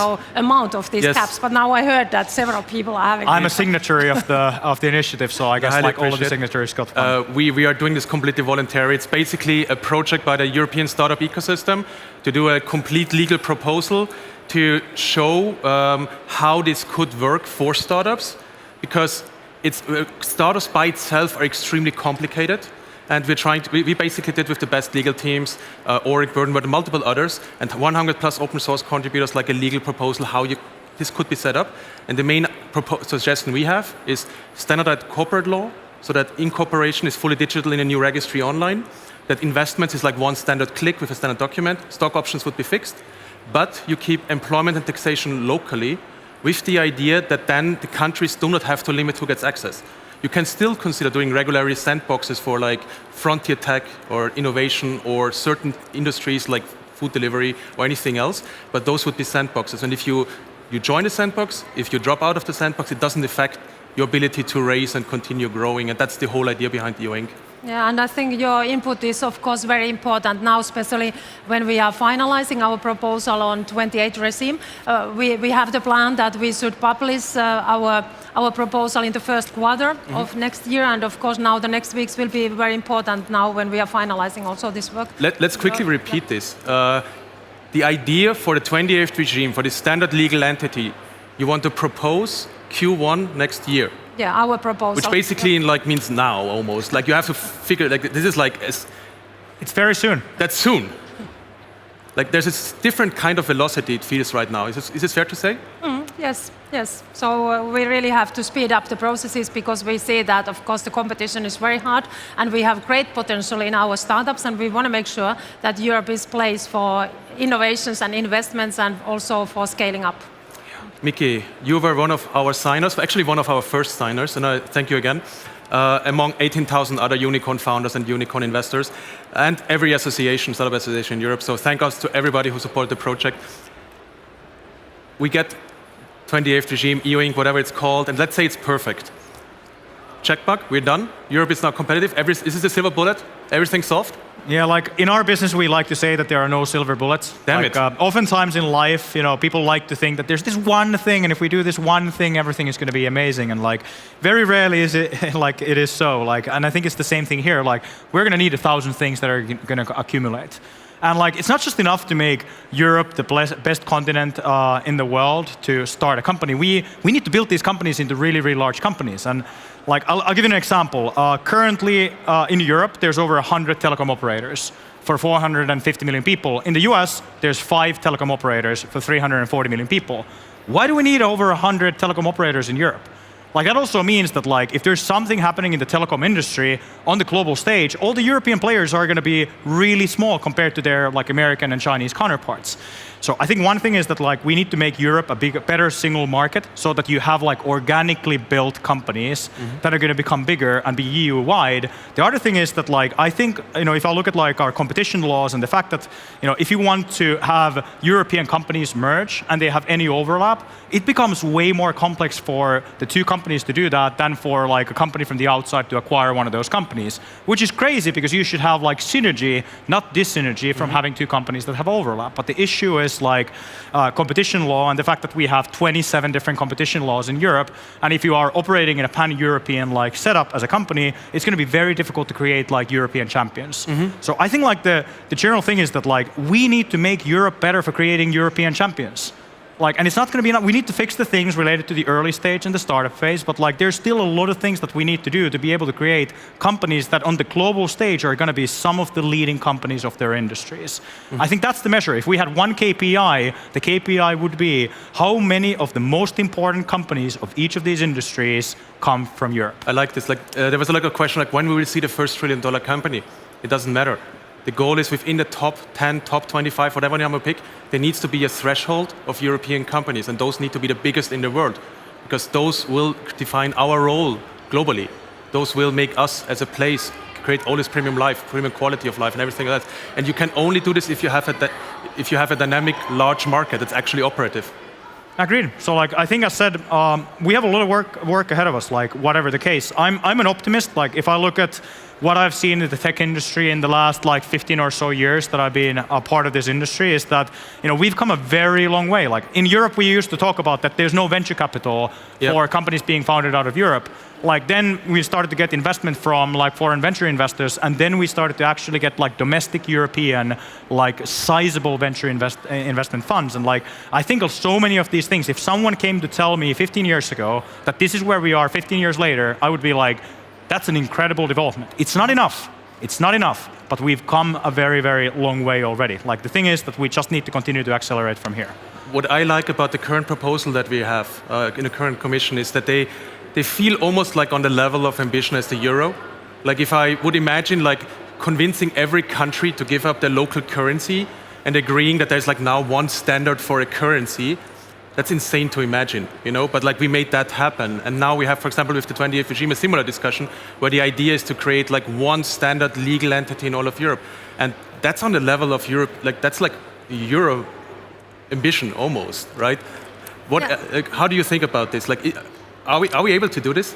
Yes, I'm very, of course, committed to work towards that, and it's very encouraging to see that all our leaders in different member states, they are very strongly supporting this 28 regime, and competitiveness of Europe together with our security is the top priorities for everybody. And I also see that now when we are focusing also very much to security, it's also giving a great boost for our technologies, because now our member states, they are investing heavily, hundreds of billions every year extra to defense industry, and our recommendation from the Commission side is that member states should use 10% of these investments to frontier technologies like AI, quantum, semiconductors, cybersecurity technologies, space technologies, because it's super important for our defense industry to create their competitiveness, but we have to also now create an ecosystem with our startups. We have hundreds of startups now who are working with dual-use technologies or with defense technologies, and now we have to really bring our startups together with our defense industry and with our military forces, and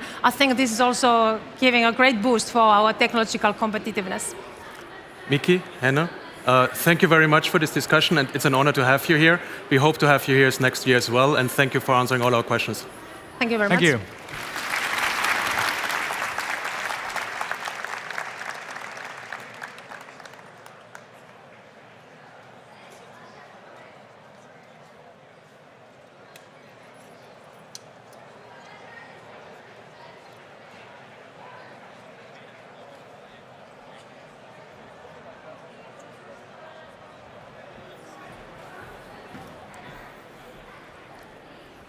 In finance and technologies, 2 years is practically a lifetime. Companies reinvent, new companies are started, and companies fail by the quarter. But while others chase trends, one company has been kept building steadily and deliberately and has kept on winning. That company is Adyen. Founded in 2006, it started as a way to simplify payments for businesses. Today, it's a global financial infrastructure platform powering transactions of some of the world's biggest brands. Adyen has outlasted financial crises, embraced new technologies, and grown year after year. It has averaged double-digit growth since 2007. Only a few companies can say that. At the center of it all is Peter van der Does, co-founder and CEO of Adyen. With over 20 years of experience in the payments industry, he's built a company designed not for hype, but for longevity, staying laser-focused on what actually creates value. And joining him, we have Jason Karayan, Deputy Business Editor at the New York Times, who spent his career analyzing how businesses scale and endure. Together, they'll talk about building a fintech giant that lasts, from knowing when to evolve versus when to hold your ground, to leading through change without losing your edge. Please welcome Peter and Jason.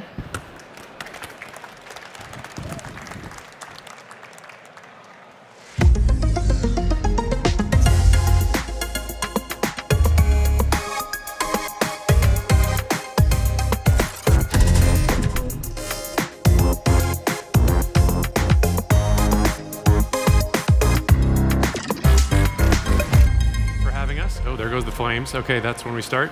I'm Jason. Thanks a lot for having me with Peter. We're going to have a very interesting conversation here about Adyen, about scaling up in Europe, about building a company that's built to last. Adyen is coming up on its 20-year anniversary, I guess you could say. It was founded in 2006, more than 2 billion euros in revenue, pushing about 1 billion of that in profit, which is pretty impressive. Market cap of more than 40 billion, about 4,700 employees, half in the Netherlands, a bunch in the US, scattered everywhere.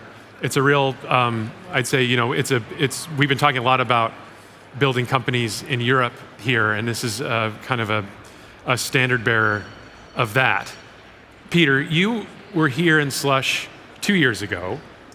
A lot has changed since then. Not least the explosion of AI. AI has come up in every conversation I've had over the past couple days here. How would you describe the pace of change at Adyen in the fintech space, in tech, in the global economy over the past 2 years in the context of the 20 years since you built Adyen? Is it faster, slower, different? What? It took us many years to build a company to do online transactions. Then we added point-of-sale terminals to that and banking licenses. So basically we had 2 layers, a payments company, banking licenses to make that more powerful and not building over banks, but being independent. And now, if you look at what changed, in the last 2 years, we have a whole additional layer to our platform, which is called dynamic identification, where we, with AI, analyze transactions, and it feeds into the quality of all our products. So where I would say we're now really a fintech, a financial technology company, and we came from being more a payments company. So you also see that in all the products that feeds into. Where we were very payments oriented, you see that we do card issuing, bank accounts, loans. So the whole offering became different. Also what merchants care about is different. Whereas before it was globally being able to accept payments. You get much more to which payment method should I present, which is financially opportune for myself to present, and how do I avoid fraud, and then how does that impact me? So more cost optimized routing and a lot of raising authorization levels. Right. In terms of the business environment and what's been happening in tech and whatnot over the past 2 years, does it feel faster or more disruptive or any in that sense? Or is this just the past 2 years and the past 20 or like any of the 18 before it? Throughout history, I think everybody feels that how much changed in the last 5 years supersedes what happened in the 500 years before. But if I would ask that to my mother, she would give the same answer through the things she has seen. So I think we have to be careful to say that. Recency but it bias. feels like it, definitely yes. Okay. And not many companies of Adyen's size are growing as fast as it has recently. So stepping back, could you just tell us like both stepping back and looking ahead, stepping back, looking at what you've done over the past 20 years, what have you been doing that would set Adyen up for the next 20 years? Like, we talk a lot about like building companies to last and all this kind of stuff, but like we just said, things are moving so fast. A lot of startups, fail. Yeah. To be frank, and that's so a good question. For the next 20 years, what we have done is we've built a company where the founders of this company had a company before, and the first 4 employees as well. So we all were part of another company which we sold. And then when we started Adyen, which also means all over again, we thought now that we do it again, let's do it in the right way. And that means that we have been very close to our merchants, always listening, but we pick the things which scale, the things which are applicable for more merchants, the things which are on the path to the future. Because if you, after 20 years of tailor-made solutions, you would be stuck. After 20 years of discipline, you actually have something that really resonates with merchants. So that's what we have been doing. Another thing is we are always looking what's the foundation to build things which merchants need. And some companies try to predict the future, and we try to make a company which is flexible. And when we build such a strong foundation for what's to come, it's easy to fill it in. Right. And so, I mean, picking what will work is not easy beforehand. Over the past 20 years, you must have seen many hype cycles come and go, technologies come and go, some that lasted, some didn't. How do you know, lessons learned here from a founder, how do you know when a trend is for real versus a short-lived fad or pure hype? So we have been talking about mobile commerce. Look, I'm a little bit older than most people here. We've been talking about mobile commerce for at least 7 years, or maybe even more, before it took off with the introduction of the iPhone.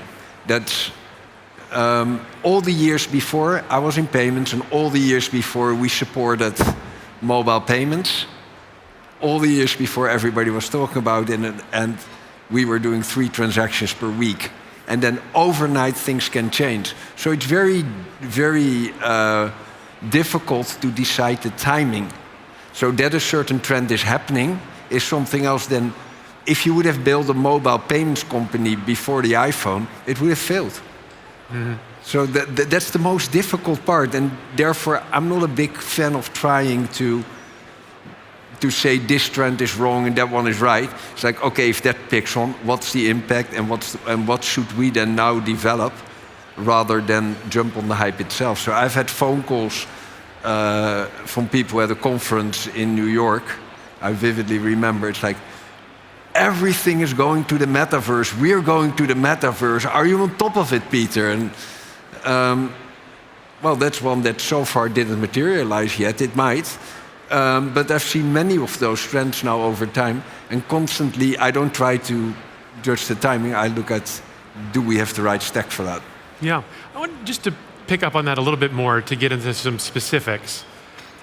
Over the past 20 years, have there been, could you share with us any specific, one thing or multiple things, any kind of fork in the road moments for Adyen that where there was a decision you had to make, for example, with people calling you up about the metaverse or whatever before that, where you made a decision and it could have gone another way and we wouldn't be here today or we would be somewhere else or Adyen would be somewhere else. Tell us a little bit about some of those. So from the outside, times. many people think that for us, we started and then it was plain sailing. If you look at reality, 5 years in, we had one customer doing 70% of volume. Not of profit, but of volume. So things could have panned out very differently because it's not a good time to lose that merchant. We had, in 2017, I think, we had a service for platforms and we signed up eBay. So that's a quite nice introduction into the US market that you're serious about platforms. And from that, so platform, vertical SaaS, think about a platform for pizzerias, that we don't sign up the small restaurants, but we sign up the platform and the platform signs up the smaller merchants. That eventually led us to totally drop SME sales because we felt that it's much better to support the vertical SaaS servicing those markets and that we focus on large companies. So we are extremely good at large companies and we're very good at platforms. But there was a fork in the road moment because signing up such a large platform, showing that you can work with millions of sellers, that I don't know how it would have panned out without deals like that. Yeah. Inevitably, I want to ask you the next question is, given the excitement, let's say, around AI now and what's happening, we were just talking about maybe hype cycles and forks in the road and all this kind of stuff. Now we're facing what seems like could be a big moment or not, who knows. Are we in a bubble? Again, it's not necessary for me to make the call.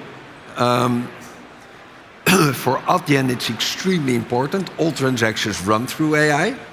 But if you more talk about when is agentic commerce really going to take off, there are unsolved questions still at this very moment.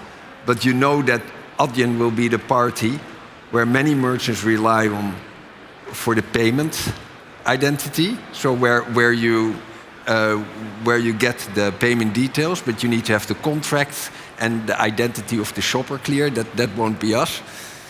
So the contract is the agent allowed to buy for that amount. So we are ourselves enormously benefiting from it in the services we can do. But that's not very futuristic.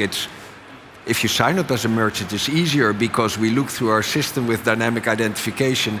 I already know that I have your bank account as a merchant, so I'm not going to ask for a proof of that. Things like that, that's here and now. I know that I've seen you in the past. I can judge that I've seen you as a shopper, so I know that I should let you through, even though your transaction might have some elements that in a more static system would trigger fraud. So that's for here and for now. You do tend to over-index on the impact in the short term and under-index on the impact in the long term. So that's probably true here as well. But from a company point of view, again, we don't need to time it exactly when what will happen. Okay. You mentioned agentic commerce there, which is something I've been hearing more and more of. Agentic commerce, I've also heard from Adyen about embedded finance, these sorts of things. Can you just walk us through what's most exciting to you maybe now? That's something new, agentic commerce. Like what's going on in fintech now, be AI or not, that is what I find high on your radar? Most exciting and is a real change is that the vertical SaaS, so the platforms, are offering services to smaller merchants, which in the past could only be done by the very large merchants integrating it themselves. So having insight into shoppers by knowing what's happening in store, what's happening online. And smaller merchants had much more difficulties. And now if you package that together, embedded finance means like, okay, I see your pattern. If you run a yoga studio and you need a new coffee machine, I already have the data there, so I can give you a loan, and I can ask you to pay it back, but I know I just take a part of the incoming funds. So if you have a seasonal business, it's not going to be an enormous draw on you during low season, because you can. So the sophistication of what you then can get through that as a smaller merchant is incredible. Yeah. Zooming out again, having just said all of that, there's a lot of founders out there, I'm sure now, and other startup people and investors and whatnot who are just starting out today. What advice would you give them to build a company to last for 20 years, as Adyen has, and obviously, hopefully longer? But given all the pace of change we've talked about now, just some of those newfangled technologies that you're talking about, like what sorts of decisions might they face? What kind of advice would you have for somebody today here starting up? One thing that has always worked for me is I had the idea that if you want to build a successful company, it's about attracting the right people to do it, because no matter how good you are, you need to somehow scale it to a wide group. And we are doing very specific things at Adyen. If we hire, you always get a final interview, and until recently with a board member, so one of the 7 directors of the company. And because at a certain point it takes too much time, we expanded it a little bit, a few additional people, but we're very, very strict. So everybody that is hired, then, okay, you have done your coding test or you have done a business case. You've done that well, but then there's always the final interview round where we look, is this a good cultural fit? Is this a way to scale a company where highly talented people want to work? Because we feel if you can build a place where the density of talented people is very high, that's in itself an attraction to get those people to build your company. And I think that if you would talk here to successful entrepreneurs, everybody would say it was because of the talented people that we had working for us. So I think you have to focus on, and advise, you can always advise multiple things, but that's one of the things that has always worked for me. How do I attract talented people, and what's the cool environment for them to work in? And if you can provide that, you're doing pretty well. Yeah. I would say particularly in AI, it seems to me there's a real war for talent on now. It can be quite expensive to get the best engineers and this sort of thing. Do you find that so with that, when it comes to building those teams, which you say are so important, but maybe other things too, is it easier or harder to start up now in let's say a fintech company than it was for you in 2006? Or do you feel like a lot of these issues are fundamental and always the same across time? There's something going on. I'm just back from a few weeks in San Francisco, and if I speak to investors, many investors say we consider to only invest in AI, and there are even some investors where the LPs, so the people who fund the fund, are saying you are only allowed to invest in AI. So that makes a non-AI startup more difficult to fund, if that's the trend, and easier for an AI startup. So you get some other market dynamics than what you usually see. Right, right. Speaking sort of obliquely about San Francisco, I guess, there's a lot of talk in Slush this year and every year, but I think particularly this year about Europe's place in the tech ecosystem, in the global economy, and what have you.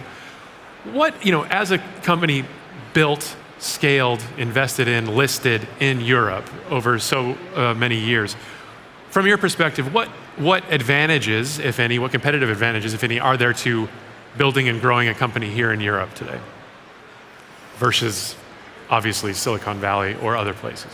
I think wherever you start your company, it has pros and cons. And I'm actually quite gung-ho about starting a company in Europe. And you see that just before COVID, my co-founder stopped, the CTO, and he started a new company. He can start a company wherever he wants. He decides to start a company again in the Netherlands. So it's not that Europe is successful despite being in Europe. It's a good place to build a company. And yes, some things you wish were different. But I also see the challenges of having a huge office in the US. And that has its own dynamics and its own problems. We have had the opportunity to link certain engineers to us for a long time because, hey, you live in Amsterdam, it's a great company to work for. Where else do you want to go?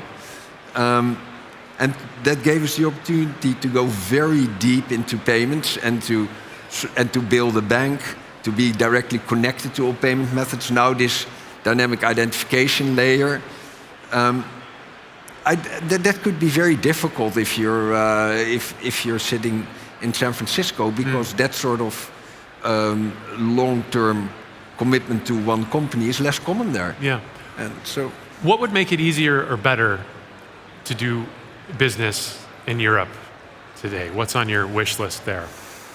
The European Union has different interpretations of regulation per country. That's annoying. So it's not about where the level of regulation is, but that's different in each country. Makes it very difficult for us to roll something out for across Europe.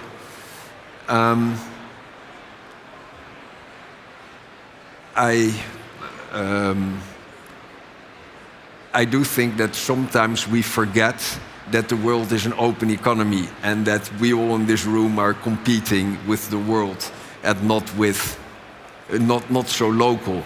And sometimes there's regulation coming out which is there to protect something local, but which is hindering us global companies to and you can often work around it, but it's an additional hassle. Yeah, great.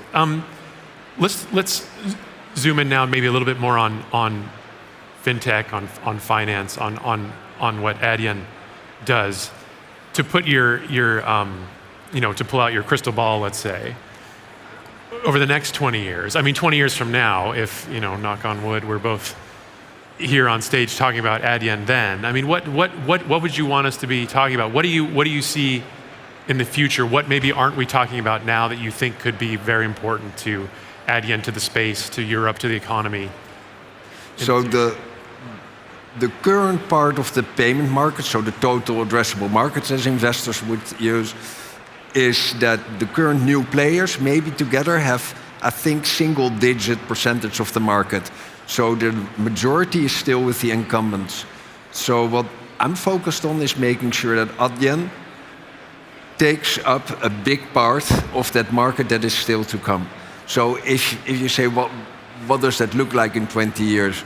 That's a bigger Adyen, but the real question is what services to invest in now, where to invest, where to partner, and how to position yourself to be the best player for that.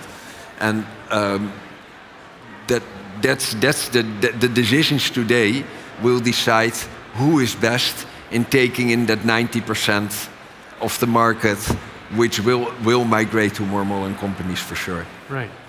And you had mentioned some of the specific technologies before, but in your space, or just when you're talking to investors in Silicon Valley or whatever, what technologies or trends are you particularly excited about, or do you think that are coming around the corner that, beyond AI, obviously, which is very important, or maybe different flavors of AI? Where do you think the biggest opportunities are, or that you think might not be hype, or that we're not talking enough about?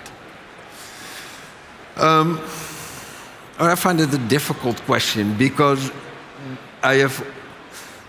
I'm more a believer of to run a company in such a way that let the merchant and the markets decide where things go, rather than placing my own bet. There was a time that we were supporting Bitcoin, but we never were making big announcement on it. And at a certain point, you see it's not being used by our merchants, and then silently you switch it off, because if there's no demand, why do it? So in all the trends that are ongoing, sometimes stablecoin, of course we closely track it. Of course we have people working on it. But to take a big position today, if it's not the discussion of the large mergers that we have, if they are asking us to solve other problems, let's then see the common denominator and develop that rather than... Yeah, hedging your bets. So I pride myself in not being very visionary. That's okay. And we are running out of time, but I know I asked you earlier about what you would advice you'd have for founders, but I just want to kind of come back to it because there's so many startups here and investors and pre-seed, Series A, B, like the whole gamut. And I'm just kind of curious for your sort of like final thoughts, what the people you've been meeting in the past few days and whatnot, what's like one or two pieces of advice that you would have for startups today? Again, you went through this, well, a few times, but 2006 before, and knowing what you know now over the past 20 years, I'm sure a lot of people ask you, like, hey, I'm starting in 2025. What can I learn from Adyen's experience? Yeah, unfortunately, I always have very down-to-earth advice, and I advise a few startups. Realize that all the odds are against you. So if I say you have a chance in 1 of 100, which is a depressing number, then it's probably still optimistic. So everything you do should be geared towards getting to a 1 in 50, a 1 in 25. And how are your actions today related to that? And if you embrace that you're in a high-risk environment, then there's a lot of things which ultimately you don't need to do today. Creating an HR framework, you won't need it if you don't make it. So do you really need that today? Maybe yes, or maybe not. But I try to do the things today, and that's what I always have done. So I've now had 2 startups. That's what I've always done. Is this the best way to spend this week to increase the chances to survival? And if I speak to current startups, the risk is, and I don't coin this, but there's this micro celebrity syndrome. You're in your small peer group, very well known, and it gives a feeling of success. Realize chances are against you. Are you doing everything to get there? That's great. That's very realistic and tangible advice from you, Peter. I thank you very much for sharing those thoughts with us, and thank you for having us.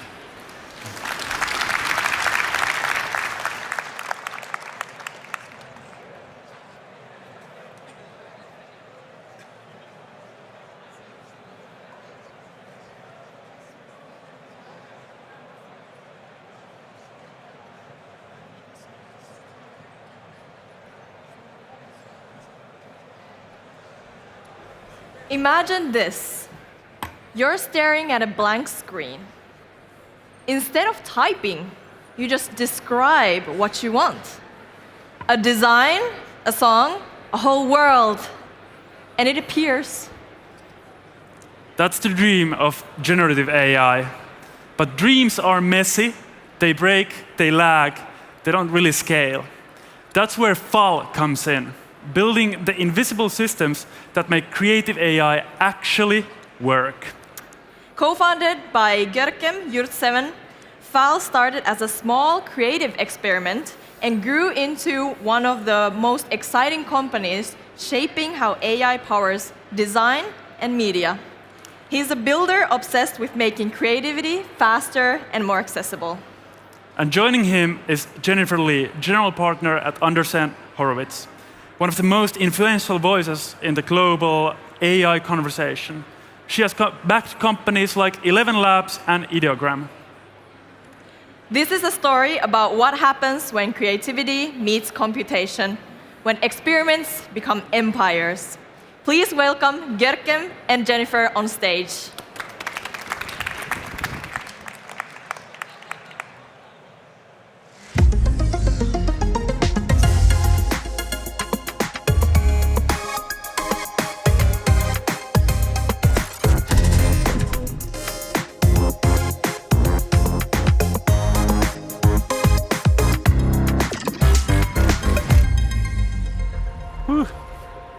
Hello, everybody. And hi, Görkem. Hello. Great to have you here. Thank you so much. To maybe start a conversation and set the stage a little bit, I wanted to give a quick introduction. Gorkam, you grew up in Turkey and you went to United States for undergrad, worked at AWS for 7 years before starting Fall. And Fall, for those who didn't know, is a generative media company and fastest inference engine for image, video, audio models.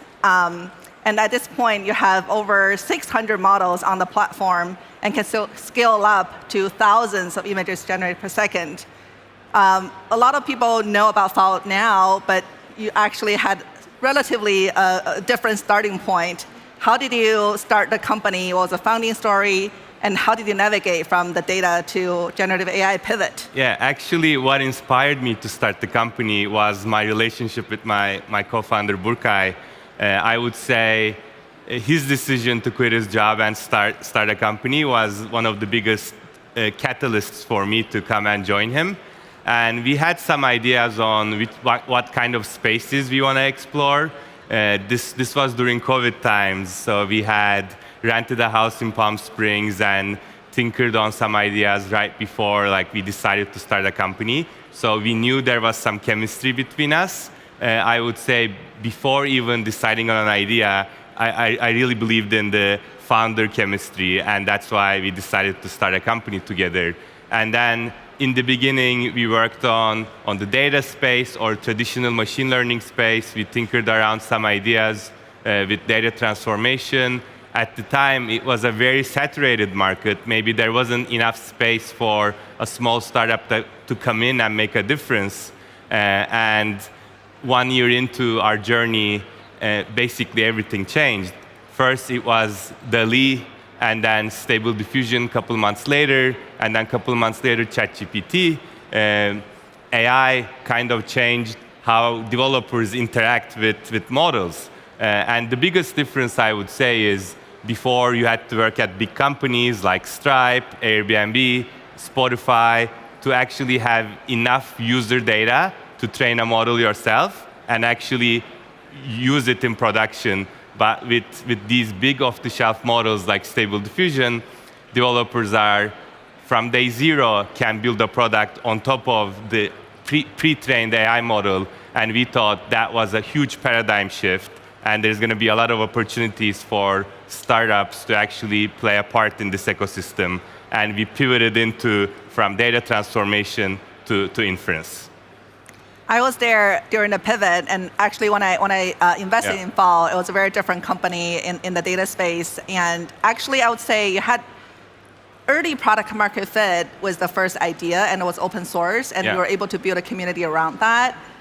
It's always hard to pivot, but it's even harder to pivot once you have something that's already sort of working, and to a space you have completely unknowns. Like 2-3 years ago, there wasn't really this concept called generative media. It's like generative images, it's DALL-E, it's Stable Diffusion. So what gave you the conviction to have the pivot? And what's been the most challenging effort in that whole as you said, it's especially hard if you have paying customers, investors, a community building on top of your product to actually move away from that.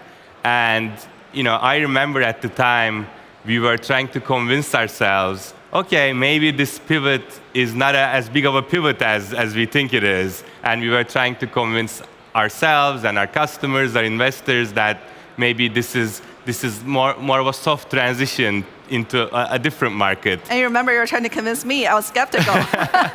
And it was a mistake. I would say we lost a bunch of time because it impacts how you message. It impacts the marketing website. It impacts how you talk about your company because you send mixed messages. You still talk about the old data transformation world, but then there's some AI and inference involved, and those two don't make a very clear story. I wish we were more clear from the beginning and decided to pivot right away and made a hard transition. But I would say we lost 3-4 months staying in between, trying to do two things at the same time and sending mixed messages to our potential customers and existing customers. So that made it really hard.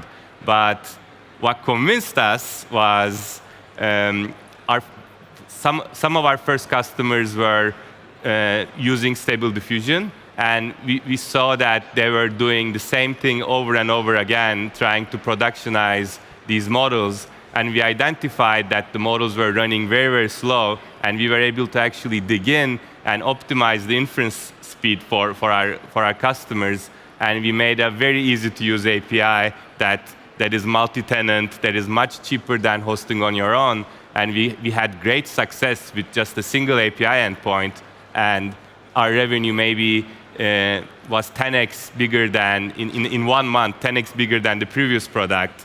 And the signs were there, so we decided to pivot completely. Yeah. To that point, so one thing maybe share for the audience for context, even though the market is completely different from like running data pipelines to running generative models, the underlying infrastructure is quite similar. It's both Python workloads that you can already run on the platform, but very much purpose-built for running generative images or video models. What I found interesting is, even since the beginning when you started this dbt file project, it was in a very busy market, as you mentioned. It was sort of the Airflow sort of data transformation market, but you were able to always like break out of the noise and have very small company and like no brand name known by the public. Because I got to know you at the conference when you wrote the Unbundling of Airflow article, and then when you enter into this general media market, it was also starting to be more crowded, but you're always able to break out this noise.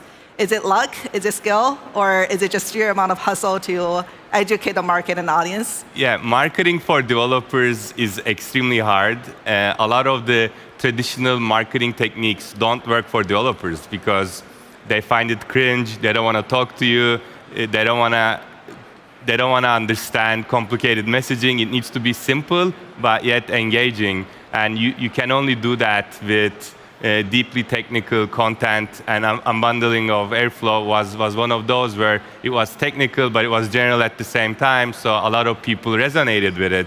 And that's what we did when we decided to work on image inference as well. A lot of people, the consensus view at the time was there were going to be these general purpose inference platforms. If you are running LLM inference, you'll be able to run image inference as well, or recommendation systems, any kind of inference you are doing. Early on, we identified the image and video market to be a separate market with different buyers, different way to talk about it, different marketing strategies, and we called it generative media. We are one of these lucky companies that we were able to actually name the market we are operating in. And that turned out to be a really powerful positioning for us because when I look back, any of the companies that we are selling to, they are uniquely buyers of image and video models, and maybe they have little LLM usage here and there, but it's very obvious when a company is using LLM models or image and video models. These markets are completely distinct, and this is one of the things that we identified early on, and it worked great for us. Talking about naming the category and defining the market you're operating in, I was very impressed by this generative media term, and you also just threw your first conference, GMC, Generative Media Conference in San Francisco. It's interesting because FAL itself is not an open source company, but you very much is a central player in the open source ecosystem because you host and run a ton of open source models. You're like always on the front line of knowing what the next model is coming, and also like provide inference and compute back to the community and sponsoring sort of a lot of startups trying to develop fine-tuned models. How do you think sort of that open source roots help you to build this community, and what that has helped with the company's success? Yeah, FAL is the best place to run open source models, and we are extremely on top of it. So we try to get day zero access to any new open source release. Most of the time nowadays, we know in advance, so we can prepare, make sure we have a scalable playground from day zero. We have good examples, and anyone who's building on a new open source model can just come to FAL, and from day zero, they can build it. And this ties back to the developer-facing marketing that I was talking about. Because these releases are happening so often, in any week, we have 2 or 3 releases of new models we are tweeting about, we are writing about on our blog, and this creates another touch point for us to engage with the community, to talk to our users. And again, it's usually marketing teams manufacture ways to find touch points with their customers, but every model release is a new touch point for us, new opportunity to go out there and talk to our customers. And we've been using it very effectively. We make sure we are the fastest one to release the model. We make sure everything is reliable and scalable from right away. And we make sure to have a nice guide on how to use the model from day zero.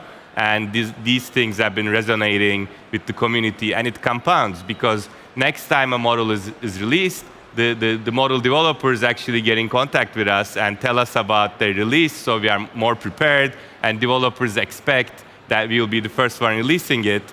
So it increases the brand value and creates this moat around our brand and developer ecosystem. Yeah. For sure. People today come to Fall when they want to launch a new model. They want to access the millions of developers you have on the platform. And even closed source models come to Fall to co-market, like launch the models together. But tell us, in the early days when you're not as big or known as today, like how do you catch up to like a new model release or a new open source? Like how do you set up the team, like who are working on monitoring the community when the model comes out, like trying to be that first one launching the model on the platform? I think this is true for any startup. In the early days, you have to be known for one single thing that you are best at. For us, this was speed and inference performance, basically. And we obsessed over getting #1 spots in the public benchmarks. And people got to know us that maybe we weren't the biggest inference player in the market, but we consistently ranked #1 in the benchmarks. And that's how people know about us. And it's very measurable thing to compare yourself with, and we kept talking about it. And people know us about that and came to the platform to access the fastest inference speeds. But nowadays, as you said, we try to build more reasons for people to come to the platform. Early access to models is one. Accessing the widest variety of the models is another one. Nowadays, you can also build custom deployments on Fall and access our inference engine. So now there are like 5-6 reasons why a developer would be coming to Fall and building on our platform. And this compounds and creates a bigger moat around, first, which started as a technical differentiation, but now it turned into a business differentiation.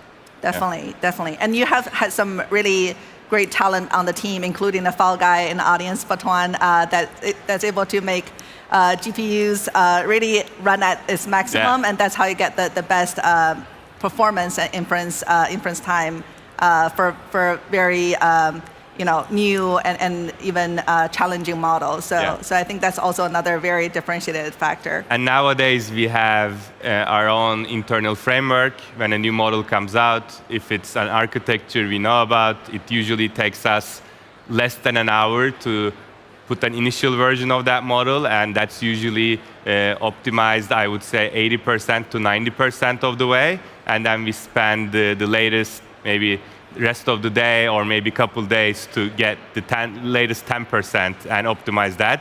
And that's, in the beginning, everything was manual, but nowadays there's a whole internal framework and library that we are using. And if you are deploying custom models on the platform, you get access to this framework as well. So that has become a big advantage for our customers as well. Incredible. Yeah.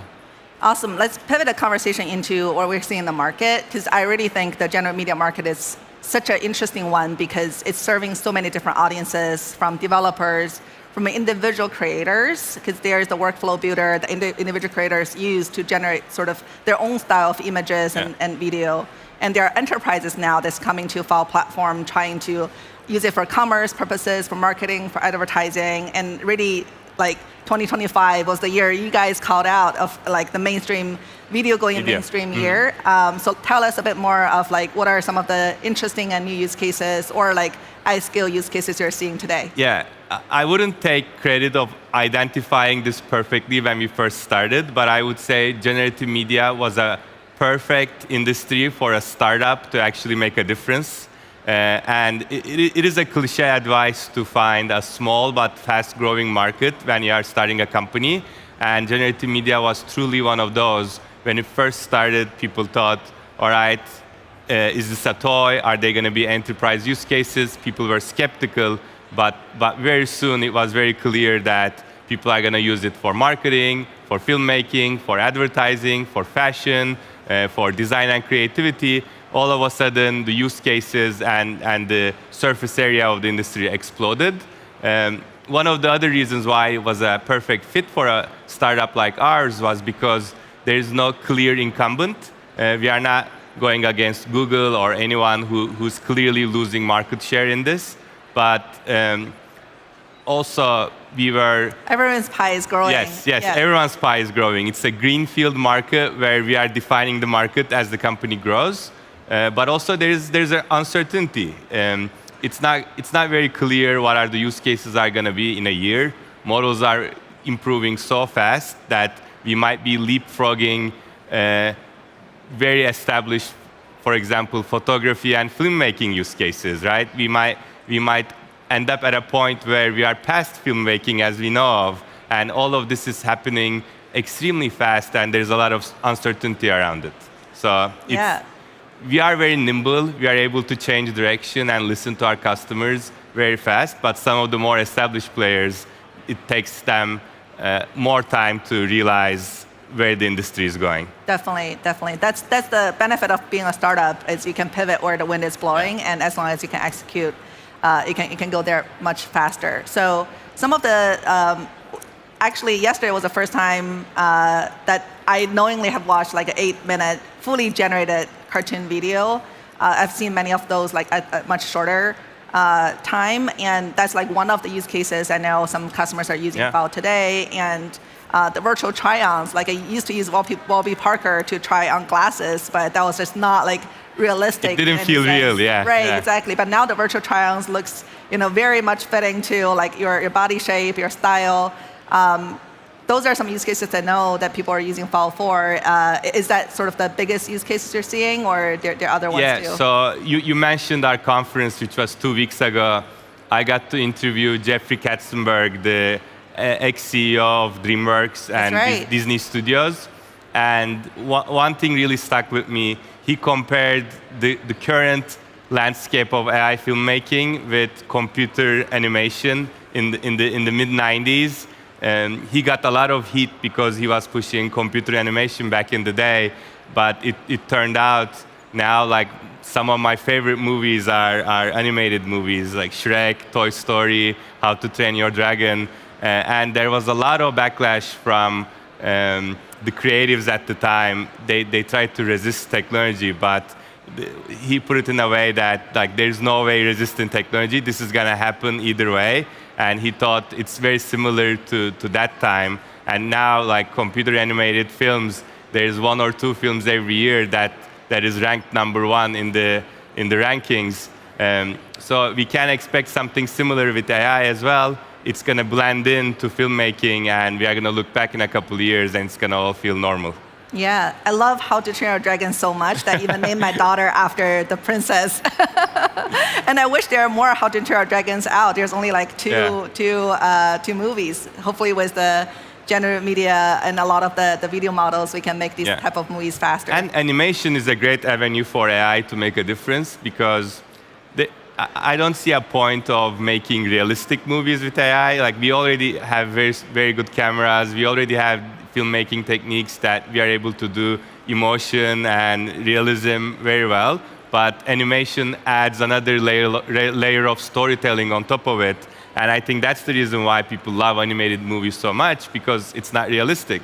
So AI would do a great job there.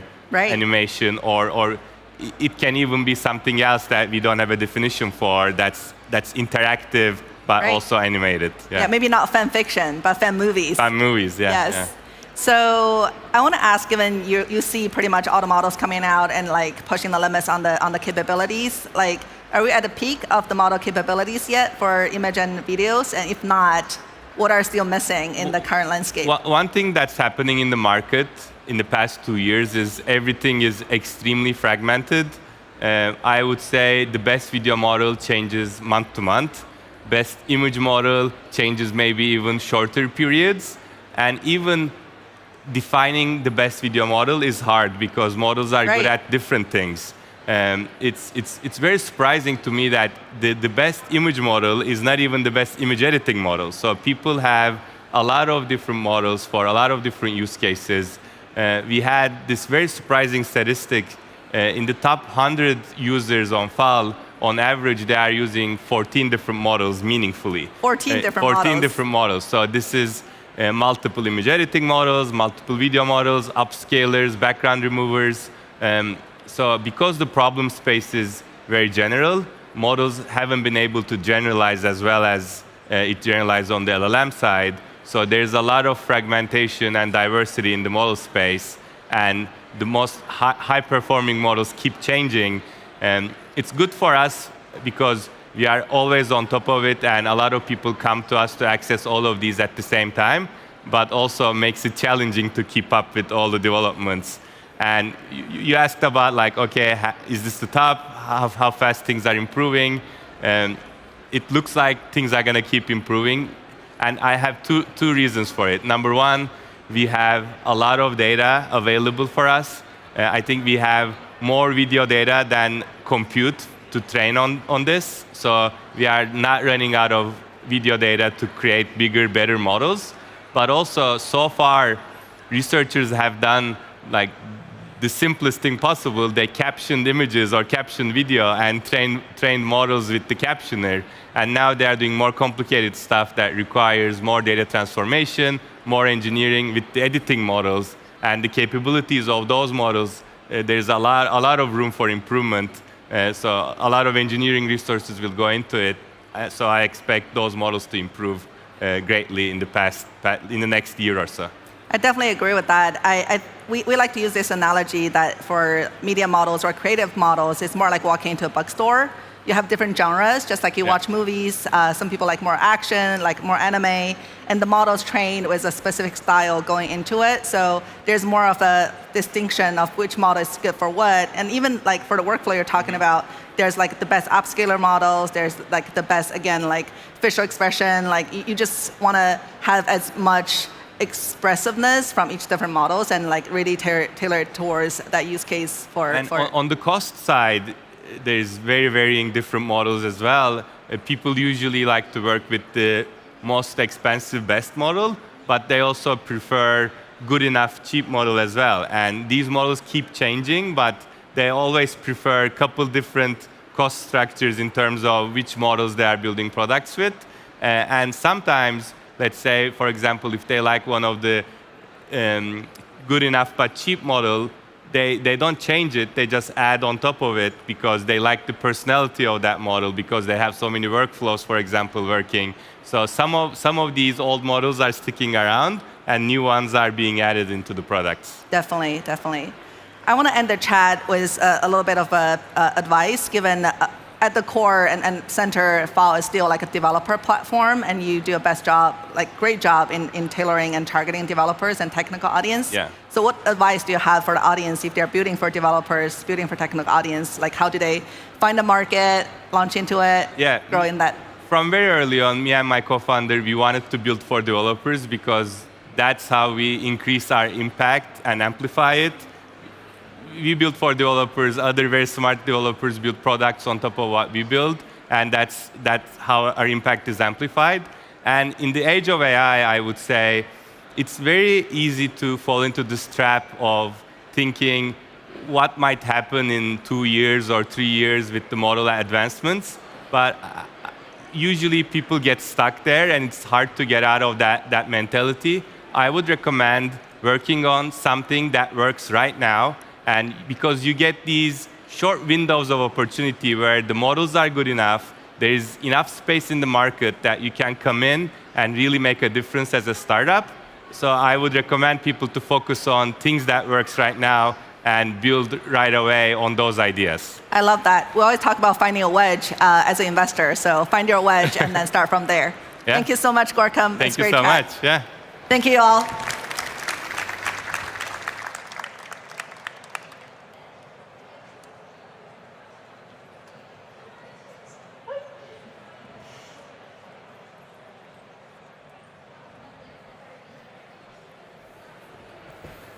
Imagine for a second the energy grid of the future. Not few massive power plants, but millions of homes, cars, batteries, all connected, sharing energy intelligently in real time. It sounds like science fiction, but it's actually already happening. And one of the people making it happen is Greg Jackson, founder and CEO of Octopus Energy Group. In less than a decade, Greg has built Octopus from a small UK startup into a global energy and technology company, now serving over 10 million customers across 32 countries, managing a $7 billion renewable energy portfolio, and helping power the green transition with a platform called Kraken. Kraken is the tech heart of Octopus. It's an AI-powered system that manages energy smarter, making it cheaper. It's a reminder that innovation in climate isn't about policy always. It's also about engineering software and making scalable impact with great ideas. Joining Greg for this conversation is Charlotte G., news editor at MIT Technology Review and journalist who's been reporting on how emerging technologies reshape our world. In this talk, they'll prove that doing good for the planet can be also good for business. This is Inking Outside the Lines with Octopus Energy. Give a rockstar welcome to Greg and Charlotte.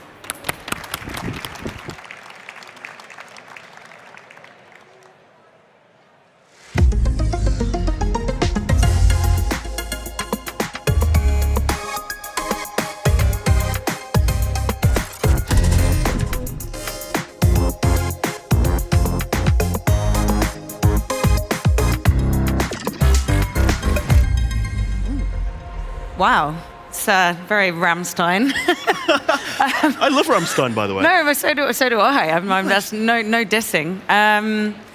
So, Greg, thanks for being here today. I'm sure everyone's really excited to hear from you about your experiences as a founder. If you were setting up Octopus today, what would you do differently? That's a great question. I think, first of all, I wish I'd set it up a few years earlier. Right. We started it in 2015, but we had the idea in maybe 2011, and I didn't have the confidence to go and raise the amount of money we needed without any MVP. Yeah. And an MVP is hard in a regulated sector. Yeah. So we probably lost 4 years. And because business growth is exponential, I do sometimes think about where would we be now if we'd had 4 more years of exponential growth. If I were to start it now, I think that we would be... today we employ 11,000 people.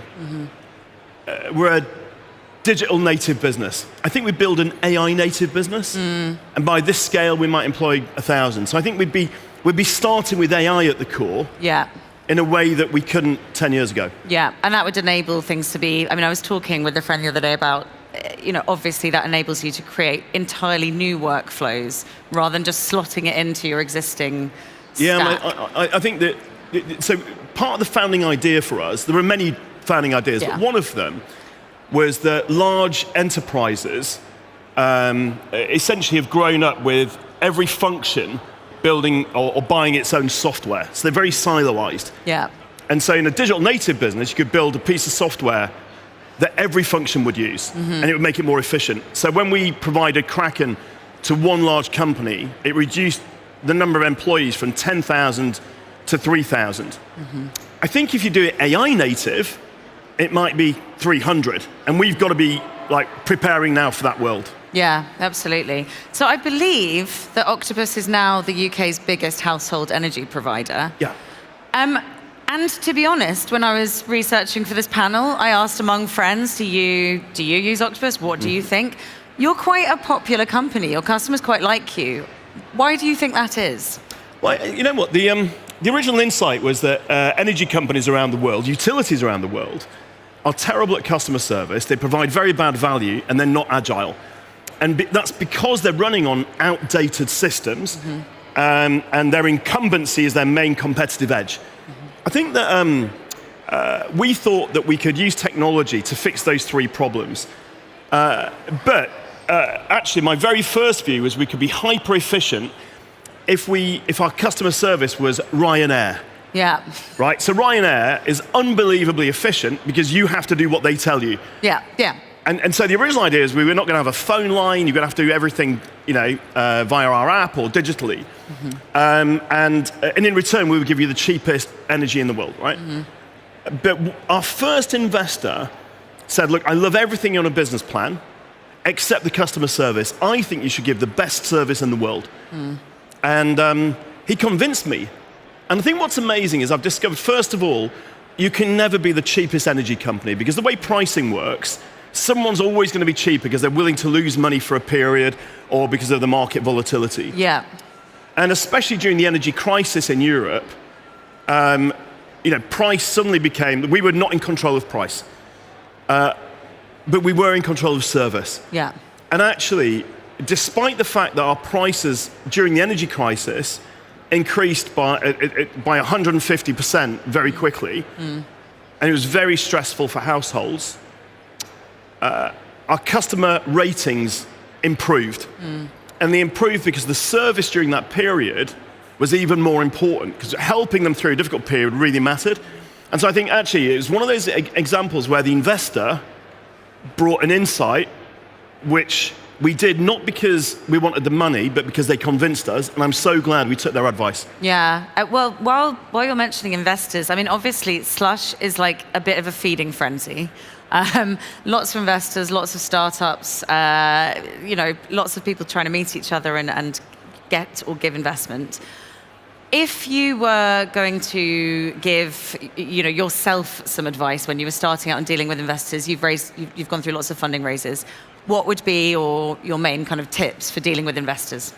First of all, when I was, I think I've founded 5 businesses now, and at the beginning, I remember people used to say to me, it's not about the money, you need to get the right investor. And I remember going, yeah, oh, definitely, yeah. And really, it was, I just want the money. Yeah. And I think it feels so hard that you'll take, you can take what you can. Yeah. I think that having been through this process a few times now, actually, that advice is the most important advice there is, which is investors that are right for you are so critical. They will determine whether or not you're successful or not. Like, everyone's nice at the beginning. Nearly everyone's nice at the beginning. But I think spending a lot of time with them to check that you've genuinely got an aligned vision and that they're backing you and speaking to other people they've backed so you understand who they are. And only when you've really, really got comfortable should you take the money. And at every round we've had, we have turned down some investors who may have paid more or given us a higher valuation because I wasn't comfortable they were properly aligned. And I think it's really tempting when you want the money to ignore that. But I think that in the long run, you definitely want the right investor. Yeah, I think a lot of founders are just sort of too grateful, at least initially, I suppose, and you kind of see that happening. One thing I do wonder about is... Well, I think it's like a nightclub, right? Oh, yeah. It's like dating. Yeah. Like, if you look desperate, you're never going to get the best dates. Yeah. If instead you are confident enough to walk past people till you find the right one, you're going to get better dates. And it's the same with investing. Yeah, okay. That's a great piece of advice. I think there's actually like a speed dating booth somewhere. So yeah, I mean, I can literally see it right there. So obviously there's a dating metaphor in there somewhere. One other thing that I wonder about as well is founders are a funny breed. They're not very normal people. You know perfectly well what founders are like. The thing that I'm curious about is, at what point can you relax as a founder? Can you ever actually just go, basically, this is going to be fine now. I don't need to be worried. I don't need to be on top of things all the time. And if there is the point, when was it for you? No, well, I think first of all, it's actually really important. A lot of the time, you'll see people who are not entrepreneurs talking about, how do we get more entrepreneurs, and we've got to do entrepreneur training and all this stuff, and there may or may not be some merit in that. But I think the reality is that one of the most important characteristics, certainly in my world, is having. People will say, where do you get your energy from? And it's more, I do this job because I have the energy. And I think if you really know yourself, you can decide whether or not this is something you want to do, recognizing all the challenges and sacrifices on the way, or you go about it a different way. So first of all, in my world, I think the moment I relax, our business is 10 years old, and I've been an entrepreneur for 30 years. Yeah. I think the moment I relax, I'm dead, right? And so even 10 years in, today I got up at 5 a.m. I went to bed at 1:30 in the morning, got up at 5 a.m. Yeah. I'm going to leave here and go back for dinner with a major partner, and I'll get home about midnight. And then, the day before yesterday, I was in Lisbon doing the same thing and got home for a dinner. And I think you just have to be, if you want to build the biggest things in the biggest industries, you have to be relentless. Yeah. But I also want to be clear that that's my recipe. Yeah.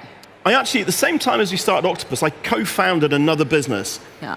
And the CEO there he has a very different approach to life. So he would turn up to work at 9 a.m. He would leave at 5:30 p.m. And basically not do work in between. He did work in between, not after. Yes. And we ended up building a business that provided technology to 2/3 of the health system in the UK. And so it was successful. And they exited with a valuation of, maybe $80 million. So it's good. But I think if but he wouldn't make the sacrifices that would make 800 or 8 billion. Yeah. And I think that's a personal decision. And you have to know yourself. Yeah. Yeah. I mean, what I'm mainly hearing from that is just learn not to sleep. But I mean, I generally want to clear, that's only when we're all different people. Yeah, absolutely. And I think just recognizing yourself and saying, what are my strengths? Yeah. Is the most important thing. And I think so often you read all these books or you'll see videos and they're all about how can you change yourself to achieve your goals. And I think it's different. You say, how do you set your goals once you know yourself? Yeah. And then you'll be happy because you've got goals that are compatible with you. Yeah. I mean, I'm wondering a bit about the points where the opposite, I guess, of the last question. What were the biggest challenges that you faced at Octopus? What was the hardest stuff, and how did you overcome it? Honestly, I genuinely love it. If at the end of a game of rugby, you ask the players what was the most challenging bit of that game, I think the bits that from the outside look challenging are the ones that they enjoy the most. And so on the whole, honestly, I can't think of any. That's great. Pardon? That's great. I mean, that's a great attitude to be able to carry around. I think that's very positive. I wonder, given that we're both British, why did Octopus emerge from the UK? Is that just because that's where you happen to be, or do you think there is something about the UK environment that was particularly conducive? No, I think, look, I'm here today, and there are people here from all over the world, especially all over Europe, and particularly Scandinavia, and the vibrancy here is remarkable. I cannot imagine, this is like the primordial soup. You've got all the kind of ingredients from which some incredible life will emerge. I think we couldn't have started our business in the USA, though, and we couldn't have started it in China, and we couldn't have started it in a whole bunch of other countries, because in the UK, you have a free market for energy. Essentially, customers can choose an energy company, as they can in the whole of Europe. And I think that that enables new ideas to emerge. Whereas when you have the monopolies, the regulated monopolies in other countries, you can't innovate. I had a great conversation once with Tim Berners-Lee, who invented the internet. The web. Yeah, I was just, exactly. Wait a minute. To be very clear. He invented the web. Yeah. But he said, we made it so you could connect anything. And in return, people connected everything. And I think free markets are like that. The freer the market, you don't know what's going to emerge, but everything can emerge from it. Yeah, and I mean, I wonder about that, because obviously, like you say, in the UK, there is a relatively wide choice of potential providers, and you don't see new providers pop up that often. How did the incumbents react when you burst onto the scene a decade ago? So, I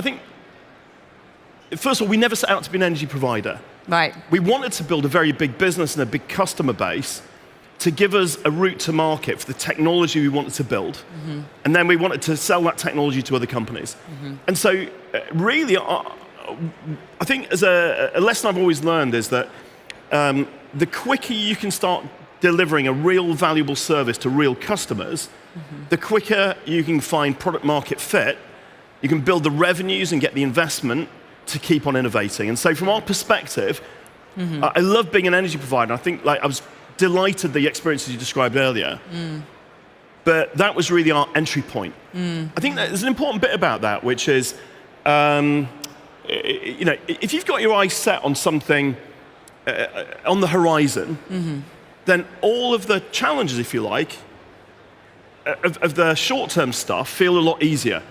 Because they are just like, if you're trying to achieve this thing here, that's all you think about. Yeah. If you're trying to say something over there, then this thing's just a little molehill, it's a little bump in the road. And so I think from our perspective, that was really important.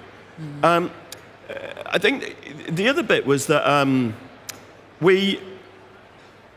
one of the founding ideas for us was we previously had a business that built enterprise software. And we wanted to provide revolutionary software to utilities. And they were too conservative. They said, someone's got to do it first. And we could have spent forever trying to persuade them. But we realized we would be the people that did it first. So we set up our own utility. And I guess it is all based on this idea that the quicker you can start getting real revenue, the dramatically more likely you are to be successful. Yeah. Yeah, and I also kind of want to dig into, talking about the kind of customer service side. How do you receive feedback from customers, and what do you do with that once you get it? So one of the Kraken is the platform that we built for our company and everyone else. Yeah. One of the founding ideas for me was that in traditional retailers, the CEO, the directors, all the managers can go in any store and immediately can see how well that store is performing. You can see, are the staff being friendly and helpful, or are they hiding in the corner? Are the products nicely put on the shelves? Is the store clean? Or are there piles of shit in the storeroom? And it was like, how do you create that in a service industry where the product is intangible? And so when we built Kraken, one of the key things was I wanted to make sure that every senior manager could literally see day to day what's going on with customers. So you can log into Kraken, you can look at any conversation that people have had, you can see the state of any account, you can listen to any conversation. And that means that, for example, if I get an email or see something on social media about a bad experience, or a good one, I just log into Kraken and I listen to it. I look at the state of the account, I work out what's happened, and then we can have the right conversations at a senior level that enable us to continually improve the business. And I think making things tangible is the key. Yeah, yeah. I want to sort of shift gears slightly now and look a bit about the kind of clean energy transition more broadly. Which technologies do you think deserve more attention or funding? In clean energy? Yes, than they are receiving now. Because you must have a great sort of overview. I think that governments, unfortunately, energy is so defined by policy and regulation. Yeah. And governments, you see all these things that they have PowerPoint slides that go, this is the energy system of the future. And the reality is we're in it today. So they always have a slide that talks about, one day you'll have cars and heating systems being intelligently that's all happening now. And I think that the freeing up our grids to be managed digitally could reduce the amount of infrastructure by 50%. So if you look, Germany's currently planning on spending $500 billion on new grid and new networks. And honestly, half of that is most of it is entirely unnecessary if they optimize it. It's a bit like we're at a tech conference, right? Everyone here knows that when you watch a video on Netflix, they're not sending an uncompressed stream of data just to you. Right? It's been compressed and buffered and stored, preempted. It's got massive distribution networks. all of this is going on without the consumer noticing. If the regulators and governments that run the grids ran that system, they wouldn't be buffering and compressing. They'd just be building more and more fiber. And I think we've got to get them to understand that using your infrastructure better dramatically reduces the amount you need. And so the most important thing now, going forward, has got to be optimization. But I should say special mention there to electric vehicles, where the cost is plummeting. Some parts of the world, like here, are doing very well. Too many countries are held back by the incumbents. If there's anyone here that knows BMW, please tell them hydrogen cars are never going to happen. It's fucking nuts. They're letting China have the industry. And simultaneously, batteries for homes, for substations, everywhere. Batteries are going to be 100 times cheaper. In a couple of years, they'll be 100 times cheaper than they were 12 years ago. It's going to change everything. Yeah, yeah. Our climate editor is very excited about batteries. To give you an idea on this, right? Just in the UK, Octopus processes 1 million data points every 3 seconds. I think that is 30 times more than Visa globally for payments. If we optimize our system, we can dramatically save money, but unfortunately, our governments and regulators are not moving fast enough. If you could wave a magic wand and get rid of one piece of regulation somewhere, what would that be? Or, you know, or introduce one. I mean, or introduce one. Yeah, interpret at will. Yeah. Look, first of all, every bit of regulation kills startups. UK energy regulation used to be 75 pages. It's now 1,200. Right? If we want innovation, just shrink down. Like literally, you've got to take a pen through some of this. If you want to introduce one thing, Europe as a general needs more price signals, right? Because you can't optimize a system without an objective function. And so cost at every location, at every time, enables us to do that. And if you were advising sort of an early stage clean tech founder at this point, navigating all of this, what would you say? How do they, because you're describing, I mean, masses of regulation. Yeah. How do you navigate that? Well, I think in the early days, you have to assume regulation and policy are not going to change. And so you have to work out, how can I create a real business today where I can get to revenue? And as you build a bigger business, you then get the chance to either influence policy and regulation or to be able to sell your service into larger organizations. But I think you have to say, like, I've got to assume the world is not going to like the world is what it is today, whilst building a future that's going to be very, very different. And I want to kind of zoom really far out now, if possible. I don't think this is a can question, because we know that we can mitigate disastrous climate change. Do you think we're going to? You know, I hate to say this. I think thanks to China, we might. Yeah. If I look at what's going on in the world today, the US has reverted to drill, baby, drill, and populist politicians in Europe are latching onto that. And it's very appealing. There are many, many people who think the world was better as it used to be, and that's part of it. But this genie's out the bottle.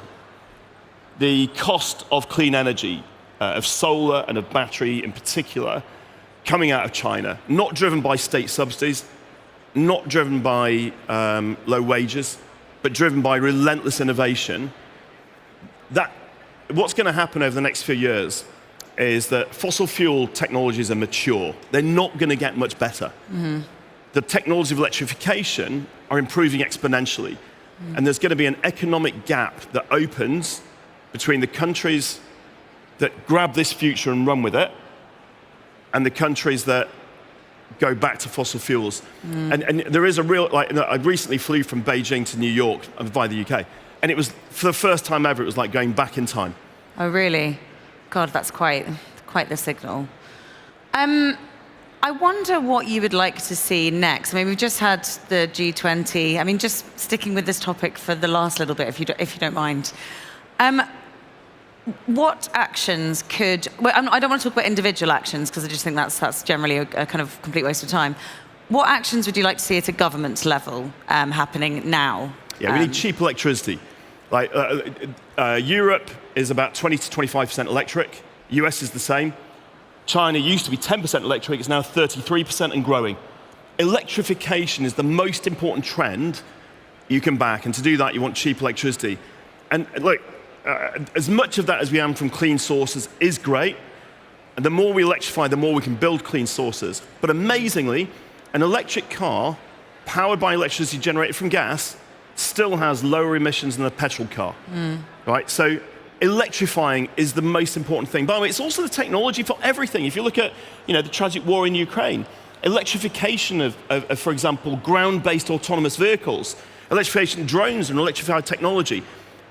China is winning on almost all the technology of electrification, and I think we really have to accept that, learn from it, and be bold moving into that future. And we're too obsessed. And look, founders and innovators are the best people to tell these stories because we're not trapped by the incumbency. We can create the new world, not try and defend the old one. In fact, we have to. But this electrification is, I think, key. For example, data centers. Is it not crazy that across much of Europe, data centers can't even get hold of electricity? That's how backward our economy is becoming. And so I think we have to be brave in advocating just clearly for electricity, and then we'll clean it up as we go, but we have to electrify. Well, we're going to have to end it there, unfortunately, but thank you for humoring me with the expansive range of questions, and thank you, everyone, for listening to us today. Thank you. Thank you, everybody. Thank you.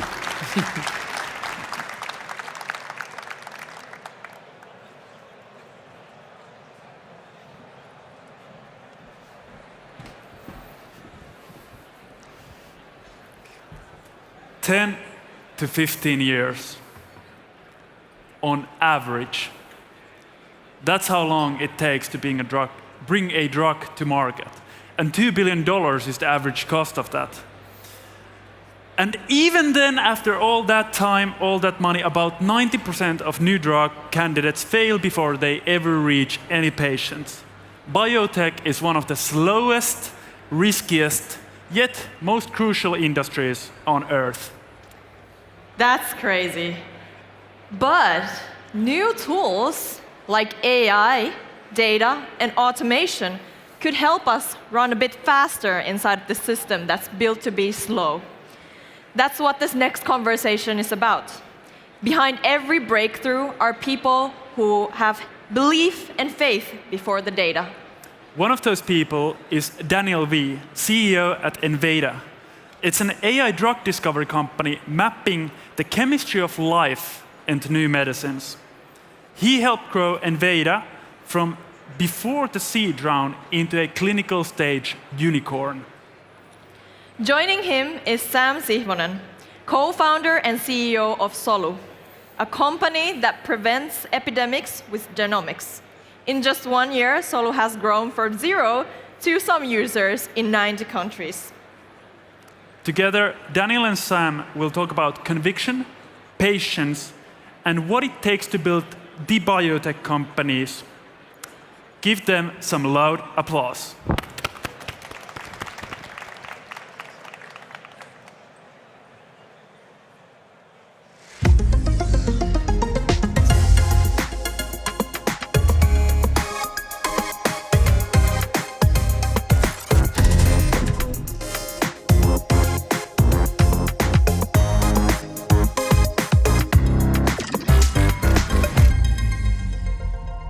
Exciting to be here. How are you feeling, Dan? I feel 10 degrees warmer now that I'm by the fire. So. It's almost like sauna. You haven't been to one, I guess, in Finland yet. We've got steam and everything, so that's amazing. It's great. So, hi everyone. I'm Sam Sihvonen, co-founder and CEO of Solu. Solu prevents pandemics with genomics. Today I get to talk to someone who's building what I think is one of the most ambitious biotech companies in the world at the moment, Dan Wee from Enveda's Chief Execution Officer at Enveda. And the topic of today's discussion is faith, feedback, and the future of biotech, which sounds almost religious. Let's see what kind of a discussion we will make up from that. Few warm-up questions, Dan. What do you think of Slush? Slush is like, I walked down the stairs and I was like, I think I'm entering a rave. Maybe I might get the right place, but it's been incredible. The energy is palpable. So hopefully I can reciprocate that in the talk. Great. And so you haven't been to a sauna before, but have you encountered some Moomin, some cups or anything like that? I'm all about the Moomin. It is, we should be advertising that far more with the Slush platform. So awesome. All right, so let's jump in. So in your own words, what does Enveda do? Why does it matter now? Maybe I can start out first with the fact. We've sequenced every genome in your body, mapped every transcript and protein, and yet the vast majority of the chemistry that's in us, on us, and around us is completely unknown. And that's the layer that we feel. Things like, the endorphins, to even, sugar. These are all chemicals that we feel in the present.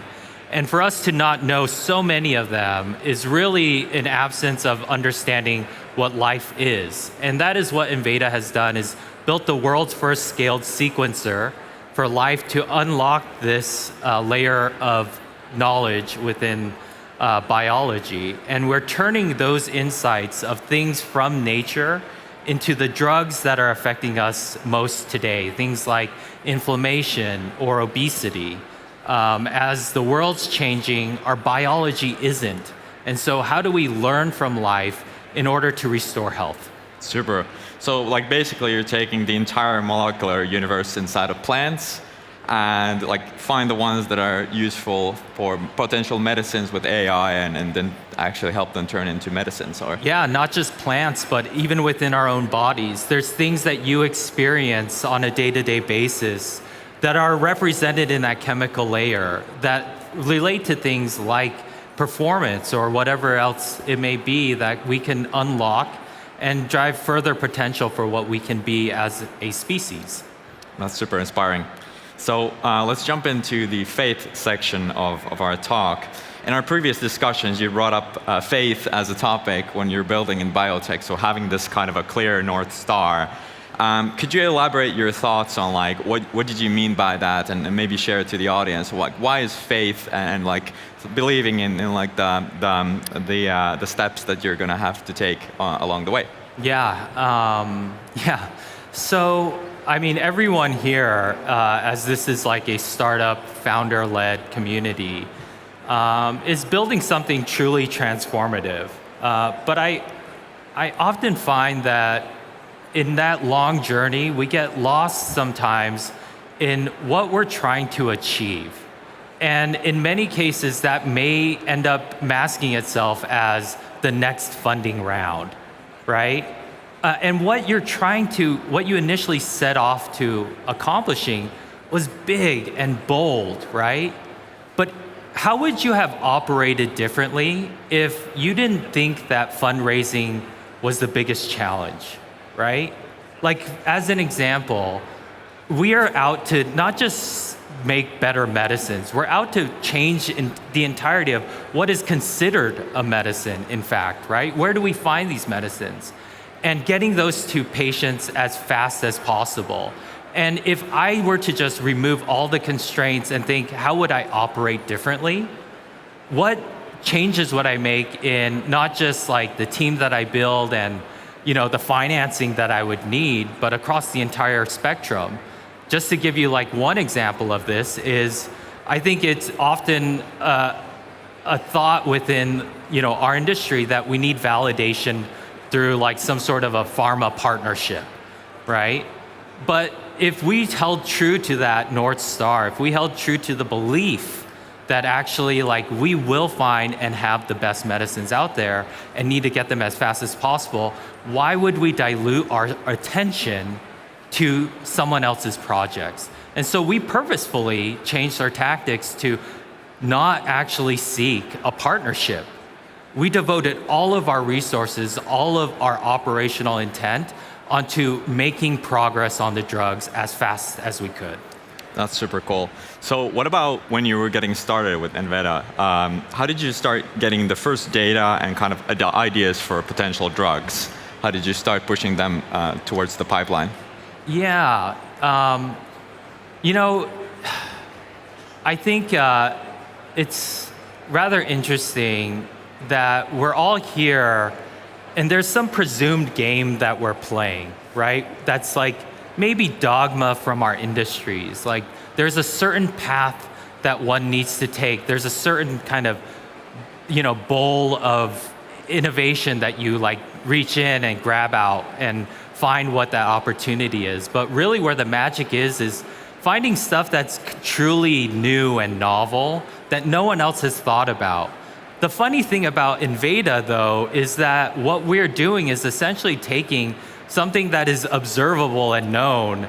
It's just that for some reason the industry has moved away from it. A lot of it's being around like, what the technology was at the time. But I think we all know examples of nature actually providing us with incredible sources of medicines. I mean, there's a rich history of natural product medicines that extend millennia. To give you an example, aspirin has been used for hundreds, if not thousands of years as the bark of the willow tree. And it was only until Bayer turned that into an actual drug that it's doing this amazing thing. It's the most taken drug in the world, right? And so you take these observations and you apply technology to accelerate the process and to open them up. And that's really where we got started, is opening our eyes and attention to, kind of these first principles and, things that are staring us right in the face. Super good stuff. So let's jump into the next section, which is more about the feedback and the execution speed in biotech. So one of the characteristics of our industry, bio or life sciences or healthcare, is that there are long feedback loops. And I feel like the most successful companies in our industry are companies that are kind of able to hack these feedback loops into their advantage. So how do you drive, as the Chief Execution Officer, how do you drive the speed of execution at Inveda? What do you tell new employees about execution?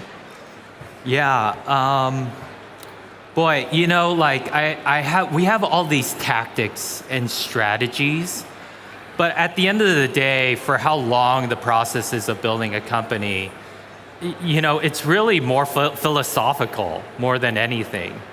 And a lot of that is actually reflected into one of the values we have as a company that I think is incredibly unique, and that's journey.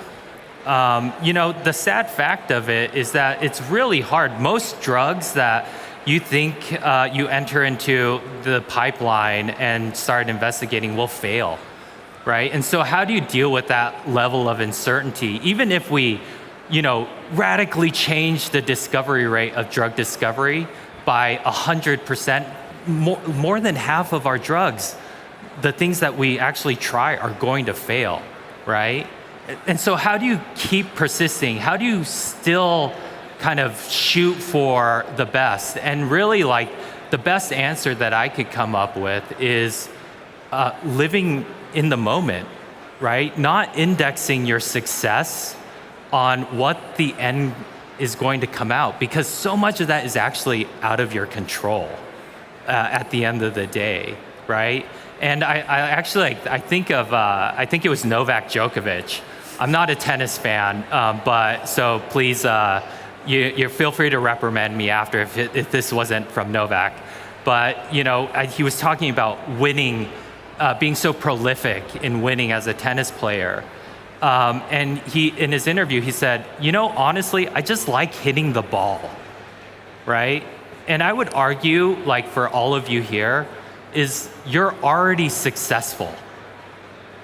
Like you are doing what you want to do, and you get to do that every day. And if you index yourself on like the next round or, this competitor did what, it's like extremely detrimental to trying to show up every day and perform at your best. And so that's a lot of what we do for like these feedback loops. And I think what you'll find in that process, even for drug discovery, like the announcer said, it can take up to a decade, if not more, to really get the ultimate feedback of what that is. But actually, feedback happens every day. And you will find these more if you are just in the moment, right? If you're in the moment and just listening to what these little changes are that are happening, right? Like the big fear is that you're actually so committed down a certain path that you don't even see what the world has been telling you or what all the other micro bits of data have been telling you every day is to switch directions. And so, you know, it's really being able to kind of, again, like be present, right? Don't over-index yourself on like what the success may look like at the very end, but what does success look like today? So. Yeah, I love that. I try to tell our team as well. It's like the point of doing this, of course, there's huge amount of uncertainty with building a company. It's just enjoying the work day to day. I mean, you might have bad days, bad weeks, good weeks. It all belongs to the package, and ultimately it's just about enjoying the ride. Yeah, I mean, honestly, like there are days that we thought were so bad that ended up being the best of luck in the long run, you know? And it's like this Taoist principle of good luck, good news, bad news, who knows? And honestly, like who does know? Like you could have lost a deal. That could have been the best thing that could have happened to your company by far, right? And you just don't know that. And it's almost impossible to index on it. So why even index on it? So. Concrete example, so is there something that you do in the team? So you mentioned that feedback happens every day. Are there like weekly or daily rituals that you do to kind of reinforce that? I'll tell you something that I do that I brought up with my team that was told to me. And this is, I think this is just generally like great life advice. In fact, like, to be honest, it's very hard to distinguish like work life, startup life, and just you have one life. It's just your life. That's all there is. And one practice tactically that I've done is, it's gonna sound very quaint and cute, but to have a very positive mindset requires recognizing how lucky you are. And the only way to doing that, I feel, or the best way, is just to write it down. And start with a list. Write down everything, every small thing, like, you know, you caught the bus just right at the right time, right? And there was a seat waiting for you. Or all these little things. And when you start recognizing those, like, you'll see that in the future, like, this almost doesn't seem like a coincidence, right? That your perspective of the world just seems to change, and thinking, you know, I'm lucky, and therefore big, bold things are possible. The stuff that like everyone is telling you like, oh, that may not be a thing, like all of a sudden you start thinking, hey, I can make this a thing. And the biggest struggle is probably you truly believing that you can make it happen, right? That's very much true. Yeah, I think ultimately it's like we're the biggest glass ceiling that we're setting to our company's success. Yeah. Let's talk about fundraising. So Advetas has raised 500 million in total in funding. That's quite a lot of money. Yeah. And of course, for a company that you're trying to build, you do need quite a bit of capital. But you've been really good at convincing investors to join you in a tough environment, I guess. And I guess we already chatted about like there's about this difficulty for biotech to kind of optimize for these milestone-based fundraising instead of real progress. So how did you, with your team, like how did you make sure that the capital strategy reinforces the long-term progress than is kind of distorting it? So I guess there's always these kind of external pressures that to set milestones that are not really hitting the company's trajectory. Yeah, you know, especially like this is especially the case in biotech, is that, you know, if you're making a drug, you kind of have to engineer these milestones that somehow show progress in a certain way. But again, I think, you know, making sure that you're really speaking towards what you started the company to do to begin with, which for us was delivering the best medicines to people as fast as we can, right? And never letting go of that, and not actually conflating the goal of what we need to present to an investor with what we needed to do operationally to move to that as fast as we can. And so in doing so, like we organically ended up like just hitting milestones so much faster and increasing this, decreasing the time it takes to advance drugs through these kind of regulated traditional processes by knowing very clearly what we needed to end up with in the long term. And then along that side is finding people who also understand that. And that is probably one of the best things is like when you go out there and you're talking to investors, like you very quickly understand when the people are over-indexing on what that next milestone is. But to be honest, like it's rather difficult to base everything on where you are now. Because ultimately in this game of venture funding, you talk about valuation. Well, principally, here's what the math is for valuation. It's a number from today multiplied by a story about tomorrow. That's every company's valuation. And you are always going to be basing your valuation not on the data that you receive today, but where that takes you tomorrow. Right. So what about, like, let's play a game that, I guess the stage program as well is geared much towards early stage investors. How can an early stage founders, how can an early stage founder actually sit down with an investor and really determine that they're kind of understanding the long-term vision instead of setting these kind of external milestones for the company? Yeah, I mean, again, like the parallels to just everyday life. I would also just highly recommend these are people that are going to be embedded into your dream, into your company, and have such a meaningful stake in it that you also just probably better like them as a person in general if you're going to be spending so much time with them. But it needs to reciprocate as well, where it almost seems like seamless in the fact that like they share your vision, but also are backing you, right? Because honestly, there's so many twists and turns. The future is so unpredictable. But what you want is somebody who will be there with you, right? And there's a lot of people who just won't understand that. But there's a lot of capital out there.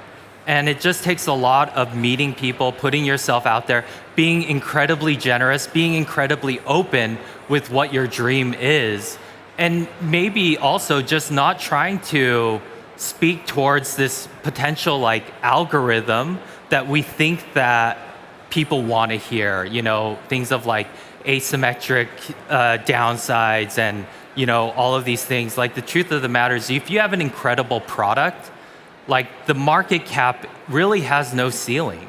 So I'm gonna I hope my company won't reprimand me for this, but I do bring up Labubu's a lot, which has like very little importance, but very high value, right? And that's like in essence, somebody who sees that value in you, value in your company, right? Is gonna just see you through all of those, so.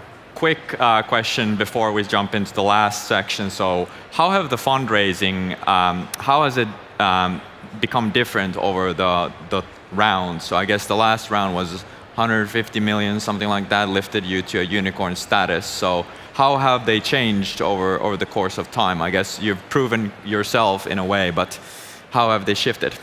Yeah, I do think there's like a certain, again, like same thing. I was just talking to my Slush buddy about like, getting you into a good college. Like a lot of that isn't the education you receive, it's the title on your diploma, right? And there's this pool of saying like, okay, you bring in like well-known capital and that brings in other well-known capital, but the well-known capital fundamentally becomes well-known by and large because, they're sophisticated and being able to prove that every time. Again, going back to like, look, you're lucky today, but there's also this fallacy that at the other side of a fundraise is somehow life-changing or company-changing. Like, it's not.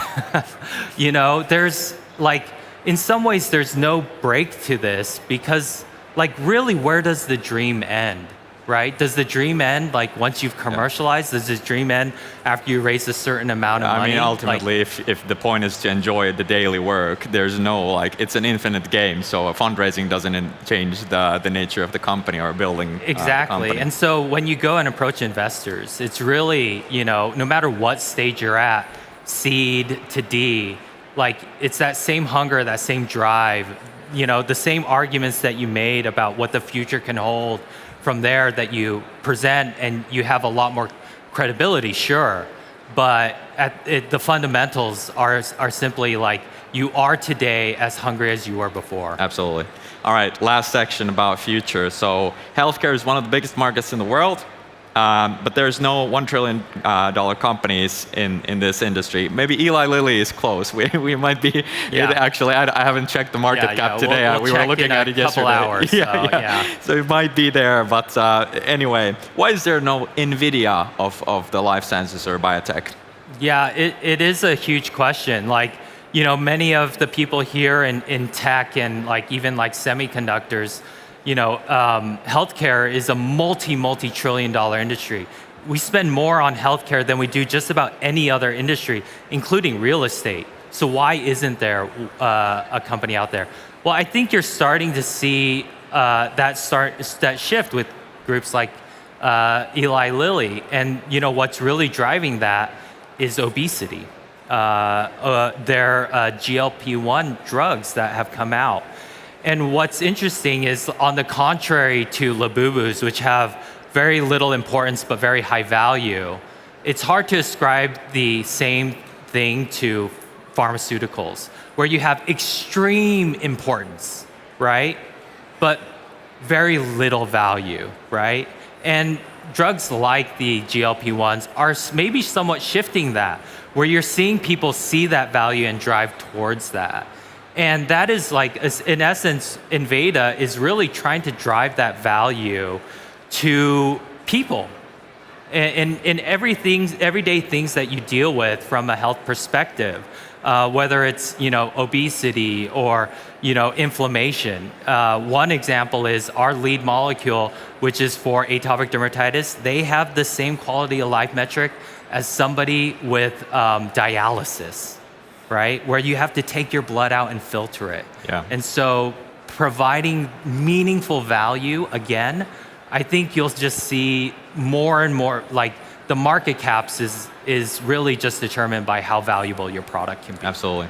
So Dan, final question. So next time on stage, you and me at Slush, when both Enveda and Solo are $1 trillion companies? Yeah. Awesome. Let's do it. Let's make it an actual sauna up here. Awesome. Yeah. Thank you so much for this, Dan. Thank you. All right. All right.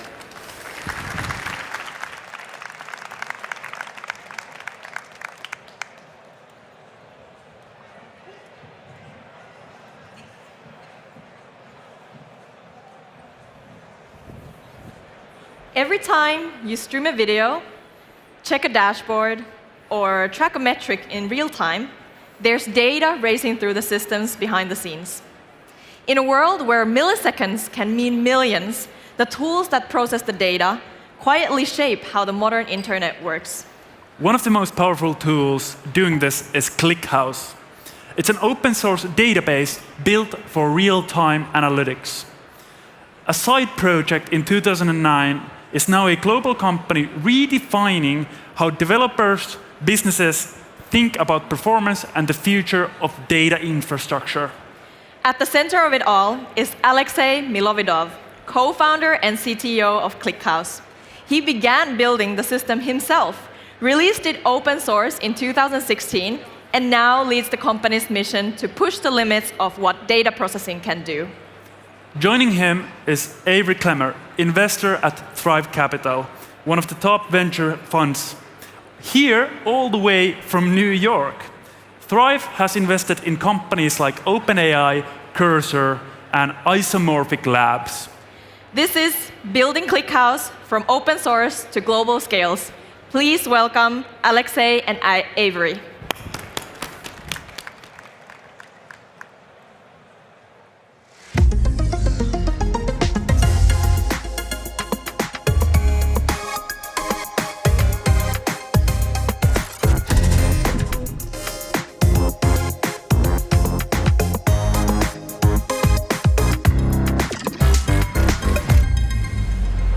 Pyrotechnics.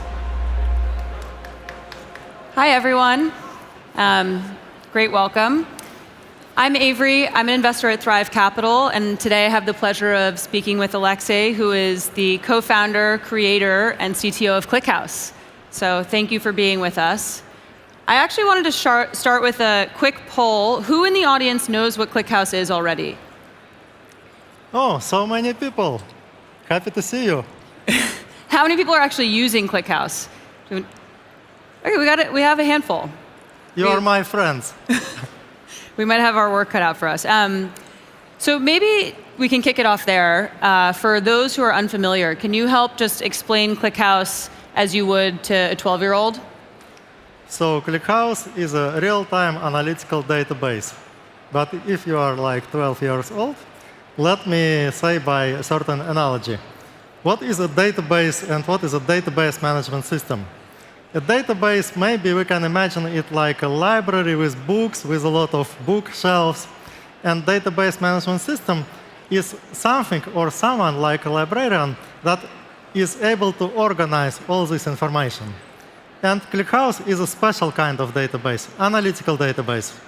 So if we imagine that a regular database reads books like one page after another page, analytical database takes all the shelves of books and read all of them at once and summarize this information to get some interesting statistics, interesting new insights about the data in that books.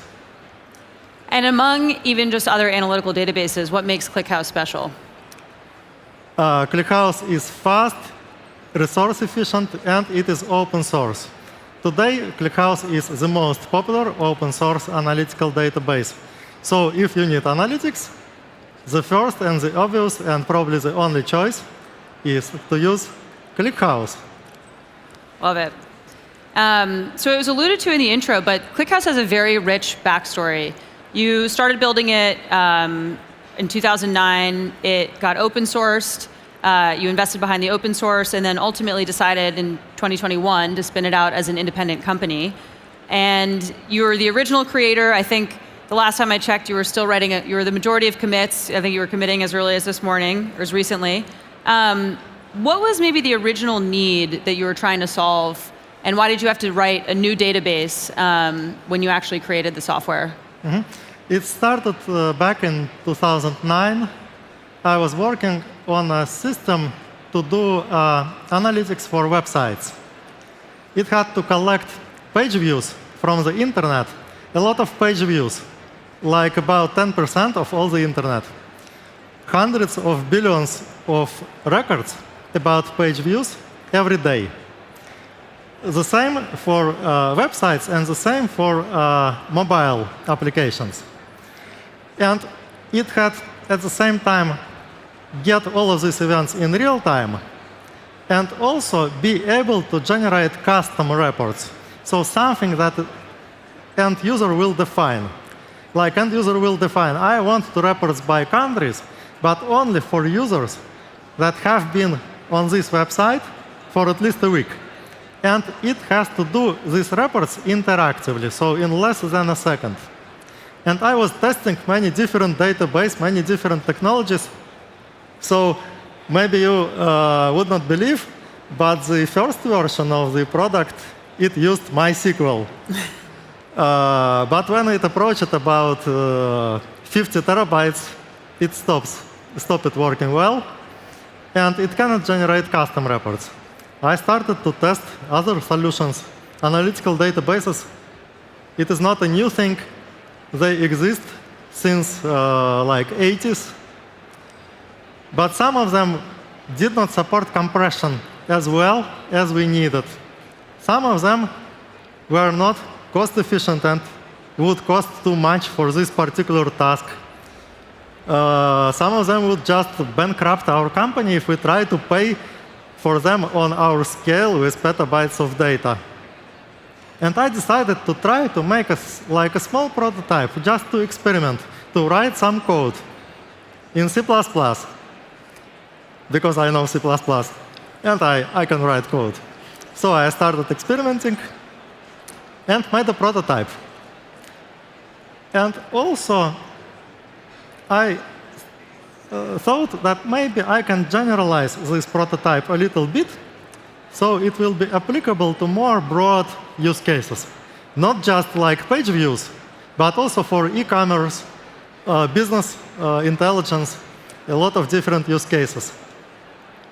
I implemented it like a SQL database. I have published documentation inside the company, and more departments, more and more people started using ClickHouse. And I noticed that it is actually a nice niche where no similar technologies existed. And then I decided to try to convince for open sourcing it. And surprisingly, it went well. It went very well. Yeah, I feel like it's the classic better, faster, and cheaper. It's a good value prop. Very quickly, I think, after it was open sourced, it had product market fit, right? I know Cloudflare was running their CDN on it, a handful of other really large technology companies with the most high performance needs were running on ClickHouse. What actually gave you the conviction after that in 2021 to go start the company and build a commercial product around it?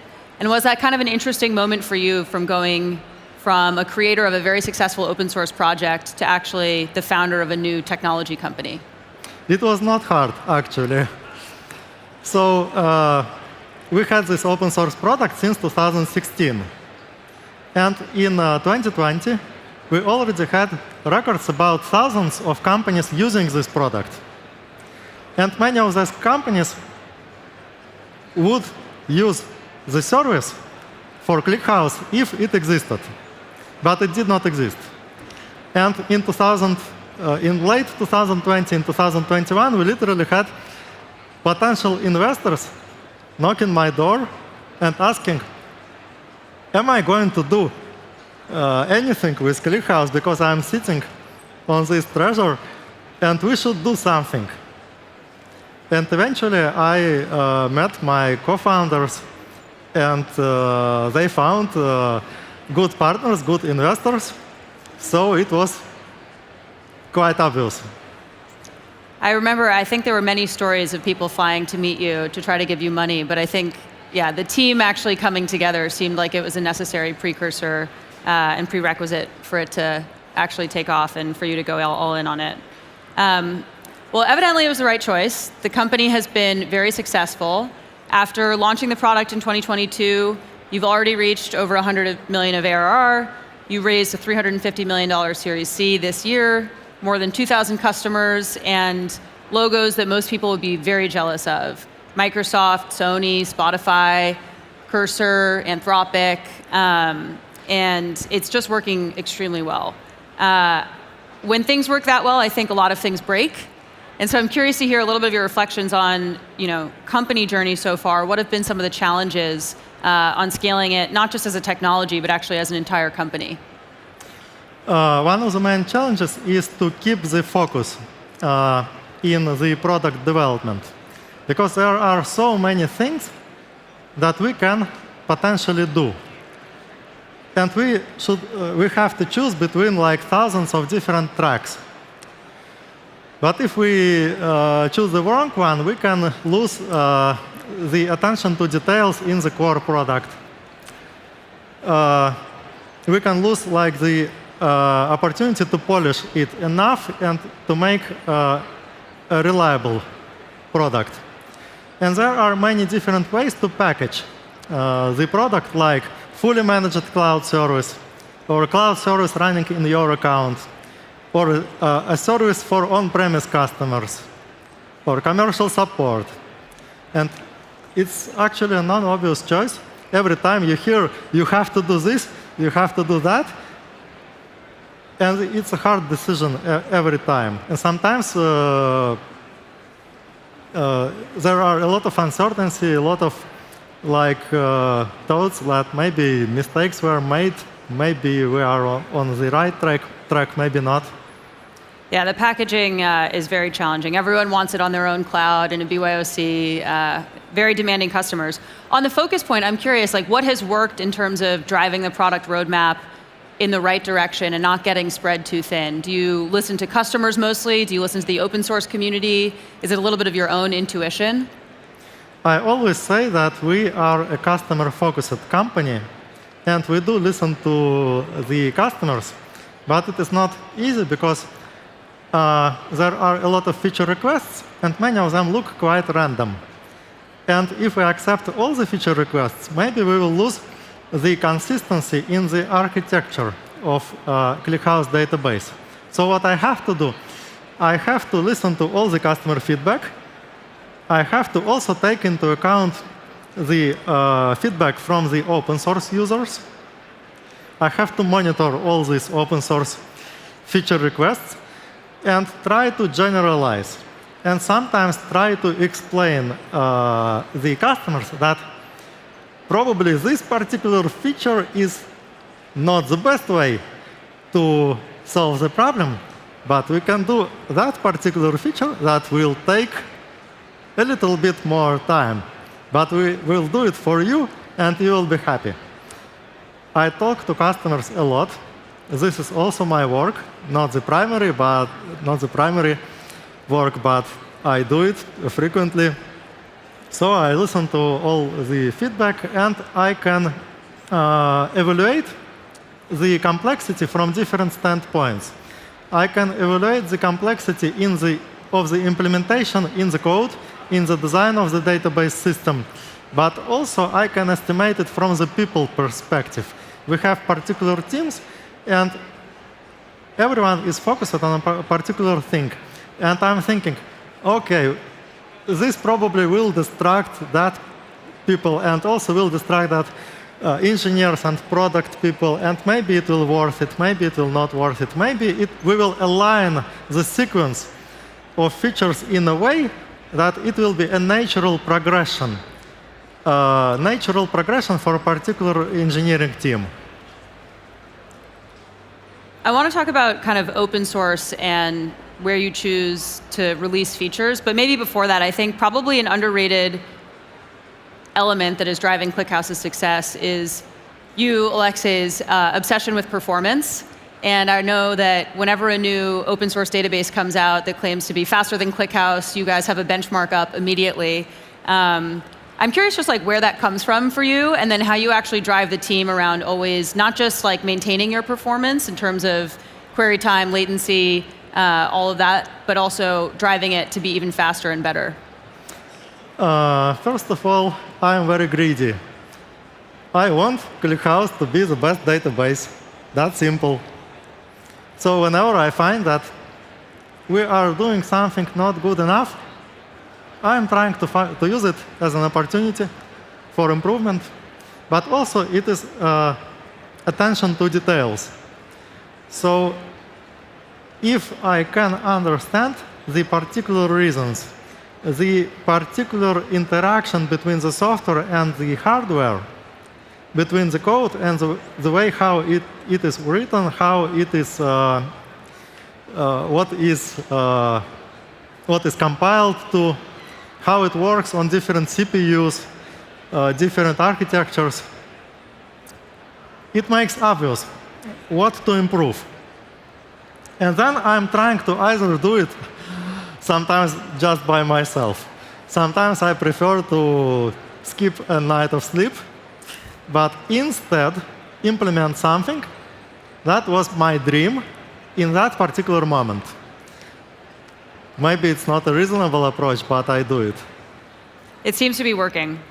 And then, yeah, so on the open source side, how do you think about the features that everyone gets through ClickHouse open source versus the things that really go into the managed service that you sell to enterprises? First of all, open source is an amazing distribution channel for the product. And it is one of the main drivers of the growth. Let's imagine that for any particular customer of our cloud product, there will be 10 more companies using ClickHouse on-premise, self-managed as an open source technology. But if we make it grow as the amount of cloud customers will grow proportionally. And we see that for many companies, open source is far from being enough. They need more. They need a service with a lot of capabilities that you typically don't get in open source, or you have it in open source, but it will require a lot of internal work for your engineers to implement the orchestration behind the service, backups, security. And you need a service you can count on. You need a service that will solve problems with scalability, with distributed systems. And this is what ClickHouse Cloud for. So it actually makes, it's in your best interest for the open source to be as good as possible because it ultimately drives the business. Sure, I want as many companies as possible using ClickHouse in open source and in the cloud. I'd love to talk a little bit about hiring. So a lot of your engineering team is in Amsterdam, and there's a handful that are distributed. And it's a complex product. It's a high-performance database. The engineering talent market is as competitive as ever. How have you guys managed to scale the engineering org while keeping a very high bar? This is actually a very complex problem. So we cannot hire too many people too quickly. And actually, no company can do it without losing the culture. And one of the main factors is keeping the continuity of engineering culture. And not only engineering culture, it's across all the company. And if we imagine like a small startup with 10 people, and we can imagine hypothetically what will happen if this small startup will get a chance to hire like 100 more people in a single day from a big company like Google. If we do this, they immediately will lose one of their competitive advantages, the engineering culture, something that makes the team unique. So it is more like gradual and very careful hiring, and it is especially important in the leadership team, executive hires, because one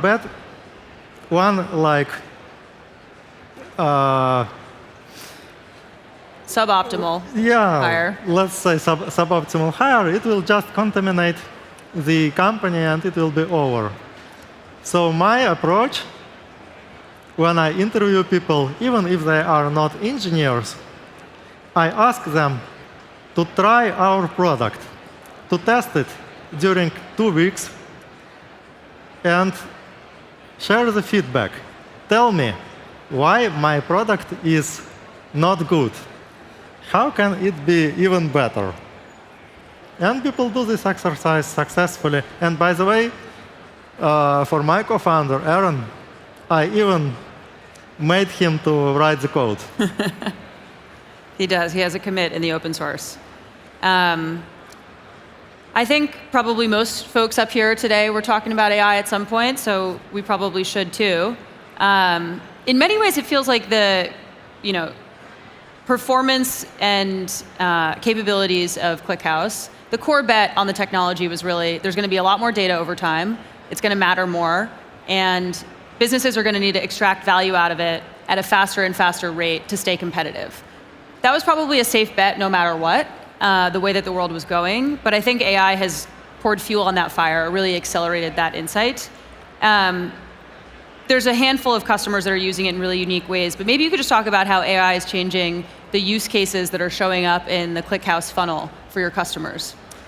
In many areas, like business intelligence, these areas are already being transformed with AI in the front of our eyes. I think that in a few years, most of queries to a database will be written not by people, but by AI agents. And we will just ask questions. We will not write SQL. And it is already happening. For example, we use it for our internal business intelligence. We collect the observability data and business metrics about our customers. And whenever we have to come up with a certain report, like what are the services doing the most S3 API requests that we pay for, and what are the costs of these requests. We just ask our AI agent. And we introduced the service like a year ago using the ClickHouse MCP server. But now, just a few months ago, we made it available for all ClickHouse Cloud customers. So you can just use an agent to make a series of queries to ClickHouse. And one of the problems is that when a human writes a query, there is a certain limit. Humans got tired, agents do not. They will write more and more queries. And the amount of queries and the demand for fast processing is significantly increasing with the introduction of AI agents. Actually, it's a whole new direction, agentic analytics. Yeah, way more demanding. I know you're also working with a handful of the large labs, OpenAI is one, using you guys just for a core observability use case, which is something, it's a bread and butter use case for ClickHouse. What is it that, I think when you would talk to these engineers, by the way, and you say like, oh, why are you using ClickHouse over XYZ? Their answer is usually like nothing else actually worked for this scale of data and what we needed and our requirements. What are the things that you think you guys are making possible today that were not possible with other systems just a few years ago? So OpenAI is using ClickHouse, Anthropic is using ClickHouse, XAI, DeepSeek, all of them are using ClickHouse, and also Cursor, Lovable, all of these companies. And you might ask why. For observability, for events, everything that is happening when you interact with ChatGPT or Claude, all the data about its performance, latency. And the main challenge is that actually OpenAI and Anthropic are the new Google. So now more and more people just use chat interfaces instead of search systems. And you can imagine the traffic. Imagine like all the traffic in Google. Now you can divide like a few times, and everything about this traffic should be analyzed inside a database. And the only database that is capable of doing that is ClickHouse. It scales to distributed clusters, to hundreds of petabytes of data. It supports real-time and historical data in the same database, and real-time queries on top of this data. So when you release a new service, and you have dashboards, and you monitor how the traffic spikes, if everything works correctly in all your data centers in all regions, these dashboards go to ClickHouse. It's amazing. As we wrap up here, I'm curious, looking forward, what is maybe one thing on the product and technology side that you're really looking forward to releasing? It could be related to AI or not. And then one thing on the company building side in terms of milestones. There are many interesting products that we introduced just recently. One of them is named ClickStack. It's a full-featured observability solution based on 3 components. ClickHouse as a backend database, HyperDX as a UI, and OpenTelemetry as an interface. So if any one of you spent a lot of money using services like Datadog, migrate to ClickStack, which is based on ClickHouse and way more cost efficient. And then what about on the company building side? It's about the core product, ClickHouse database, and there are many new features, like new types of indexes. Just recently, we introduced the index for full text search. So now you don't have to use Elasticsearch, and you will, if you pay a lot of money for Elasticsearch, also migrate to ClickHouse. And also be the head of sales. Oh, thank you. Yeah, sometimes I have to wear many hats. Love it. Well, thank you, everyone. I think that's all that we have. Thank you.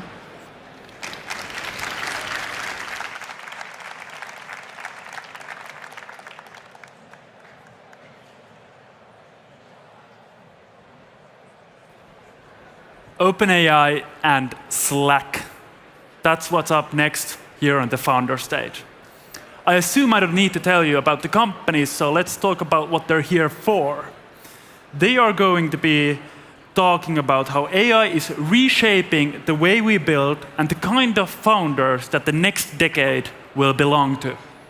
The co-founder and CTO of Slack, Cal Henderson, is at Slush for the 9th time. At least that's what he told us. So that's why the session title, Slush Again. Well, he has covered a wide range of topics already at Slush, like founding Slack and in leading engineering teams. Today, he'll focus on AI and founders.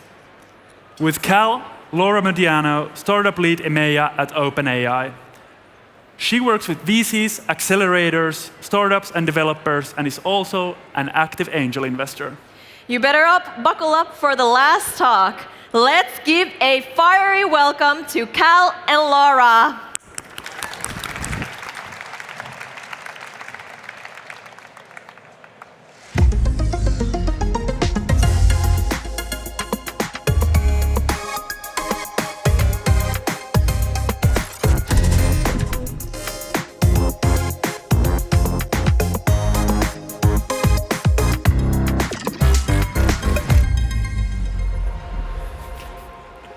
What a pleasure to be here. Oh, man, the stage dressing, the set kind of gets more elaborate every year. I like that we are hovered over by this strange, dangerous orb.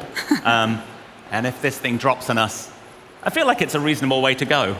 Maybe as the last talk on the main stage at Slush And this then year. Slush 100, congratulations to everyone who participated. Oh yes, obviously if we do get crushed by the sphere, then the Slush 100 will be slightly delayed, but either way, we're going to get to see that next. So, I'm Laura, I lead startups in EMEA at OpenAI.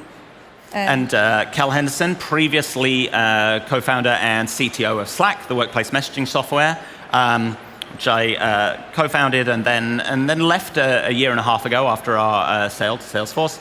And I'm currently retired, which has been fantastic, but doing some investing and advising and thinking about what's next as well and what's exciting to work on in the kind of future of technology. Well, I know you're all wondering what is next. We're not going to ask that today, but we're all very excited and eagerly awaiting to hear whenever you're ready to share. So if anyone was waiting for that, we're not going to be going into it. However, I'm super excited to be here today because it is my 7th Slush, and I think this is the best startup conference in the world. Cal, why don't you tell me what your Slush stories are?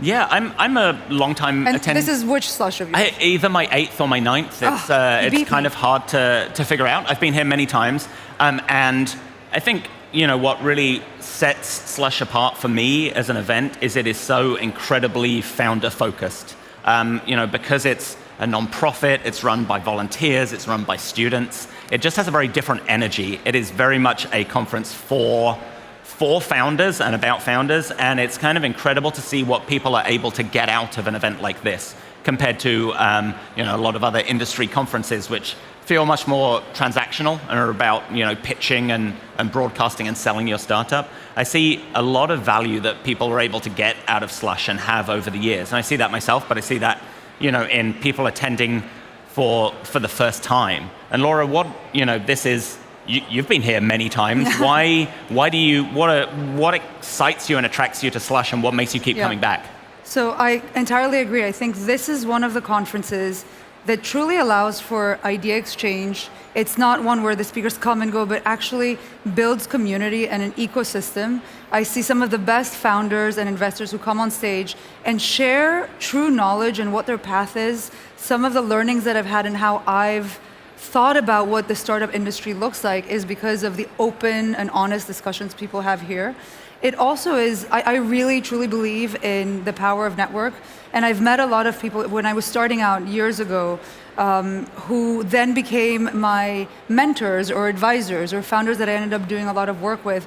And I got to grow my understanding of the industry, how I think about what people should be doing, how people should be talking to each other, because of connections that were truly meaningful and informal that were done right here. And some of you are going to be meeting your future investors. Some of you are going to be meeting your future co-founders. In my case, I met my partner, so it's happy anniversary to me, because our anniversary today. And I couldn't have had more out of this conference. Yeah, I think it is.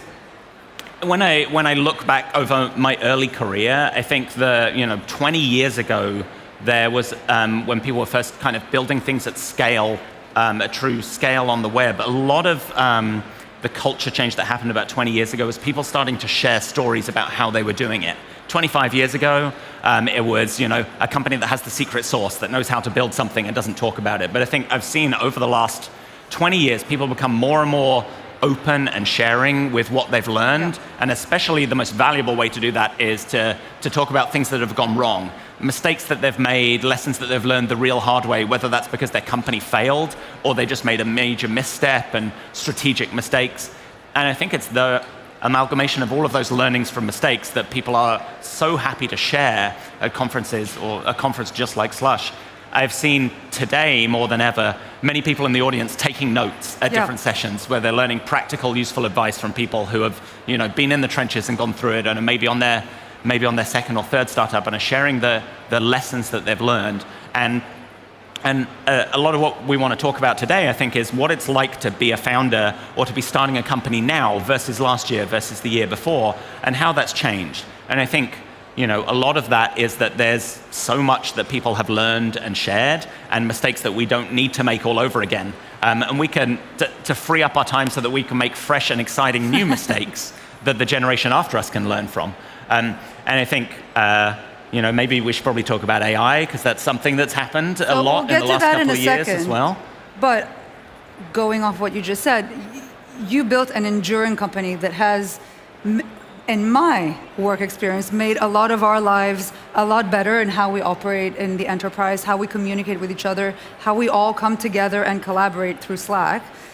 It's an incredible company, but how would you say that, what changes do you think you're making now as you're thinking about building a new company compared to how you started off building Slack?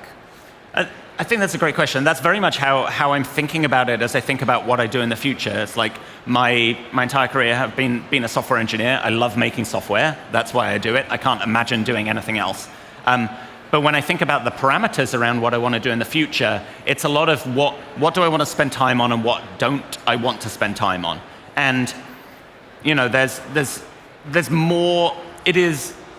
It is always the best time to start a new software company. Yep. It's better this year than it was last year. It's better last year than it was the year before. Ignoring the kind of ups and downs of the economic environment you're operating in, it is always better to do it now than later. There has been more of a basis to build on top of, more users, more revenue, more customers. It's more and more of an exciting time, or ability to build faster.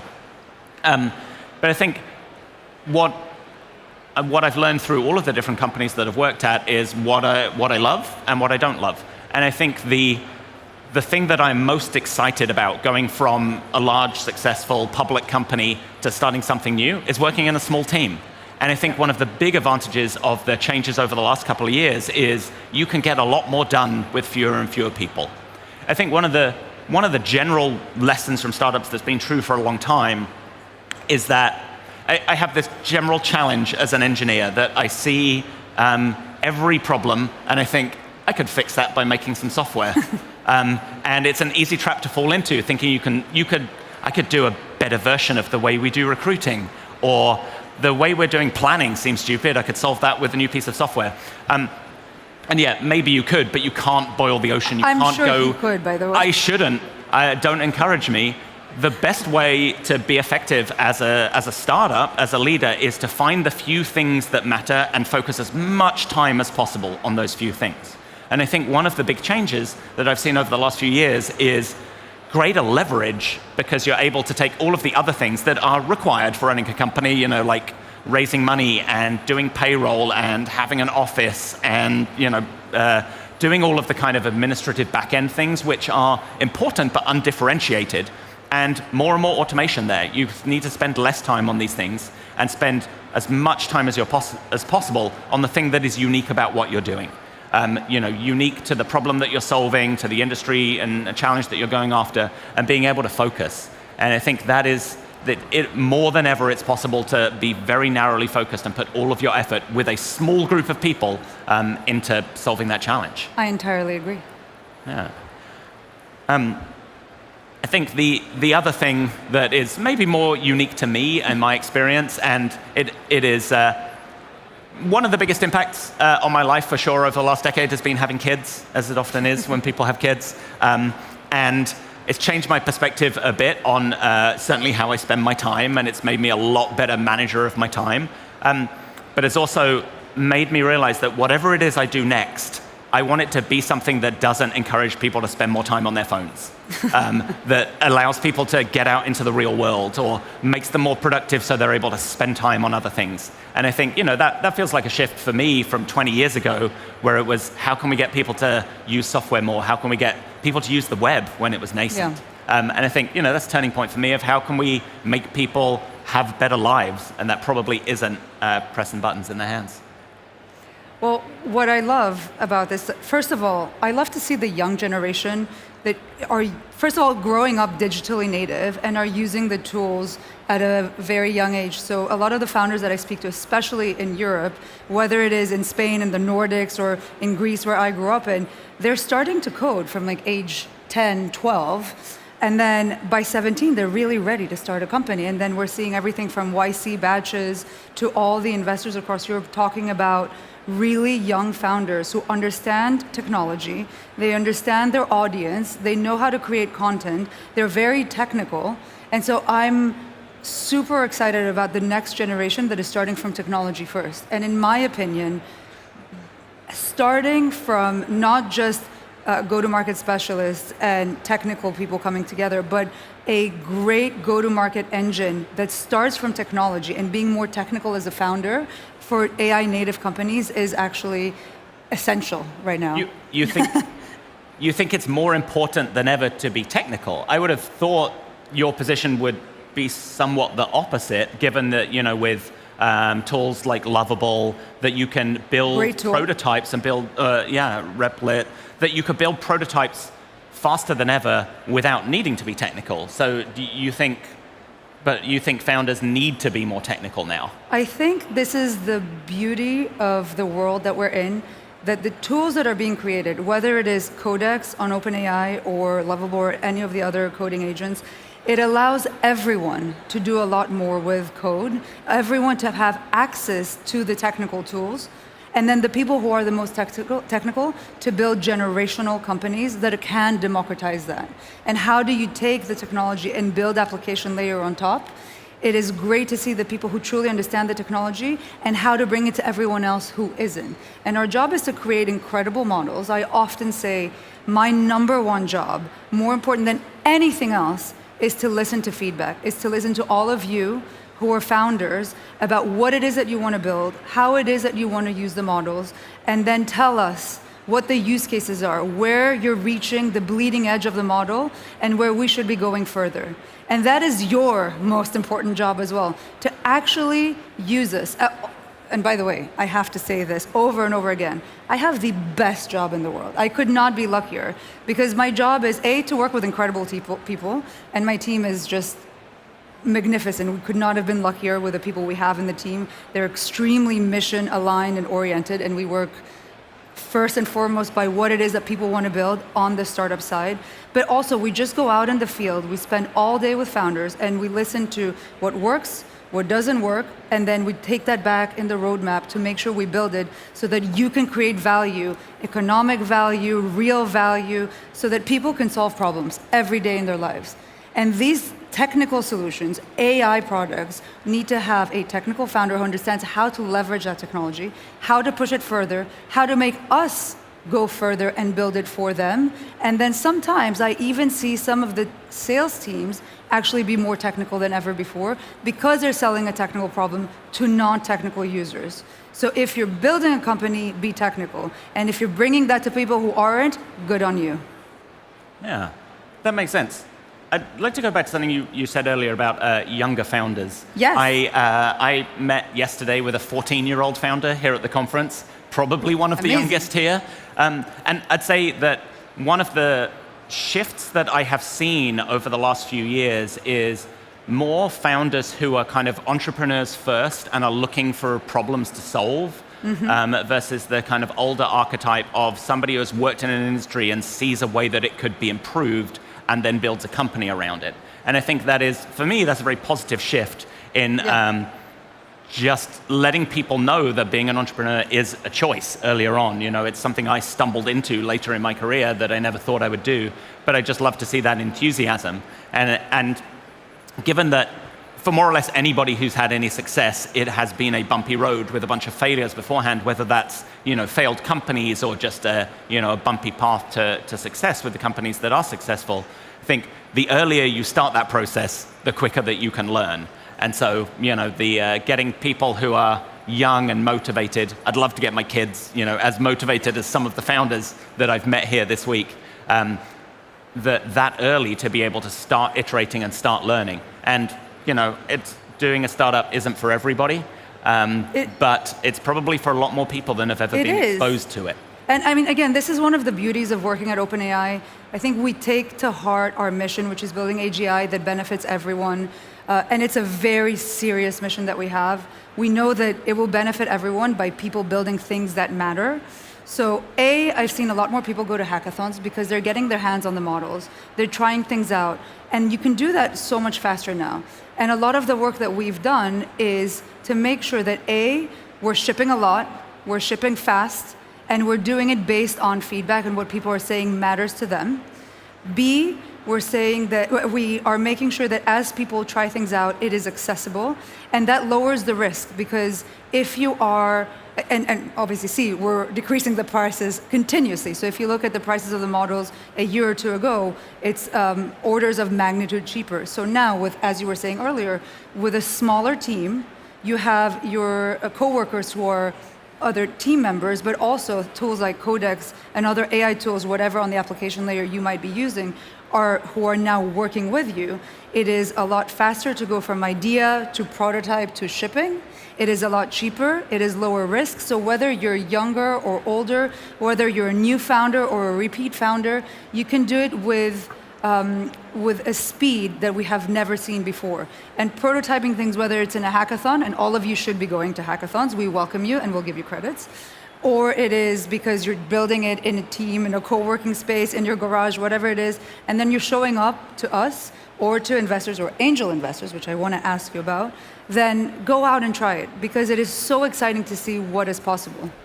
In many ways, I see this as the continued trend, you know, as kind of like amazing and revolutionary as AI is, you know, the current round of AI models. It's a continuing trend of tools that just help you move faster and lower the barrier to entry for doing a startup. I mean, in some ways, very similar to when AWS and the public clouds came around. Yeah.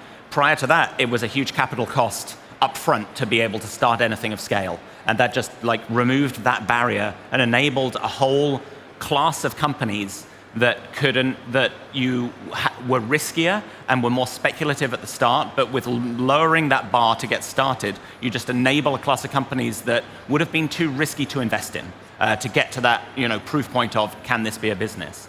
And I feel that this is another kind of step up, a step change that will enable a lot of kinds of businesses that would have been too risky or take too long to build and test and hypothesize are able to be done faster than ever. Now, like the downsides to that, if you call it a downside, is we're going to see a lot more companies failing quicker, proving that they aren't the kind of business that can exist right now. But I think that's exciting. I think that faster iteration is how we get to better, valuable long-term businesses that are hugely valuable to their customers as well as the companies building them.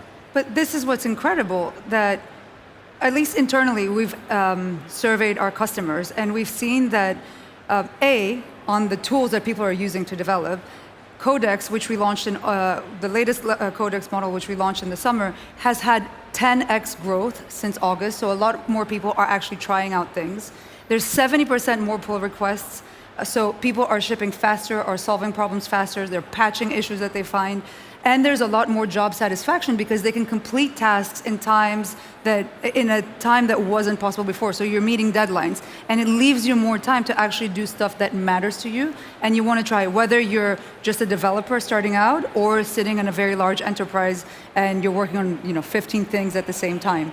So it's incredible to see how much people are solving problems, either new problems because new technology is there, or old problems that they were not able to solve well with SaaS and are now able to do a much better job because of AI. Yeah, but it's also additive. It's not that, if we can write code faster with Codex, it doesn't mean there are fewer software engineering jobs. There are more software engineering jobs now than there were. But also, it's not because Codex is taking away people that were using Cursor. It is all additive, and this isn't a zero-sum market. It is a 100%. It is a positive-sum market, and that's pretty exciting. Could not agree more. So going back to, you're a legendary founder, you're technical yourself, you're seeing so much in the market. Tell me a little bit about how you angel invest and how you think about giving back to the community.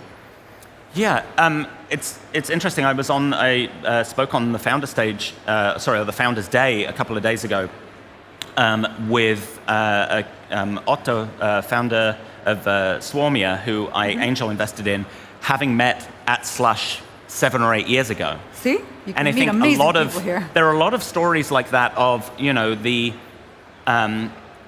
when you meet in an environment like Slush. In a non-transactional way. It's not like you're running around trying to find somebody to invest in you, but building relationships for the long term. We met because we had built kind of competing products at some point in the past, and we had a discussion around that, and we became friends. And then years later, when somebody starts a new startup, or it might be 6 months later, and I have relevant skills to contribute, to be able to advise, then that's when those kind of relationships happen. I also, my Slush buddy, there's this program where speakers get a local buddy to kind of help them out through the conference and show them around the city. My buddy from 2018, I reconnected with, and I'm an advisor at his company now. Whatever that is, 7 years later, as he's was inspired by working at Slush to go on and start a company, and because we'd built that relationship, and he understood how I could be of value there, and I understood who he was as a founder, it helped set that up. And I think the relationships that you make at an event like this, for the long term, can be hugely valuable. And you need to get to know people and not view it as transactional. It's very transparent when you meet somebody and they just pitch you hard as soon as you meet them. And it's much more relationship-based. Yeah. Well, I'm going to pause 1 second because I have to say, this whole conference, which is run by students and headed by Aino and Ellen, is working, some of our Slush buddies are volunteers, they're all students, and they've done an incredible job. So before we end, can we have a round of applause for the Slush volunteers, please?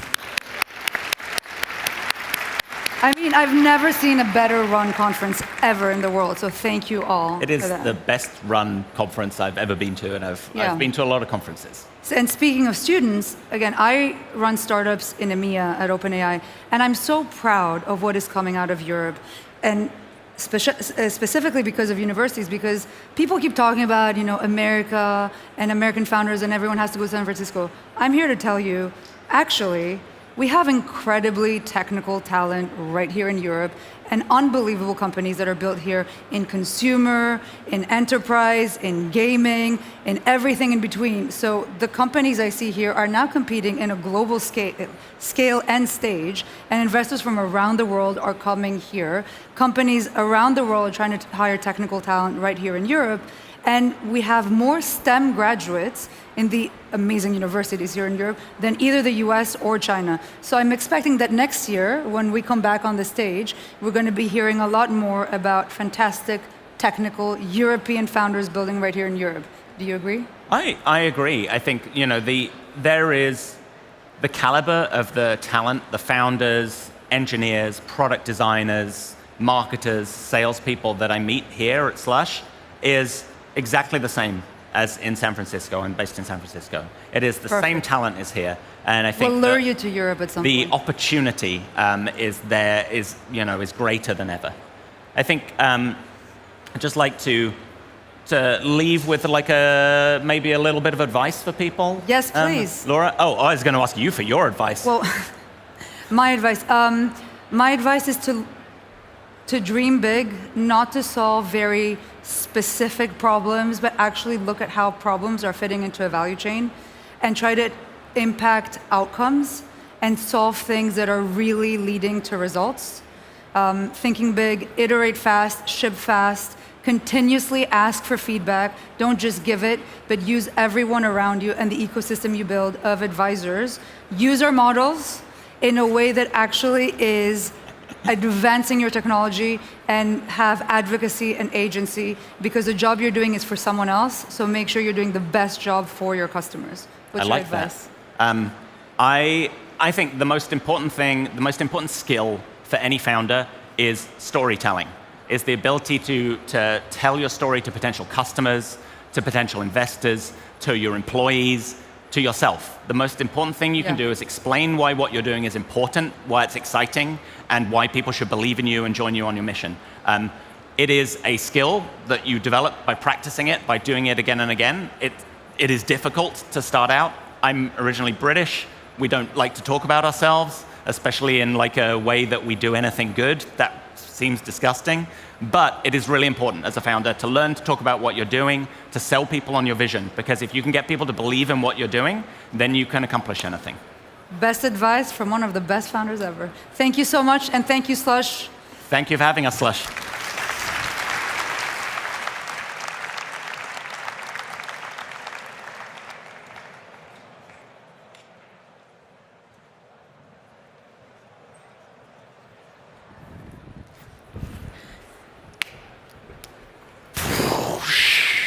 And that's a wrap for the stage talks here at the Founder Stage at Slush 2025. Thank you for joining in, listening in onto the founder journeys and the great panels, the insightful fireside chats that we have had along these 2 days. Next, we will hand the stage to Slush's crown jewel, Slush 100. So come in closer, make space All the way for from the people, back. because this is going to be a really exciting moment at Slush. And soon we'll introduce Kalle, the head of startups at Slush, on stage. But before that, as a last ask from us, your hosts, we want to do a little exercise. So put your hand together. Put your hand together, a little silently. Let's make it okay, louder. Louder. Let's make it louder. Let's make it louder. And Kalle, welcome to the Founder Stage!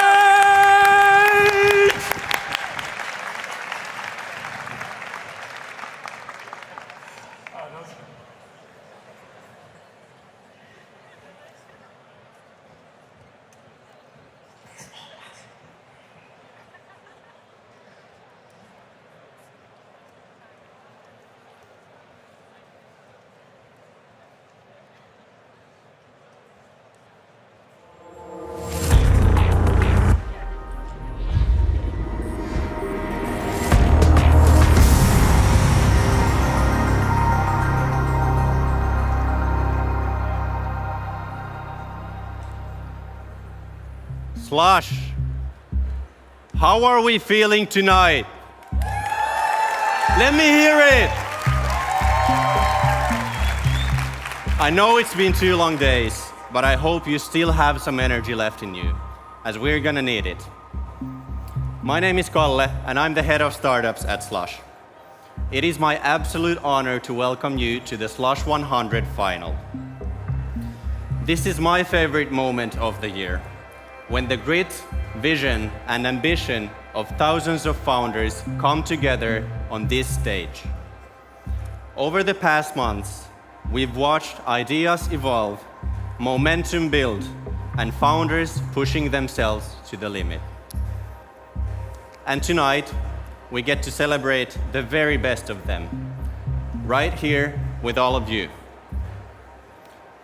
From 1,000 startups across the world, to 100, to 50, to 20 in the semifinal.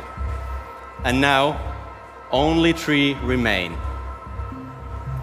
Tonight, one of them will walk away with a €1 million equity investment from Cherry Ventures and General Catalyst. This is the stage where great ideas face the spotlight. And these 3 founders, they are here to deliver. Right now, they are backstage preparing with their co-founders. Pacing, breathing deep, ready to give everything they've got. This is their moment. Now it's time to meet the people who, besides the founders, have the toughest job of tonight. Please welcome our Slush 100 jury on stage. From Cherry Ventures, partners Philip Dames and Sophia Benz, joined by partners General Catalyst, Zeynep Yavuz and Robin Deschamps.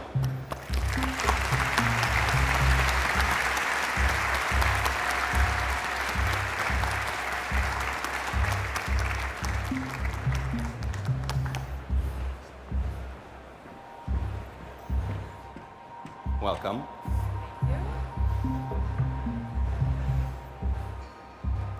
Are we getting Philip and Sophia as well?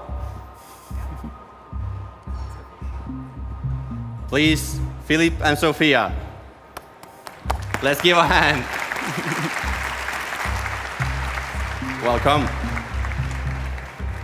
These 4 will decide who takes home the €1 million investment tonight. I'm very happy to be just hosting. All right, some quick practicalities. Each finalist gets 5 minutes to pitch, followed by 5 minutes of Q&A with our jury.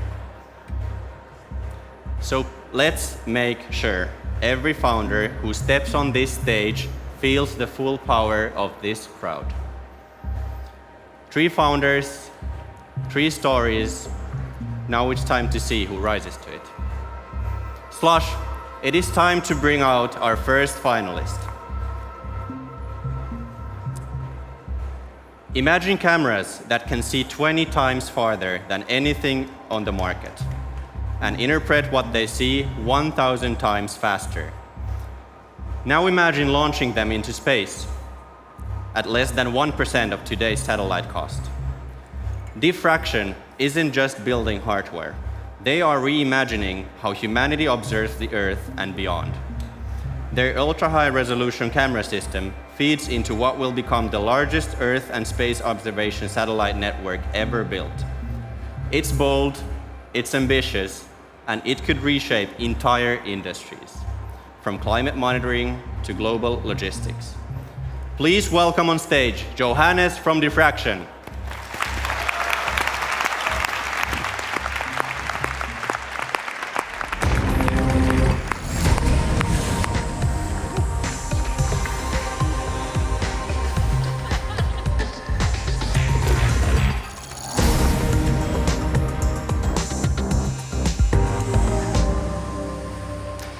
Hello, Helsinki.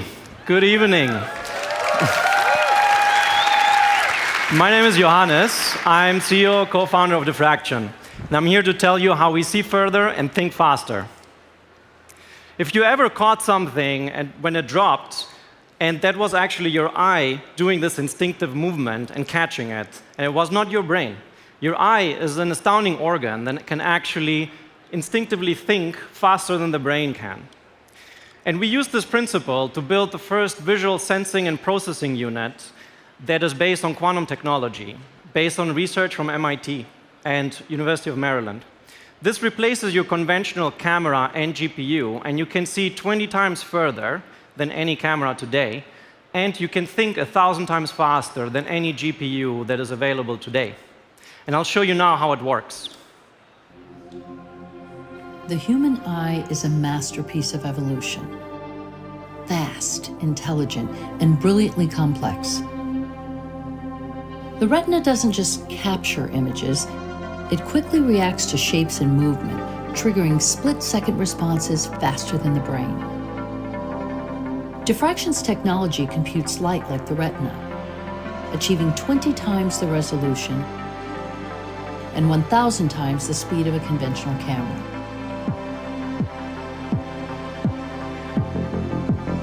Delivering the world's sharpest machine vision, superpowering tiny satellites at a fraction of the cost.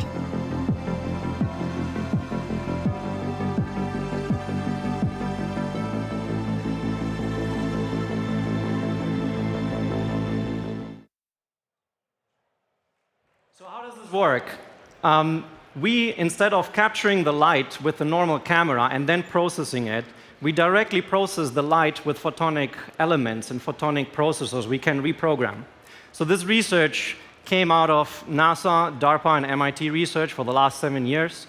My co-founder, Saikat, professor between Maryland and MIT, developed this technology, and I met him at MIT. And that's how we can extract the maximum resolution that quantum mechanics allows. Here you see a star. This is diffraction limited, so it's the last letter. You can see it in optometrist, where it gets blurry. And this is the best camera you can buy today on the left-hand side, a blurry star. Next to it, our camera could see another star hiding behind it, 25 times further away. Now, this is a camera that has a broad application, both in space, but also on Earth and in the air and on sea. We squarely focus on space. Now, how we actually bring this to market, we have partners that provide and host our camera in space. So we have things like Kepler, Loft, Starlink, AWS that can host the camera. We take the data. The data is then brought to our platform partner, Skyfi, where we have a partnership with. And that one is then brought to NATO partners for defense use cases, keeping warfighters safe in the field, but also keeping our assets in space safe.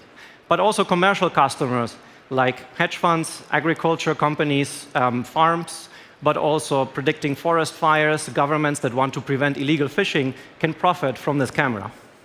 And what you see here, we built this fleet of Galileo. So this is our satellite. Our satellite here has the highest resolution of any satellite in space commercially available. And we have a fleet of these making Earth observation and space observation completely much cheaper than it is today. And we have the best team in the world to produce this and bring this to market. We have postdocs in quantum physics and from Caltech, MIT, Columbia, and Harvard. And Mark, who has co-founded Kepler, the second largest space company in Canada. So far, we have a funding from DARPA, which brought us the first funding for $1.5 million. We have raised $2.5 million in safes. We partner today with the Air Force. We have a demo in Hawaii.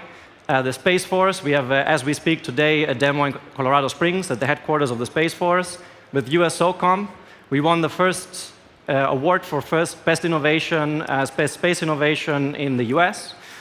And we partner with Skyfi. We're part of 5 accelerators. And we're really much looking forward to bringing this technology and bringing Galileo both to space and on Earth here in the US, but also here for all our NATO partners. Thank you very much.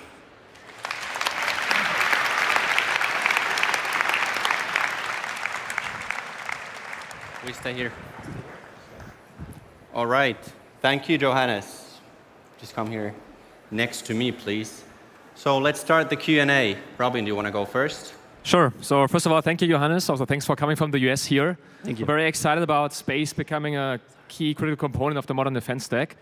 I guess one of the questions I have is, how can you become more than just a component business or a supplier and more like a platform, capturing more of the end-to-end value that you're creating? Yes. So the business model is that we actually produce the data, and then we can bring this data to our customers. So the solution is both ground-based, so you can point it upwards, which is our fourth product. Then you bring it in space, and you point it sideways for space domain, and then you can look downwards. And the main product that is actually the data that comes out of the camera. The camera is and then the data is being monetized towards both commercial and defense customers.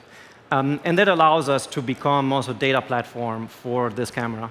It can also be brought into drones to expand that model, both for Earth observation, which is just same imaging data or outcomes, analytics outcomes, but just a different product. And then beyond that, the camera itself, of course, is a hardware product together with the software component. which, like NVIDIA CUDA, you can program for different use cases further down the line, robotics, automotive, and so on.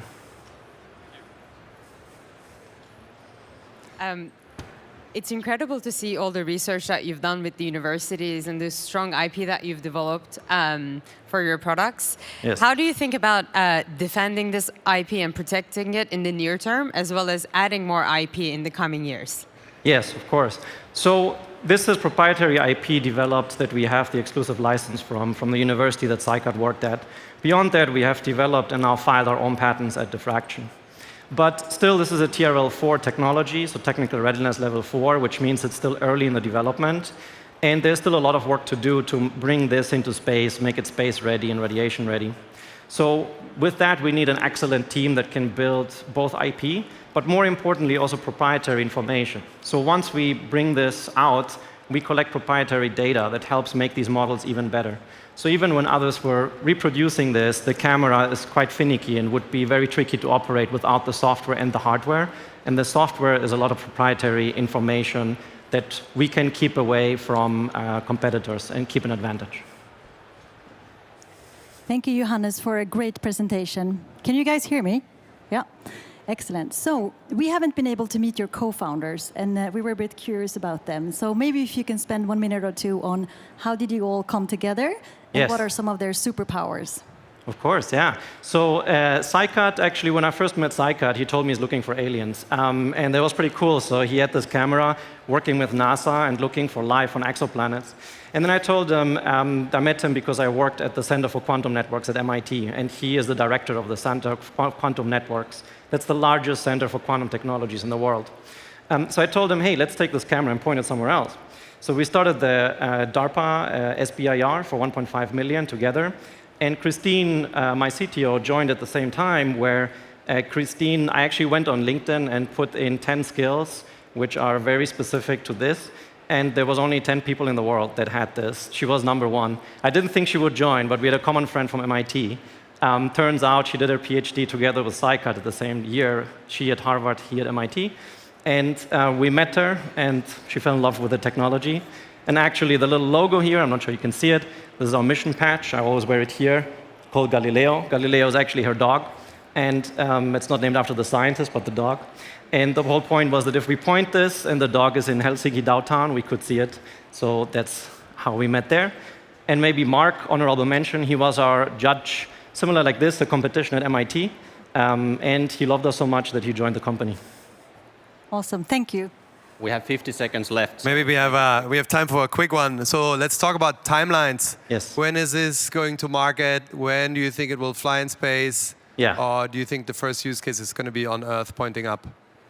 Right. Actually, as we speak in Colorado Springs, Mark and Abdalali from my team are demoing the ground-based solution to Space Force. That one, we hope to have the prototype early next year, where we can show and demonstrate things. The actual launch of it into space is a bit later than that, in 27. And then 28, we hope that we can point the camera down to do Earth observation use cases. All right. Thank you, Excellent. Johannes. Thank Let's you. give a big hand. Thank you.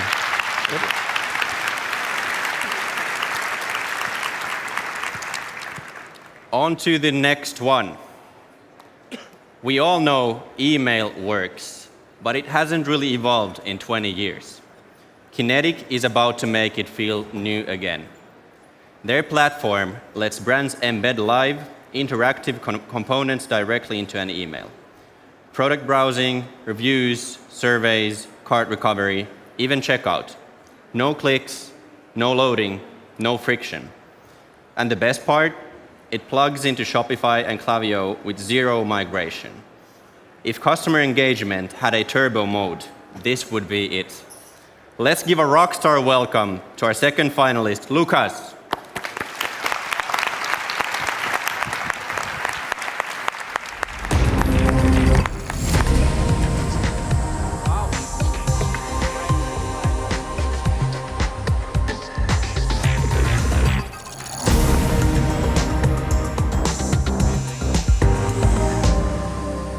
This is great.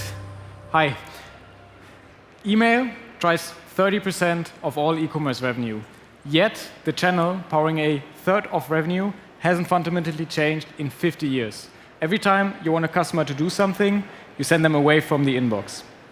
I'm Lukas, co-founder of Kinetic, and we are redefining email as an interactive surface where customers can take action right inside the inbox. Why now? Because product discovery is moving to AI. Soon, brands will no longer control how customers find them. That will be done by agents and LLMs. They can only control how customers stay. So retention will be the final competition between brands. And email, the last surface where brands still own context, data, and relationships, is going to be the key channel for brands to keep customers. But today, email is not built for that. Email is stuck in 2010. Let me show you an experience we all know. So let's say you get a marketing email, right? So you scroll through, you might decide to actually act on it, so you click. Well, you get redirected, there's a terribly slow load, a cookie banner, and then maybe your girlfriend texts because you forgot something, and then you're gone. This is kind of bad because it's full of friction. You actually need to leave the inbox to act. It's static, the content is frozen the moment it is sent, and it's disconnected. Today, it is still hard to capture and use behavioral data in emails. So that's why we built Kinetic. We remove the friction and let customers take action right inside the inbox. Buy a product, manage a subscription, fill out a form, leave a review, you name it, all without leaving the inbox. And the cool part, it is plug and play, so it's no code and no migration. We take your system and upgrade it, and we take weeks of coding that you would otherwise do and turn it into a simple drag and drop for the brand. And it works in 80% of all inboxes, including Apple Mail.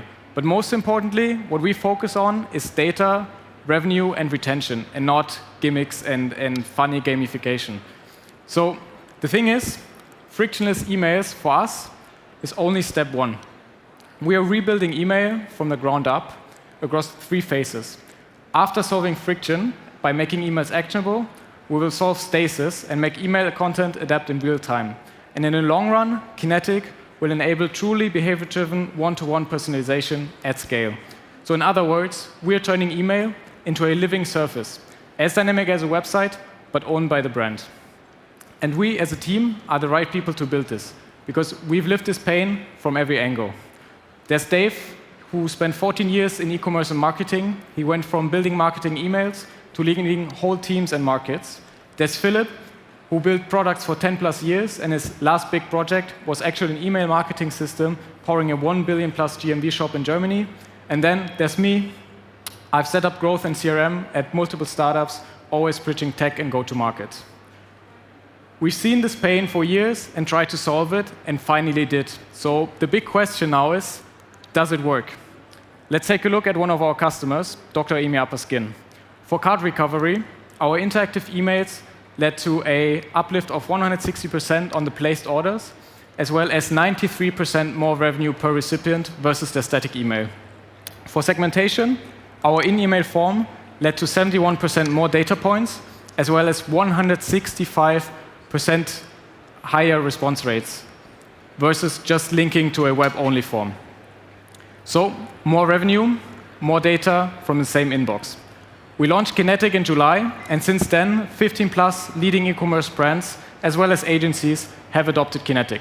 Because they feel the pain, they see the numbers, and they have zero desire to go back to static emails. Email is more relevant than ever. It just isn't built for the next decade. Kinetic is evolving it, from a message you read into a place you act. Thank you.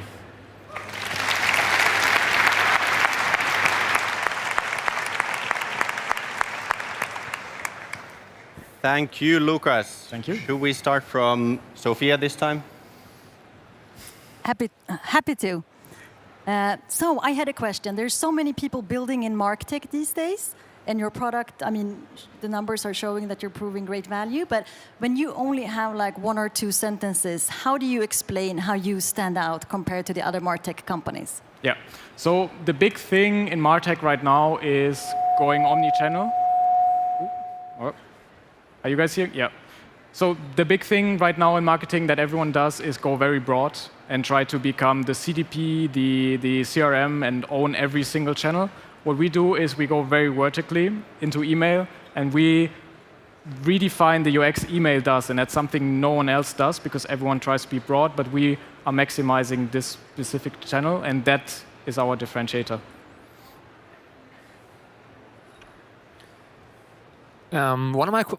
One of my questions would be, if I look at the target audience today, it's very small, like it's smaller-ish brands, right, from e-commerce.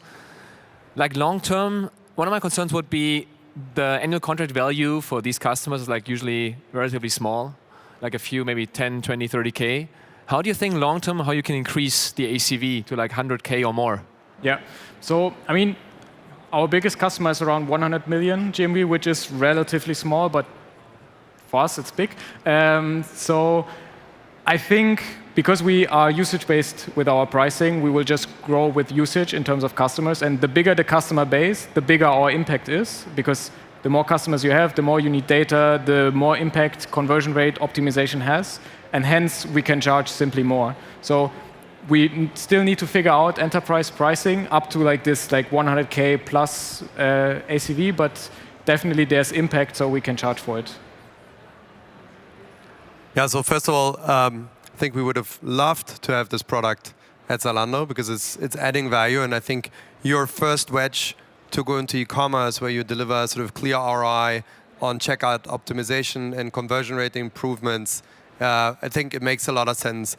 But like when you think about this product and what you built and what you could potentially do with email in other contexts, let's think sort of financial services, KYC, KYB processes, other areas where you could make use of interactive email campaigns. How are you thinking about sort of the next steps outside of e-commerce, other industries that you may be tackling, or you think you're going to stick with the customer type that you're currently serving for the next years or so? Yeah, good question. So e-commerce is huge, so we still have lots of stuff to do. I think the market itself for e-commerce is already quite big, but as you said, there's a million industries where we can apply this.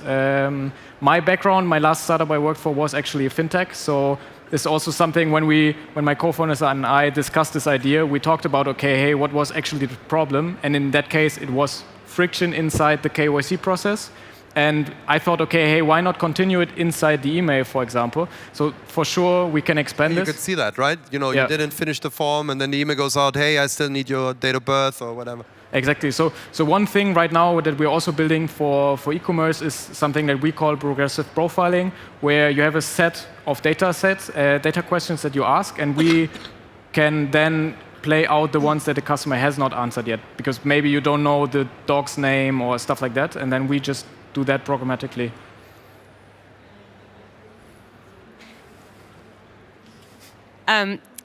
You're building a product for smaller brands and SMEs, and you have a touch point with the consumers. So the product that you're building is going to have a lot of consumer engagement as well.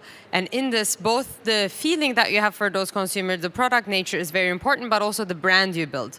What is the one word that you want your customers to think of when they're buying your solution? The brands, you mean? Yes.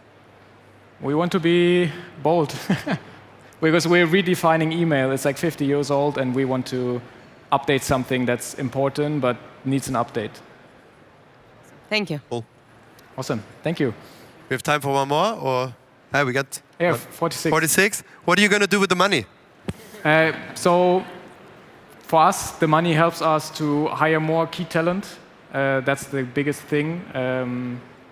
That's what we most likely will do. Key talent and experimenting a bit more on the paid channels. Yeah. All right. Awesome. Thanks a lot, much. Lucas.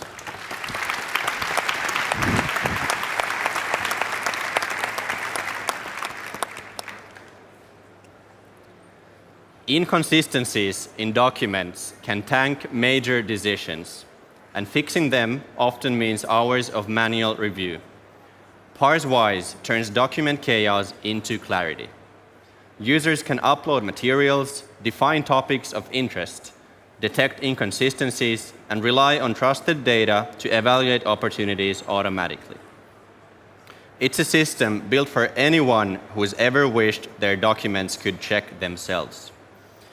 Please give a roaring applause to Max from Parswise.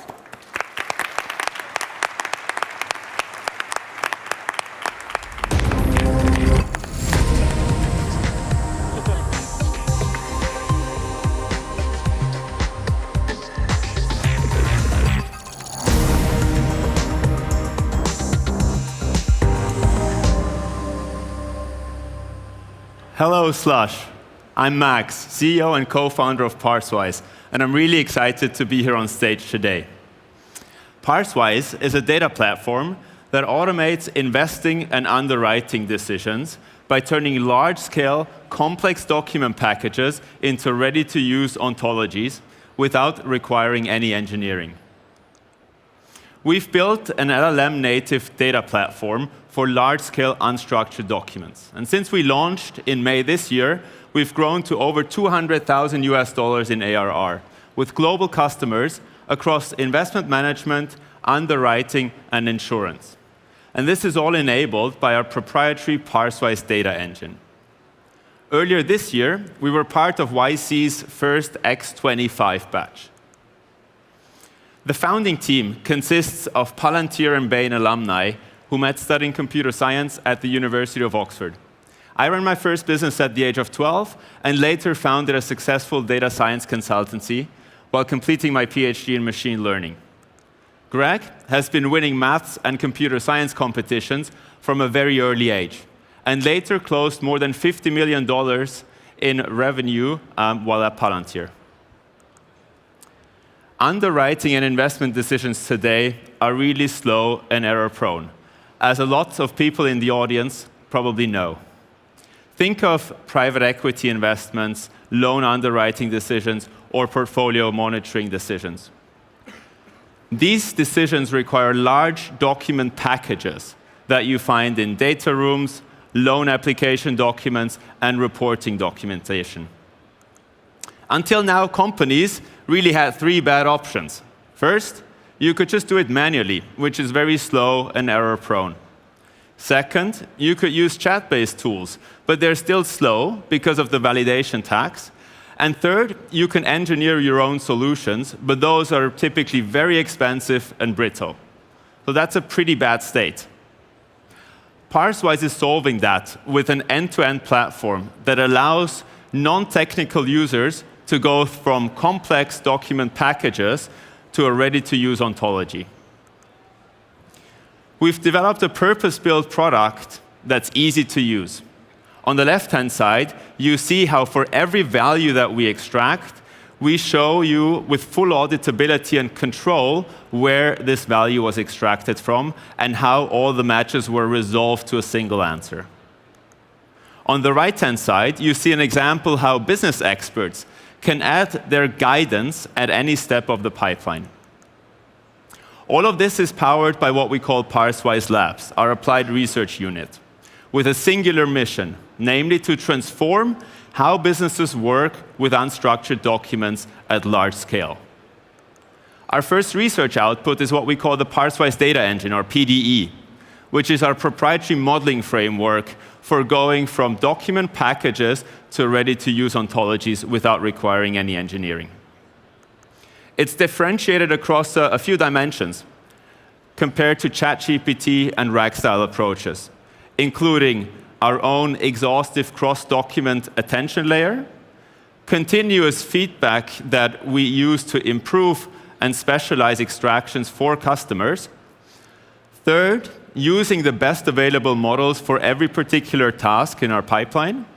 And then finally, the ability to auto-generate and edit ontologies with plain language. Our target is our mid-market financial and insurance organizations that really struggle and are being slowed down and held back by document-heavy decision workflows. Our target persona is the head of analytics and AI, and we're contacting them or reaching them through direct sales and content-driven inbound. We're using a hybrid business model, which consists of a yearly access fee and consumption-based upsell. Especially at the beginning, there's a bit of a service component involved to ensure white glove onboarding for our enterprise customers, but that's decreasing over time as the product revenue is increasing over time. Looking at our competitors, we're the most reliable and business-friendly platform out there. We're more business-friendly than API tools like Extend, Reducto, and Unstructured, and we're a lot more reliable and auditable than chat-based tools like Hebbia, ChatGPT, Perplexity, and Anthropic. The market for financial data platforms is large and is only getting larger with GenAI generating more unstructured data. Today, we're selectively expanding our cap table with new partners. Partners both in a sense of investors, but also users of Parswise. So if you're a VC or LP and you're keen to try out Parswise, make sure to use our special Slush deal by scanning this QR code. Thank you.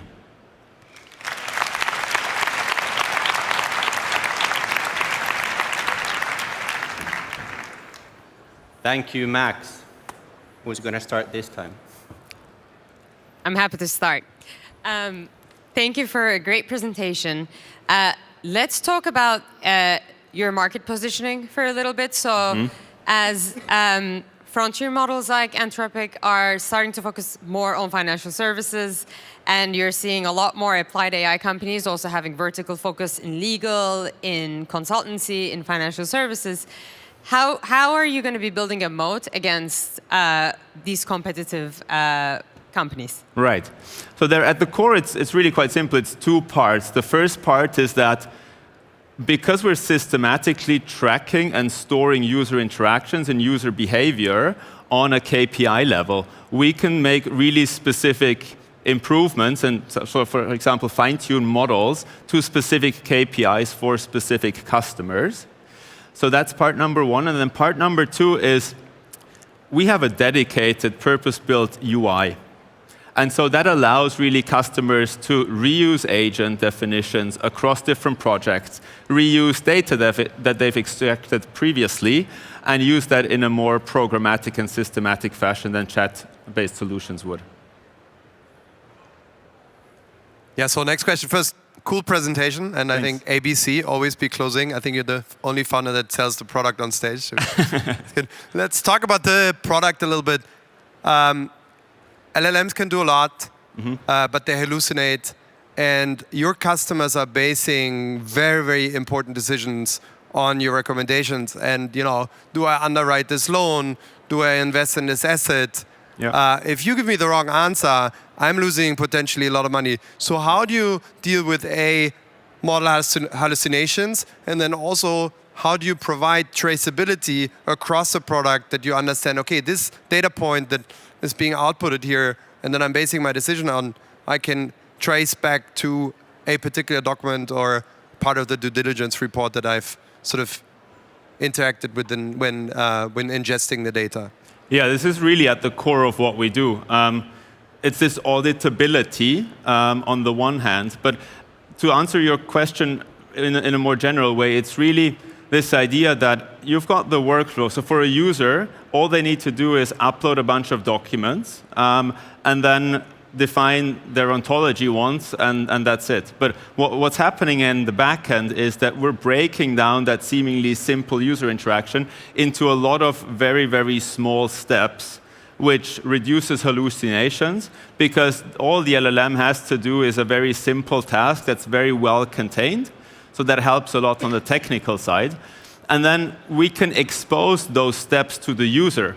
The default user flow is very simple, but at every particular step, the user, if we flag it proactively, or if the user has any concern, can sort of double-click and dive into the steps that we've processed in the backend, and not only can review those, but also has control to change how they work. Yeah. Great answer. Thank you. Yeah. We've got time for one very quick question. Okay, I promise to be quick. So when building a brand, and especially when having a product that gets into the core of the business, I think trust in this case is super important. How are your thoughts on building a brand that kind of breeds trust towards this audience? Yeah, it's a really good point. Trust is really, really core, and it has at least two elements for us, which is trust in the way we're interacting with our customers. So we're a trusted partner to our customers. We're not just a product provider, but we're really trying to advise them in terms of how they can best solve the business problem at hand. So that's point number one. And then point number two is across the product, and this links to the previous question. We want to make sure that at any given time, the user can double-click and go deeper and really understand how we process the data and how we resolved it to get to the answer that they are seeing. And so it's really the sort of customer interactions aspect of trust as well as the product that seems to be a good combination. Cool, thank you. All right. Thanks a lot for the great questions, and thanks, Max. Thank you. You can go now as well. You can go as well.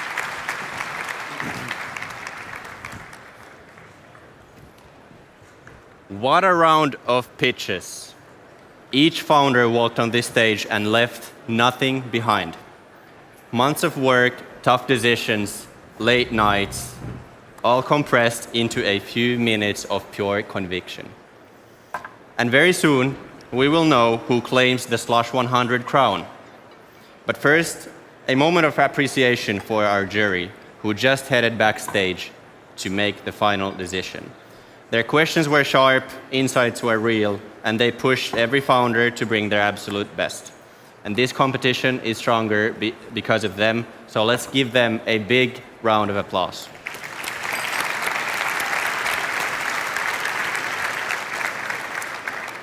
They've got one of the hardest decisions of the entire event. But while they are in that room making the final decision, we are not slowing down. We want to give every founder and every aspiring founder something to take home from this stage. So before we announce the winner, we are bringing Sophia and Zeynep right back here for a conversation focused entirely on you, the builders.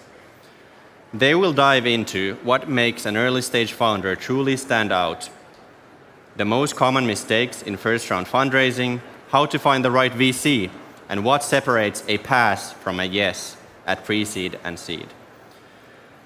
And for the 1,700 volunteers and future founders in this room, they will share what Europe needs next and the advice they want every aspiring founder walking out of Slush 2025 to remember. The discussion will be moderated by Slush President Elin. So Slush, let's get ready for a conversation every founder should hear. Please join me in welcoming back to the stage Sophia, Zeynep, and Elin.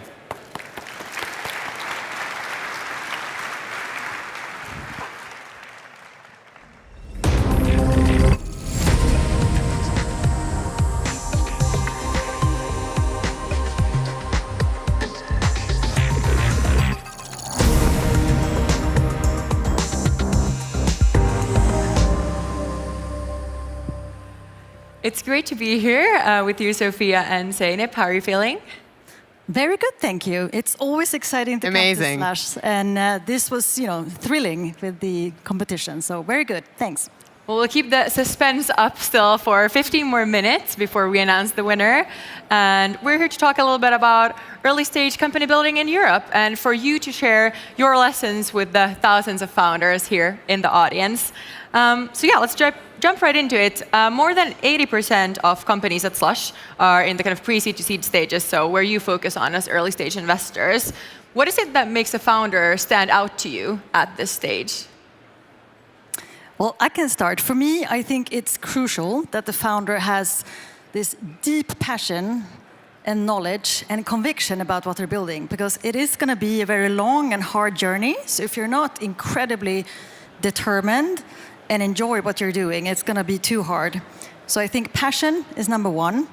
Number two is that you have some sort of head start. Maybe it is that you worked at a company and you saw a problem, so you know how you can solve that, or that you have some deep understanding for a technology that no one else has, etc. That's what we sometimes talk about as founder market fit. And then also, of course, the macro trends. You want to see that the market is also heading towards where the product is being built. Yeah. Zeynep, anything to add to that? I completely agree with Sophia. What I would add is that when I speak to founders for the first time, The one question I always ask is, why are you building this? So for me, the question of what are you building is less important. I'm a lot more interested in why you're building it. And it actually comes down to passion.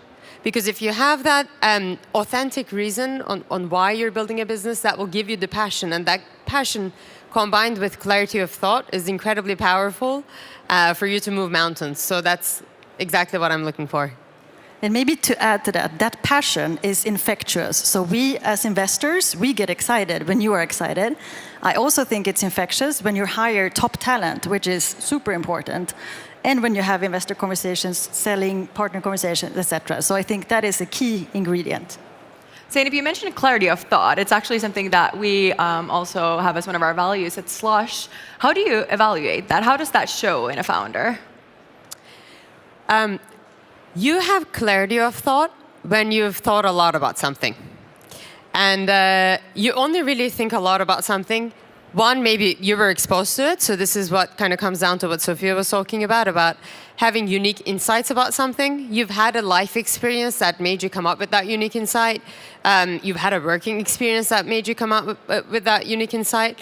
That effectively is what gives you clarity of thought. So if you have curiosity and if you're like always looking to learn, that effectively will in the end give you a clarity of thought. So it's a question of, have our founders done their homework, right? When we're meeting, have they really done their research? And do they know what are the things they want to test with the funding? That's what we're looking for. Yeah. So first lesson to founders, do your homework. Yes.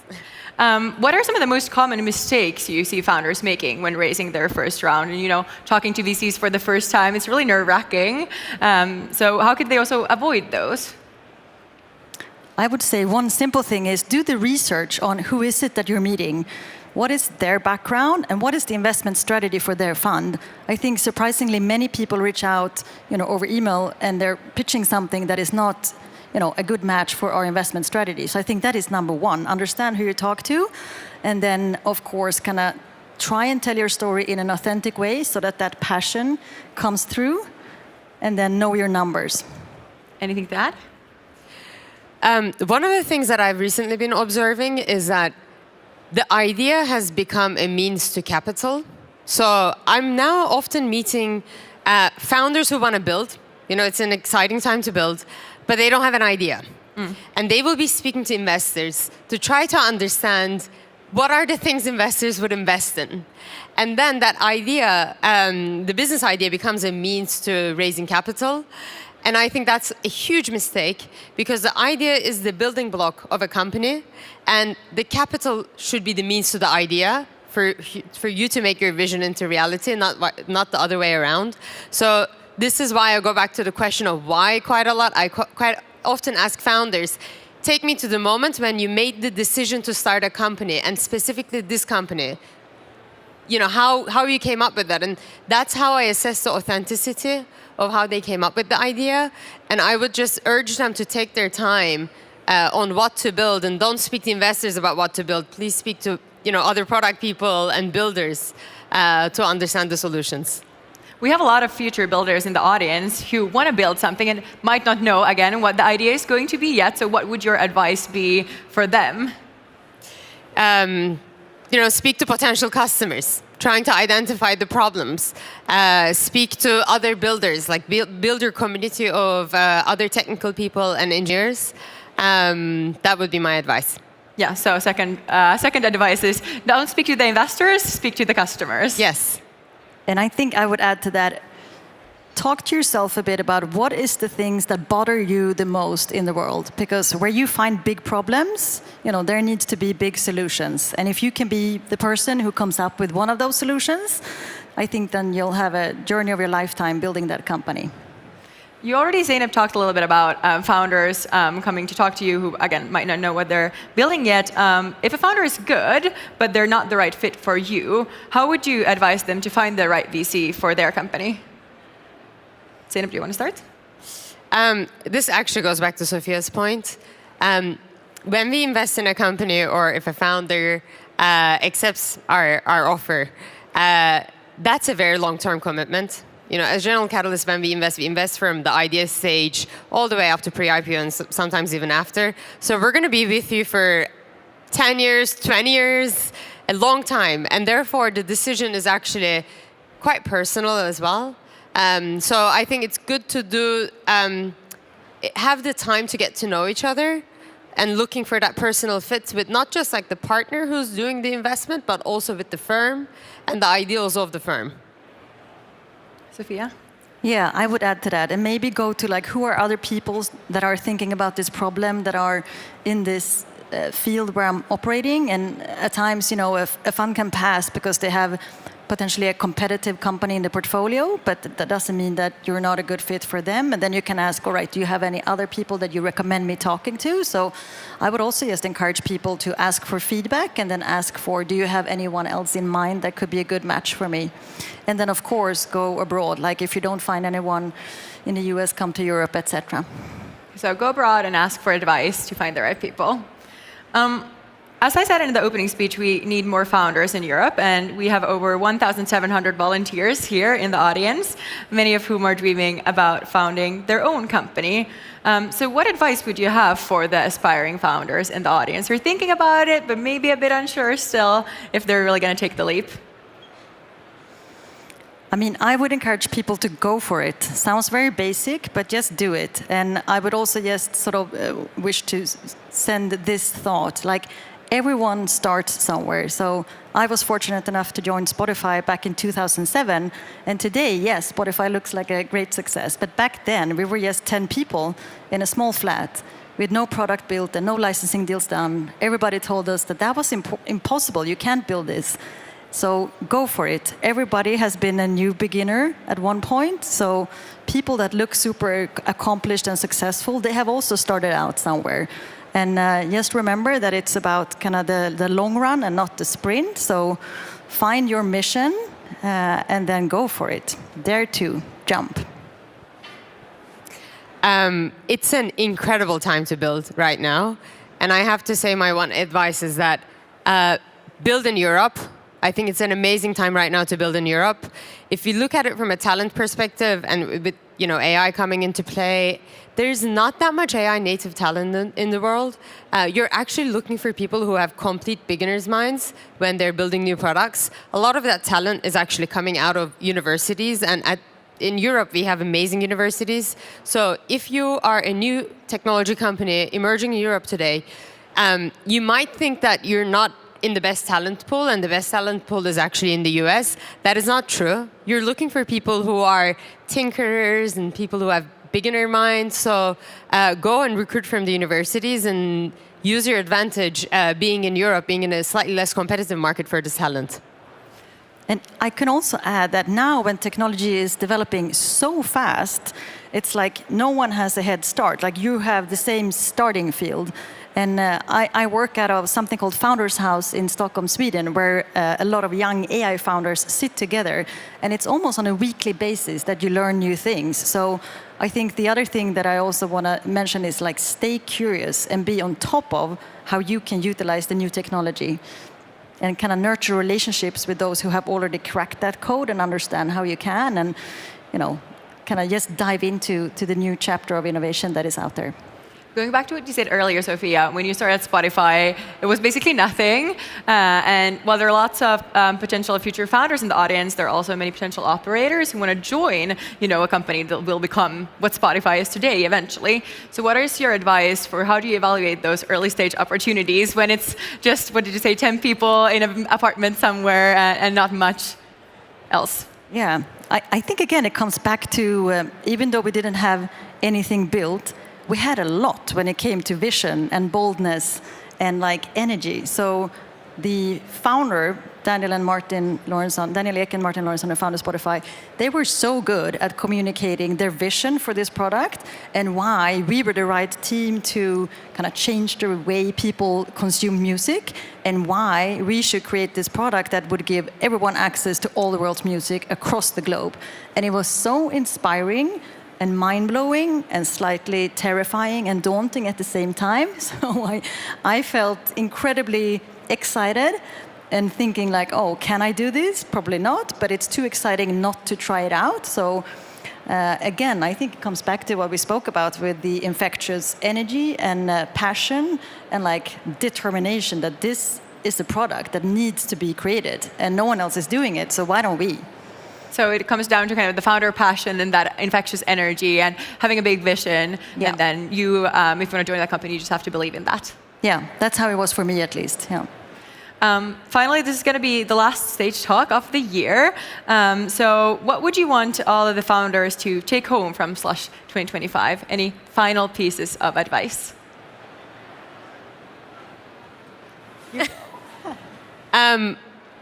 Don't be afraid to fail. You know, this is a time to go try out things.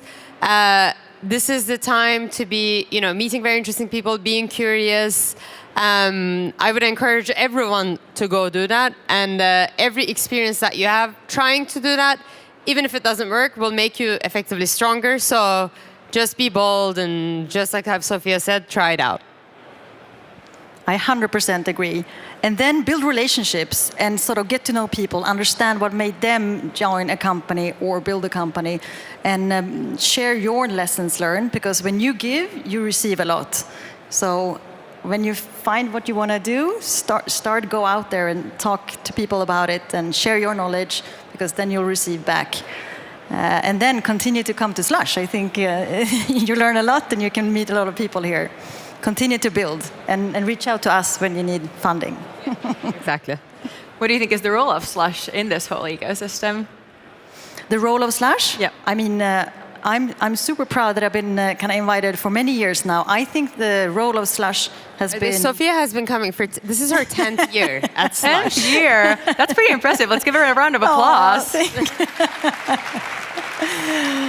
Thank you. I'm honored to have been here so many years, and I think seeing it grow over years, I'm super impressed and humbled and also very inspired. Like, you can feel the energy in this room and all of the other side events, etc. I think for me it's like an annual event where you meet people that you've known for a long time, and you meet new people and you learn stuff. So it's a very kind of energetic energy boost. And I think it has played an incredibly big role in the creating of the ecosystem in the whole of Europe, and especially the Nordic region. So thank you and kudos for everything you created. Thank you. Anything to add? Nothing to add to that. Amazing. Well, thank you so much for coming here and sharing your learnings with the audience. And now let's move on to the winner announcement. Great. Thank you for having us.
What an incredible evening. We've just seen 3 founders, 3 bold ideas, each with the potential to change the world in their own way.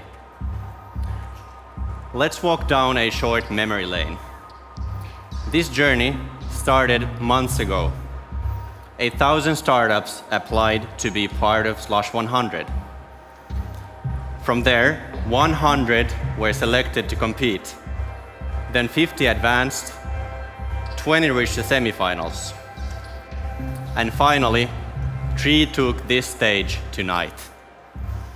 With every round, the competition got tougher. The pitches got sharper, and the ambition grew even stronger. Along the way, these startups were guided by some incredible people, founders, operators, and investors who gave their time to mentor and support them. A huge thank you to all of them for helping making this journey possible. These founders have spent weeks refining, rehearsing, and putting everything they've got into these 5-minute moments. And now, their work is done. Tonight isn't just about one winner. It's about what this stage represents. The courage to start, the persistence to keep building, and the belief that something extraordinary can grow from almost nothing.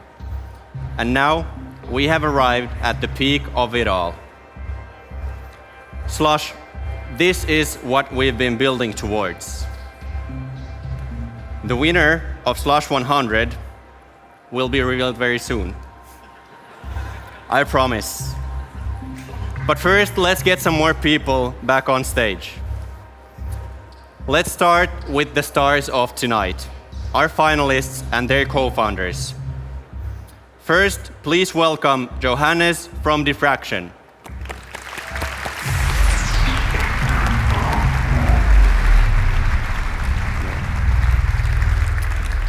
Next up, Lucas from Kinetic.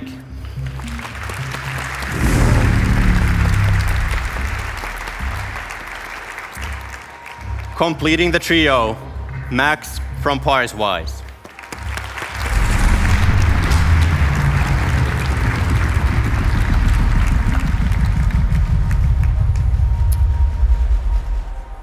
So Johannes, what would you say is the most important thing you have learned about yourself or your company during the Slush 100 journey? Thanks so much. So for those who might not know, I'm Greek-German originally. Shout out to Greece and Germany here in the room. Coming back here, I've been 3 years in the US, so it's very nice to be welcomed like this and see that the transatlantic partnership and friendship is still strong. It was important to me, and thank you for welcoming me so warmly. Thank you so much, and thanks for coming. So Lucas, you just pitched on one of the hardest stages in Europe. What was the one message you absolutely needed this audience to take away from your pitch? I would say email is more relevant than ever, and we're building the update it desperately needs. Thank you. And then finally, Max, if you win Slush 100 tonight, what's the very first thing you'll use this momentum for to do tomorrow?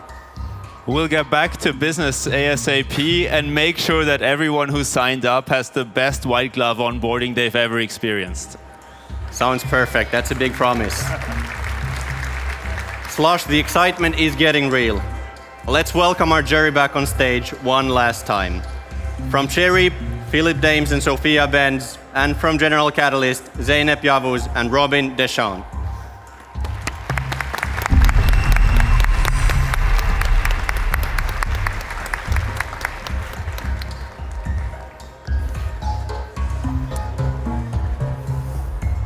Forgot that I was supposed to ask you a question.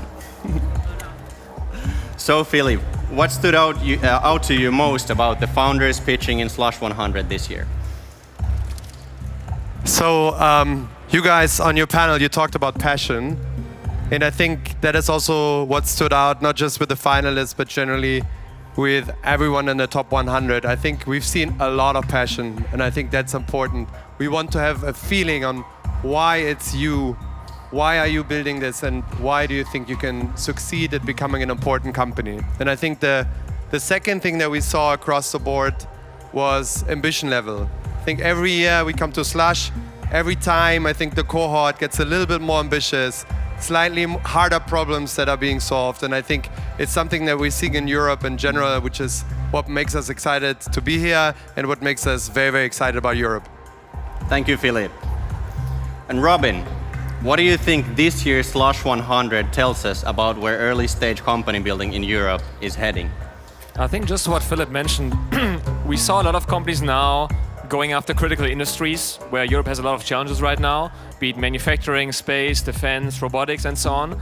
And I think it just reflects also the time we're living in, right? And I'm really excited about seeing a lot of people now moving into, let's say, hard to crack industries. And I think he's one example, so I'm really just excited about now. There's more movement in that space where we really need to solve Europe's biggest challenges. Thank you.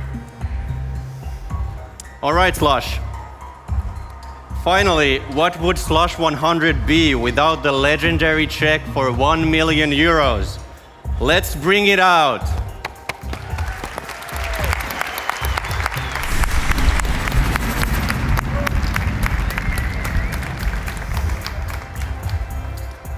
All right, let's calm it down for a bit. It is time, finally, for the winner announcement. The stage is set, and the judges have made their decision. They've seen the pitches, they've asked the questions. The decision is sealed. 1 million euros, one winner. Judges, can I please get the envelope, please?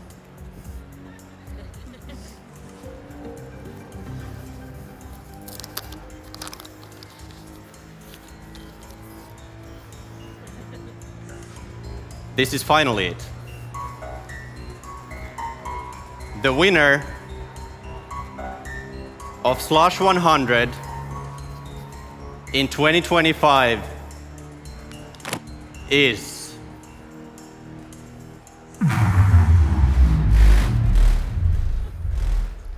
Diffraction!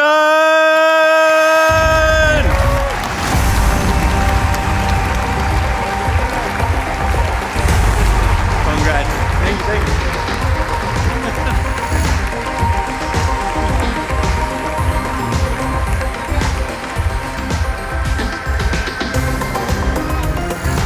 Can I get the mic?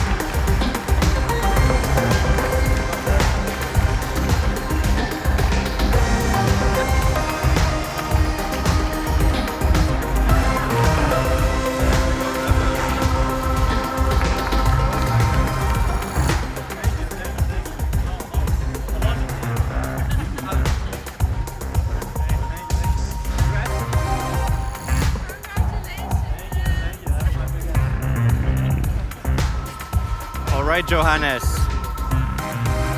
Congratulations. How are you feeling?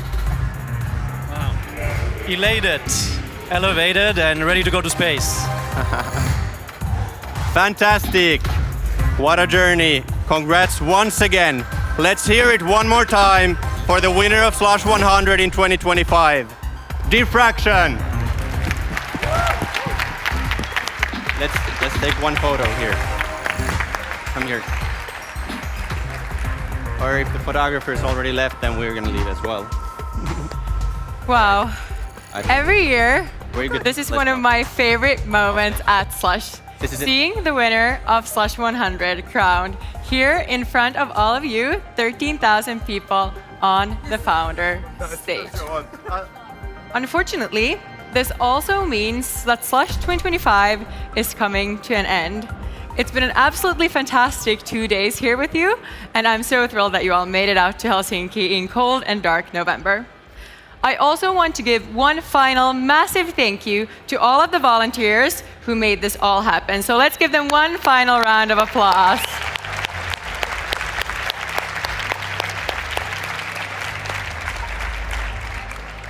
While the program might be over, the night is still young and there's still plenty to explore because we have the Slush after party coming right up. And we have 3 stages filled with artists, DJs, and karaoke to keep you going throughout the night and tons of other program throughout the venue.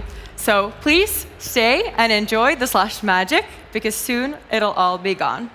Thank you all for being here this year and see you back in 363 days.